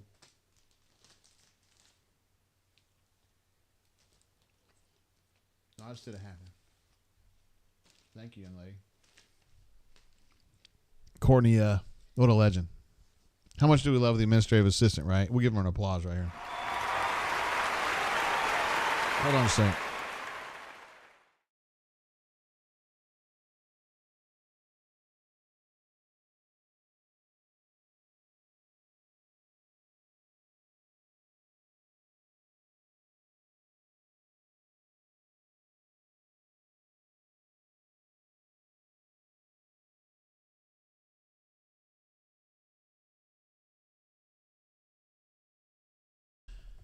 All right, guys. Thanks for letting me have a 30-second conversation with Courtney there. That's big. That's huge. 14-7 Colorado State is what Kanuman is reporting here, so that's good. And Solo Tigre, with the biggest achievement of the night, says, finally got baby Tigre to bed, LFG, right there. That can be tough sometimes, man. That can be tough. So I texted B-Matt. He said he was Gucci whenever I call him. So let's see if we can get him on the horn. I need to get B-Matt's cell. Here we go. Let me get B-Matt on the horn here real quick. Now he's at Jordan Hare, so hopefully he's out of wind. He's winded. What up, B-Matt? How you doing, bro? I'm doing good. How about you? Hey, have you been walking up and down the stairs? No, I mean, I'm sorry to disappoint everybody, but I've just been staying down here in the interview room and not walking back up to the double wide in the sky. So, yeah. You know, I know everybody at this point I'm not out of breath or anything, but yeah, that's what I'm doing. So you just been writing down there? Yep. It makes it easier. I can get started quicker. But hang it's out like with all the cool TV folks. Oh, it's TV people and photographers down there, right? Mostly, yeah. Some of the writers stay, but I just prefer to stay down here and get the shit done. Word. Anything? What popped out to you post game? Did Hughes say anything that kind of struck your fancy there? You know, he didn't talk about how awesome Peyton was. He said he was pretty solid, which, you know, I kind of agree with that, but he did account for 405 total yards total offense, which is the most since Nick Marshall in 2014. So that's pretty damn good, you know. Yeah. I mean, Nick Marshall was a bad man, right? He was one of the best players that's ever stepped on this field, you know, in the past 25 years or whatever. I've been watching Auburn football, so yeah. That was still an impressive performance. I know it wasn't perfect. He made the interception. He mentioned the first one he thought it might have hit the receiver in the shoulder pad. I'm not so sure about that, but he said the second interception there in the zone was definitely a mistake, a bad read there. But, I mean, Peyton, I had no idea he could run the ball that well. I mean, he looked terrific doing that. And that makes Auburn a little bit tougher to prepare for, I think. You know, if you got to prepare for Peyton to do that, and of course Robbie can come in and do that. And you know, I was glad to see Peyton throwing the ball down the field a little bit more, right? You know, I don't know how that looks against a good, you know, defense or, you know, a talented secondary, but we'll see. But at least he's starting to do it now. Yeah, and you mentioned Peyton. You didn't know he's that good of a runner. Shit, I didn't either, man. I didn't know he was that fast. No, he looked good. He looked really good. I mean, he had some speed. He had some moves. He, you know, would put his head down and get extra yards after contact. I mean, he looked terrific, and it bounced right back up. A couple times I'm like, yeah, don't you want to slide, big boy? But yeah, he was fine. And then Freeze said he was solid. Pretty much, yeah. But I think that's the way Freeze is with the quarterbacks, right? Yeah, he's it seems that way, yeah. Continue to push them to get better, yeah. Yeah, I mean, he hasn't really said anything great about any of the quarterbacks other than the second team guy he's just trying to boost up, right, you know? Was he asked about the first and goal from the one and throwing 3 fucking fades or like 2 fades plus a shitty pass? No, that didn't come out specifically. He was asked about some of the decisions and said they gotta look at that. They said they didn't do a good job down there early in the game. He was referring back to that. So yeah, he did sort of talk about it and pretty much said he wasn't happy with the way they sort of ran those series of plays down there. So I'm sure that's one of the first things they'll look at with Phillip. Do you think that Hugh was calling plays at any point tonight, like consecutive plays? See, I saw that on the board, and I can't tell that from the double wide in the sky, right? You know, I there's no way I can spot him, you know, on the sideline. So I couldn't tell. So I do not know. I mean, he could have been just speaking and having discussion with Phillip, or, you know, he could have been calling the plays or looking at the plays that Phillip called. Who the fuck knows? I don't know. I think that is something we can ask him about on Monday, right? Yeah. Maybe a little bit more because he hasn't shied away from answering those questions, you know. He had his play sheet up over his mouth, and he was looking at the play sheet a lot more than he had been. So my thought is that he was calling plays, but I just can't prove that. But he wasn't asked about that specifically, No, he wasn't, but it wouldn't surprise me because I mean, I thought there were some other plays. I'm like, what the fuck are they doing? Yeah. Early on in the game, right? Yeah, it's like can you throw the ball down the fucking field? I mean, just once. I mean, it's just. But they did finally start to do that. I should say. But it was getting right. I mean, come on. The first and goal from the 1, and then the 2 4 fades. yards, throw for 5 yards. I mean, come on, just stop. Please. It's horrible. This is the offense. Yeah. Anything from the players jump out when you were interviewing players?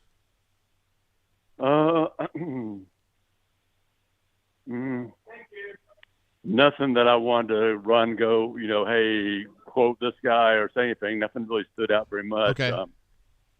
Does this game change? Does this game change your view of the A&M game? Are you more optimistic about it or more pessimistic? How do you feel about that game?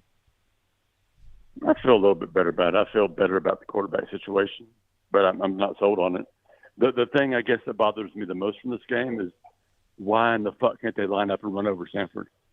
I know, right? I think the top running back had 38 yards or something like that. I don't have the stats in front of me. I'm sitting outside. That's pathetic. You cannot just run up. You can't just line up and run over these guys. I don't care if they're playing, the odd man front and pulling up their safeties and the rover or whatever. Freeze talked a little bit. They were trying to take the run away from. That's fine, but you still block those guys. You make a guy miss, and you get, 20, 25-yard runs, and Auburn didn't come close to that. I mean, they didn't have any other than Peyton. I don't believe they had any other explosive runs that I recall. Yeah, I mean, he was the only one. Yeah. I mean, I thought this team was going to be able to run over some teams. And maybe they're holding some shit back I don't know about, but I from what I've seen, no. No. Yeah. I know. I'm surprised too, dude. I thought they would line up. But, I mean, to be fair, Samford had put 8 in the box, and they were just like, I dare you. And Auburn couldn't run against it. But we've covered some very what's the word I'm looking for? Some coaches who weren't afraid to run against 8 in the box and have plenty of success, right? Yeah. Plenty of success. So I'm not one that thinks, oh, God, they got 8 in the box. We got to throw the ball. We got to throw the 5-yard out every fucking time. No, you can line up and run over their ass if you do it right. We've seen it happen before. Yep. Receivers still not getting open very much. Well, I can remember one time early that I forget who it was, but I don't even know who it was. It may have been Hooks in one-on-one coverage down I think it was right sideline, and Peyton threw it up, and Hooks was like 20 yards behind the ball, right? Or whoever it was. I don't want to blame Shane Hooks because he did have a nice catch for that touchdown. But, I mean, it's man on coverage. You can't even get off the fucking line of scrimmage, dude. Come on. I know. This is fucking Samford. What do you think it's going to be like in the SEC, right? So we'll see. We'll see. I'm still concerned about that, but I thought they looked better than they have all season, the receivers. I thought they played well overall. Better. I wouldn't say great or, good, but better. You got a pick for the A&M game? I feel really bad. I said during a rundown that Auburn was going to masculate Texas A&M, which is a really stupid thing to say. But I'm not the type of guy to back down when I say something that's stupid. I appreciate I'm you. just going to stick with it. Same. I would do the same thing. I mean, I just can't. So I'm going to take if Auburn gets their ass kicked, and next Saturday, then I'm just going to take it. I'm going to take the egg on my face. You just got to sometimes, right? So Auburn kicks their fucking ass and runs up the field, up and down the fucking field, and that piece of shit coach for Texas A&M cries and whines and gets in a fight with his offensive coordinator. That's my fucking prediction for next week. And he gets cucked. He gets cucked again. Yeah. yeah. Right there on the fucking 50-yard line. yeah, Candy comes out on the 50-yard line and says, all right, bro. Hey, write us up some good shit tonight because Stoltzy's down in fucking Mexico having the time of his life, so we got to keep working. I know. What the fuck, man? Come on, man. I'm trying to work here. All right, B-Matt. You be good, brother. Thanks for coming on. All right. Talk to you later, man. See you, man. Bye. There he is, B-Matt. B-Matt's in rare form tonight. I like that. He was not gassed, but he was fired up. I love that. Melee. Hey, Melee. I got something for you, bro. Hold on. Where's it at? Hey, intern, get us this. I need the milkshake thing. Yeah, the BMAT milkshake thing. What do you mean, whose milkshake? This one? Yeah, you finally got it. Yeah, like a medium banana pudding milkshake. He loves banana pudding milkshakes. Sam H jumping in says, B-Matt. Yeah, we love having B-Matt on the show. He's awesome. Stoltze, as you guys know, I don't know if you guys have seen on Twitter or Snaptagram or whatever, he's down in Mexico. Like he's a groomsman in a wedding. And he asked me to do this in like fucking March or April or something. He's like, hey, boss, I'm going to be out for the Samford week. And I mean, it's like April. I'm like, fuck yeah, I don't care, whatever. And then when I saw him on Tuesday, he goes, I'm not going to be here this weekend. I go, bro, we got a game. He goes, yeah, but I asked you permission in fucking April. I go, you're good. I mean, what do you say, It'll be all right. It's just Samford week, right? Casa DP says, B-Matt, I know you're not good. I know you're not satisfied, but are you good? Fat Crack says, B-Matt's been drinking Zimas in the trailer in the sky. The double wide. Ooh, shouldn't do that. Man, amazing. What a great call. Thanks, Sam H, for jumping in on the LFG B-Matt. That was good stuff right there. And let's see. We got Colorado State game. Apparently, it's pretty chippy. Feel like a stranger says it's going to get real ugly. And Auburn RN feels the same way. It's one big brawl waiting to happen. That's interesting. Tony Mack says, thank God no Stoltz. Wait, what? Melee says, does Stoltz get his marbles in Mexico? Wait, what? Marbles? Sir? What are you talking about? Uh-oh, BYU has finished off Arkansas, according to Cleveland Brown, who is our expert on this. So Arkansas goes down to BYU. Wow, without Zach Wilson. It's tough. War Eagle 0008, who had a super chat super early in the stream today. Thank you for that, bro. Says Charles Kelly is the defensive coordinator in Boulder. He is. Long rumored to be an Auburn defensive coordinator hire. Ultimately did not happen. Now in Colorado. So he's bringing it. Working for Coach Prime. Let's see. Knuman says Stoltz is an acquired taste, however, is great and entertaining in such a unique way. Stoltz is a tough one, man. He's a tough one to explain to people. He is so disarming. Like, Stoltz knows so many people, and people almost universally have this great people who know him. Not people on the bunker who just like see him post, but people who actually know him almost universally adore him. He's just so like disarming and like he's the stooge, like everybody's like, oh, lovable Stoltz. And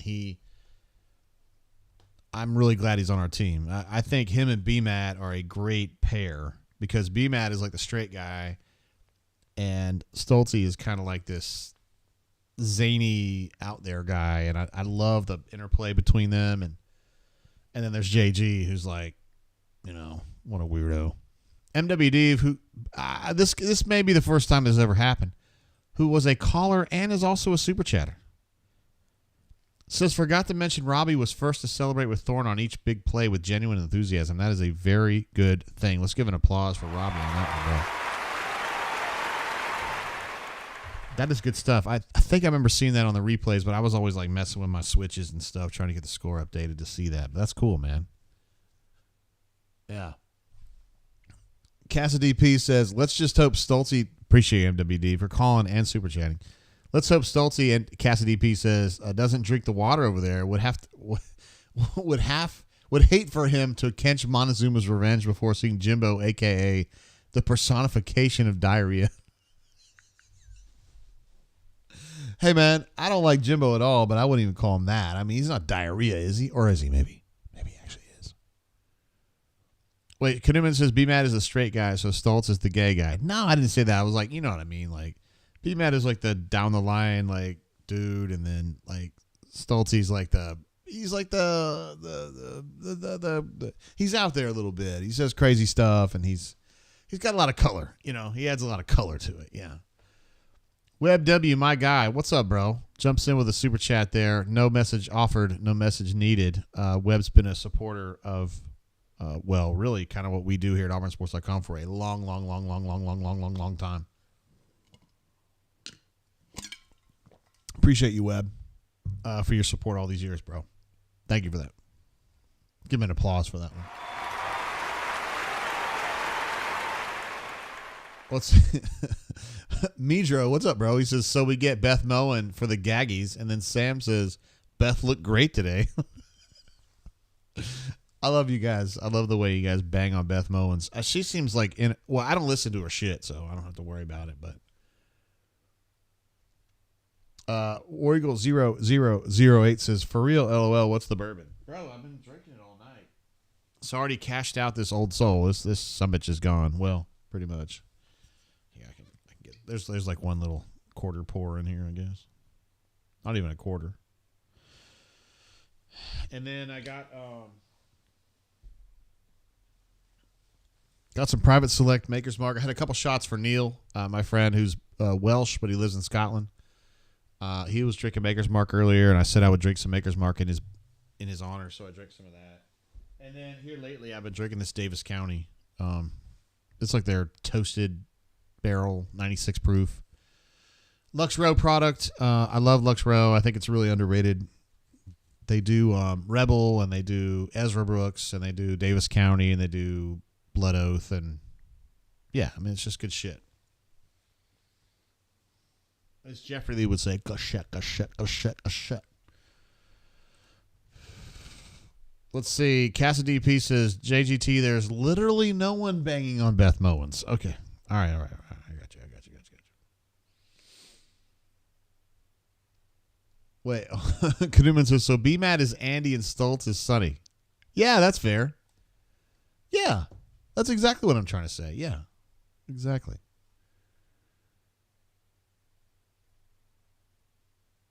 Wait. Blake says, last I heard, Beth was learning how to follow a train. Sir?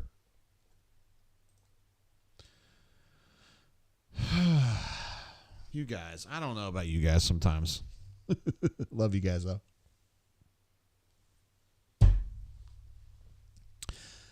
Well, what are we doing, guys? So we still got Colorado going on tonight. Let me see what else we got going on. Still loving that 33-7 South Alabama win. That's edge. The Raging Cajuns are up 27-3 on UAB. I know we got some Blazers around here that might be upset about that one. Let's see. Stanford's still struggling, man. Sac State is still up on Stanford 30-23 in the fourth quarter. There's 1 minute left. Stanford's in midfield. God, I wish I was watching that one. Jeez, I know Stanford's bad, but jeez Louise. TCU up 29-13 on Houston. Texas has gotten a hold of that Wyoming game. They're up 31-10 now. Colorado CSU is tied up, as you guys may have mentioned, 14-all. And not much else going on. UTEP and Arizona, like, yikes, dude. I don't want to see that. And Fresno and Arizona State, nobody gives a shit. Colin Biscuit has a super chat here. Did we learn today the SEC is down this year? Auburn one of 5 undefeated SEC teams after 3 games, excuse me. Yeah, so like the general power of the league, which would be, well, at least in theory, Alabama looks so-so to me. Georgia, I don't want to say so-so. I mean, they won that game. But I think we have questions. And then Tennessee, which is like a de facto potential East challenger for Georgia, I guess, if you want to call it that. They got work today. So, yeah, I don't know, man. I don't want to drink. Sorry, Courtney said something here. I don't want to go too far down this road because we're only 3 games in. But, yeah, I understand what you're saying, Call Me Biscuit. I don't think the SEC is super powerful this year. And the good news for Auburn is that as an up-and-comer, I think there's some space there to try to fight. And I was talking about this before Old Hickory Tiger called. You know, I got to change some of my predictions here. I think Auburn's going to lose this A&M game. They're going to lose to Georgia. They're going to lose to LSU. I think they're going to beat Ole Miss. I think they're going to beat State in a tough game. They're going to win at Vandy. So at that point, that's 6-3. Arkansas, I think they're going to win that game 7-3. New Mexico State 8-3, and that gets you to the Iron Bowl at 8-3, which gives you an opportunity to win that 9th game, assuming that Auburn continues to make progress and Alabama is an average team. At that point, then you feel pretty good about it, but still got a lot of work coming in. My lovely wife, who I adore and appreciate every single day of my life, drops a super chat and then didn't say anything. But she comes right back and says, drink one for Sammy, my boy Sammy. I mentioned this early in the show. I don't know if you guys were here, but my homie Sammy, there he is, Sammy Cat. He passed away today. He was sick.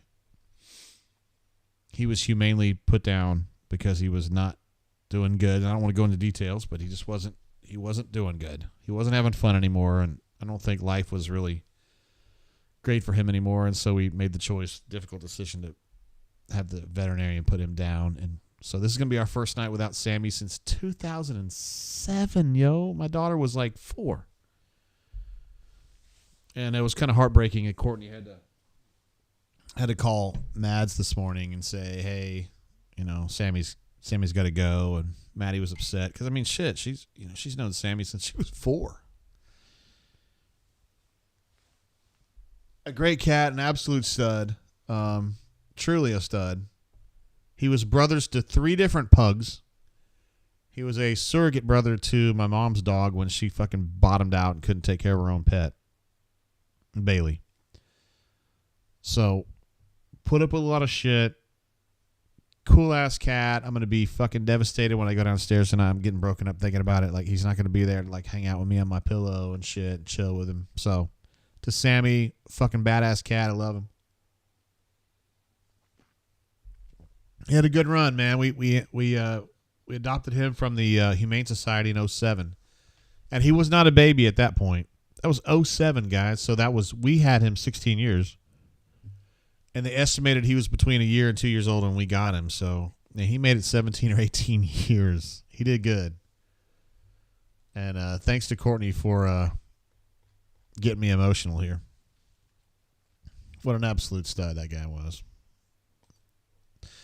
T.A. Irvin says, I think we beat A&M. I mean, God, I would love to see it, bro. I'm not going against it.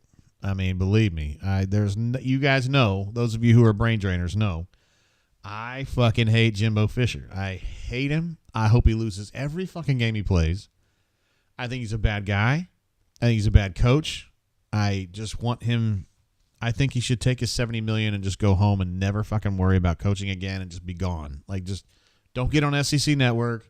Don't get on CBS Network. Like, just go and be a rancher and leave me the fuck alone. Like, that's what I want to have happen. It probably won't happen like that, but if it did, that'd be great. So, I'd love to see Auburn win 75 to -10 is my goal. But I'm concerned. I have concerns about Auburn's ability to score down there. Kanuman says to Sammy, thank you, Kanuman. Appreciate you, bro. Sammy was an absolute legend. Let's see. War Eagle 0008 says, getting old is weird. Just get used to death. I don't know. I've had a bunch to drink, but it happens. Just get used to death. Like, if you had told me that 10 years ago, I would have been like, what the fuck's wrong with you? But like now when you type that, I'm like, I kind of get where he's coming from on that. It's true. It's true, man. The older you live, man. Like, seriously, you're going to get your heart broken. It's all part of it. Uh-oh. Courtney says, wrap it up. Wrap it up. I'll take it. Courtney says, wrap it up. I don't know what that means. Do I even know what that means? Uh-oh. Chris M says, pouring one out for our old Labrador, Argent, who passed from cancer when we were on vacation a few years ago. Oh, that is so tough, man. God, Labradors are so amazing. I wish I had space for a Labrador. They're the best dogs. I'm a pug guy because of the living space that we've got, but labs, my wife grew up with labs, and just amazing dogs, man. Cassidy P says, Sammy saw a lot of interesting Auburn football in his time. He sure did. He watched a lot of Auburn football with me through the years, man, watching tape and shit. And Chip says, at Corny Tate, who the fuck is that guy? I love it, man. You guys are great. Love it. Oh, wait. Was Maddie here? Uh-oh. Maddie's in the house. Love you, Dad. War damn. Maddie, I sent you a text earlier. About South Alabama beating Oklahoma State 33-7. Did you see that shit? It's unbelievable. I don't think Maddie does the texts is the problem. If I sent it on Snapchat, she probably would have gotten it. Appreciate you, Maddie. Love you, girlfriend. Well, you're not my girlfriend, but you know what I mean. Let's see. JR says, Crossroads plays for your cat, Jay. I don't know what that means, but I appreciate it. I think I know you're trying to say cool shit right there. Let's see. Chip says, both of JGT's ladies are bombing the chat. Elbow cough. Well, I mean, one of them is my offspring. Look at Mang. Mang is mad. Mang wants to know, why is BMAT cussing so much 10 minutes after BMAT's off the horn? Hey, Mang. Dialuke says this win was for Sammy. I love the idea of Sammy like caring about that stuff. Fat Crack says to the Tates and their loss. Man, I appreciate you, bro. Give you an applause for that. I mean, it really actually kind of does suck, but it does like suck though. I mean, like everybody loses pets and nobody wants to hear about that shit, so I don't really talk about it too much, but I mean, it does kind of stink. Man, give me a laughing emoji. I know you're just teasing, bro. I appreciate you being here. Well, I'm going to probably wrap it up here as I drink this last bourbon. We got scheduling situation. So we got the 11 a.m. game next week, which is good if you're the road team. You don't give a shit about an 11 a.m. kick. But for brain drainers, we do care about 11 a.m. kick because we got to get on the air at like 10:45 or whatever. And we'll just go through the afternoon and, just see what happens. I'm really, really hoping that, like, we got good things to talk about next week because I'm telling you guys, losing to fucking Jimbo is just something that I do not want to do that. AU Taxman says, how was the second half? Thanks, Fat Crack, for your second super chat of the day. AU Taxman says, how was the second half heading home from dinner? Much better. Thorne was like he was a rushing maniac, honestly, in the second half. And he finished, I think, 11 carries for 125 and 2 touchdowns. A lot of that in the second half. So he did great. And I thought his running, AU Taxman, was the difference. I mean, Auburn's going to win the game anyway, but you know what I mean? Like, that was the thing that really stuck out in that game. Hayden jumps in. What's up, man? Look at Hayden. I fucking love Hayden. He says, appreciate you and your work, JGT, War Damn Eagle, brother. Hayden, so glad you're here, bro. I'm so glad you surfed in and you've been part of our family for a long time now. Actually, probably 5 years now, I would say. Auburn Dad for life. Always give me thumbs up on the twatter. That's what I appreciate you, man. To JG and the fam, in memory of Sammy, War Damn Eagle. Look at that, man. Sammy the legend. What an absolute stud. I'm going to be, it's going to suck going downstairs without him, but it's all good. Also, Cleveland Brown reminded me to hydrate, like a final hydration. Thank you, Cleveland Brown.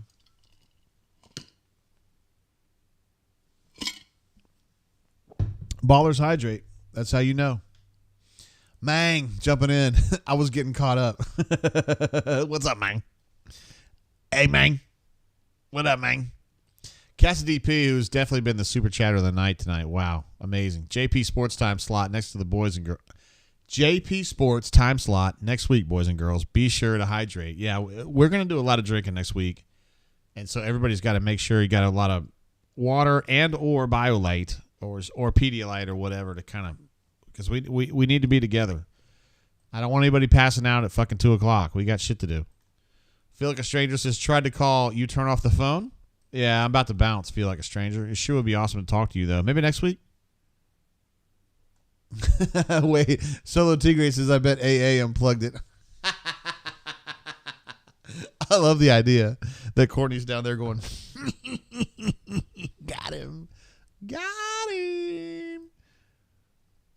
Auburn RN jumps in with a super chat. Wow, had an amazing chatting performance last week and this week, too.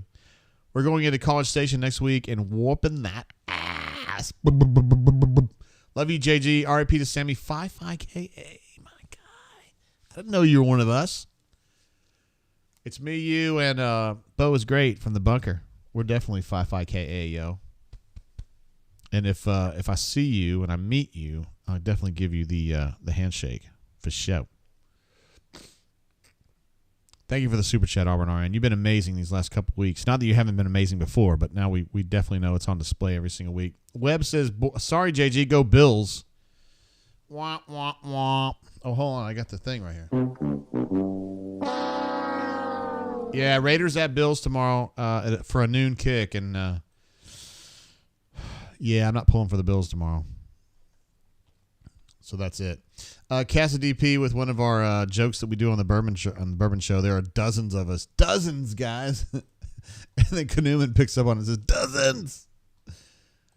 I feel like a stranger. I appreciate you, bro. Yeah, we're going to wrap it up here. I think so. I just need to go downstairs and deal with Sammy not being there. Russell S. says Sammy's going to be happy to see AU destroy the Ags. Go Jags, War Eagle, and may God bless everyone. Look, Russell, I appreciate that. What an uplifting way to go right there. Amazing.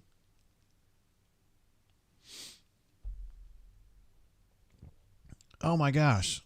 Auburn Dad for Life. No, I didn't miss your super early, did I? I thought I called you out, bro. He says, to JG and fam, in memory of Sammy. Ward M. Eagle. There he is. What a stud. There's the Samster right there. Just kind of a little white cat. His eyes were like crossed a lot, so he would kind of dart his eyes around like this, but he was really cool, man. I knew when he stopped eating, he was not happy, and he was meowing all the time, and he was peeing everywhere and puking everywhere, and he just wasn't good, man. But he lived a long life, and he was good for 99% of it, so, or 99.9% of it, really. All right, guys. Cassidy P with the statement of the night says, hold on, wait a minute. Cassidy P, something that Carnell taught me, I should say, when he was coach last year. Have a good night, everybody. Be where your feet are. That is an amazing. It sounds silly, but it's actually really thoughtful if you think about it. Be where your feet are. Be where your feet are. Be present where you're at and be intentional with the shit that you say and you do. If you do that, you're going to live a more wholesome life. That's the truth. I learned that from Carnell Williams. Corey Dub says, we've been listening on the ride home. Raise a glass for Sammy. What a fucking stud, man. That cat, I'm telling you. Absolute legend. Kanuman says, gals, we're going to poke. We're going to go ahead and hold off until next week, bro. Sammy has very strong opinions about this. He is a huge fan of Lisa Booth. I don't know why he is, but we'll talk about that next week. So, all right, guys, we'll check you in. We're going to be on the air, 10:40-ish a.m. next week, and then we'll see you guys, obviously, at auburnsports.com, where you should be subscribed if you're not subscribed already. We'll do a rundown on Tuesday. We'll be doing a press conference on Monday, and then we'll be doing the show 10:45-ish, whatever, on next Saturday for the big game against A&M, the fighting cucks of Jimbo Fisher. So until then, keep your feet on the ground, keep reaching for the stars, make great decisions, stay hydrated. Yeah. See you guys then. Peace, love, peace.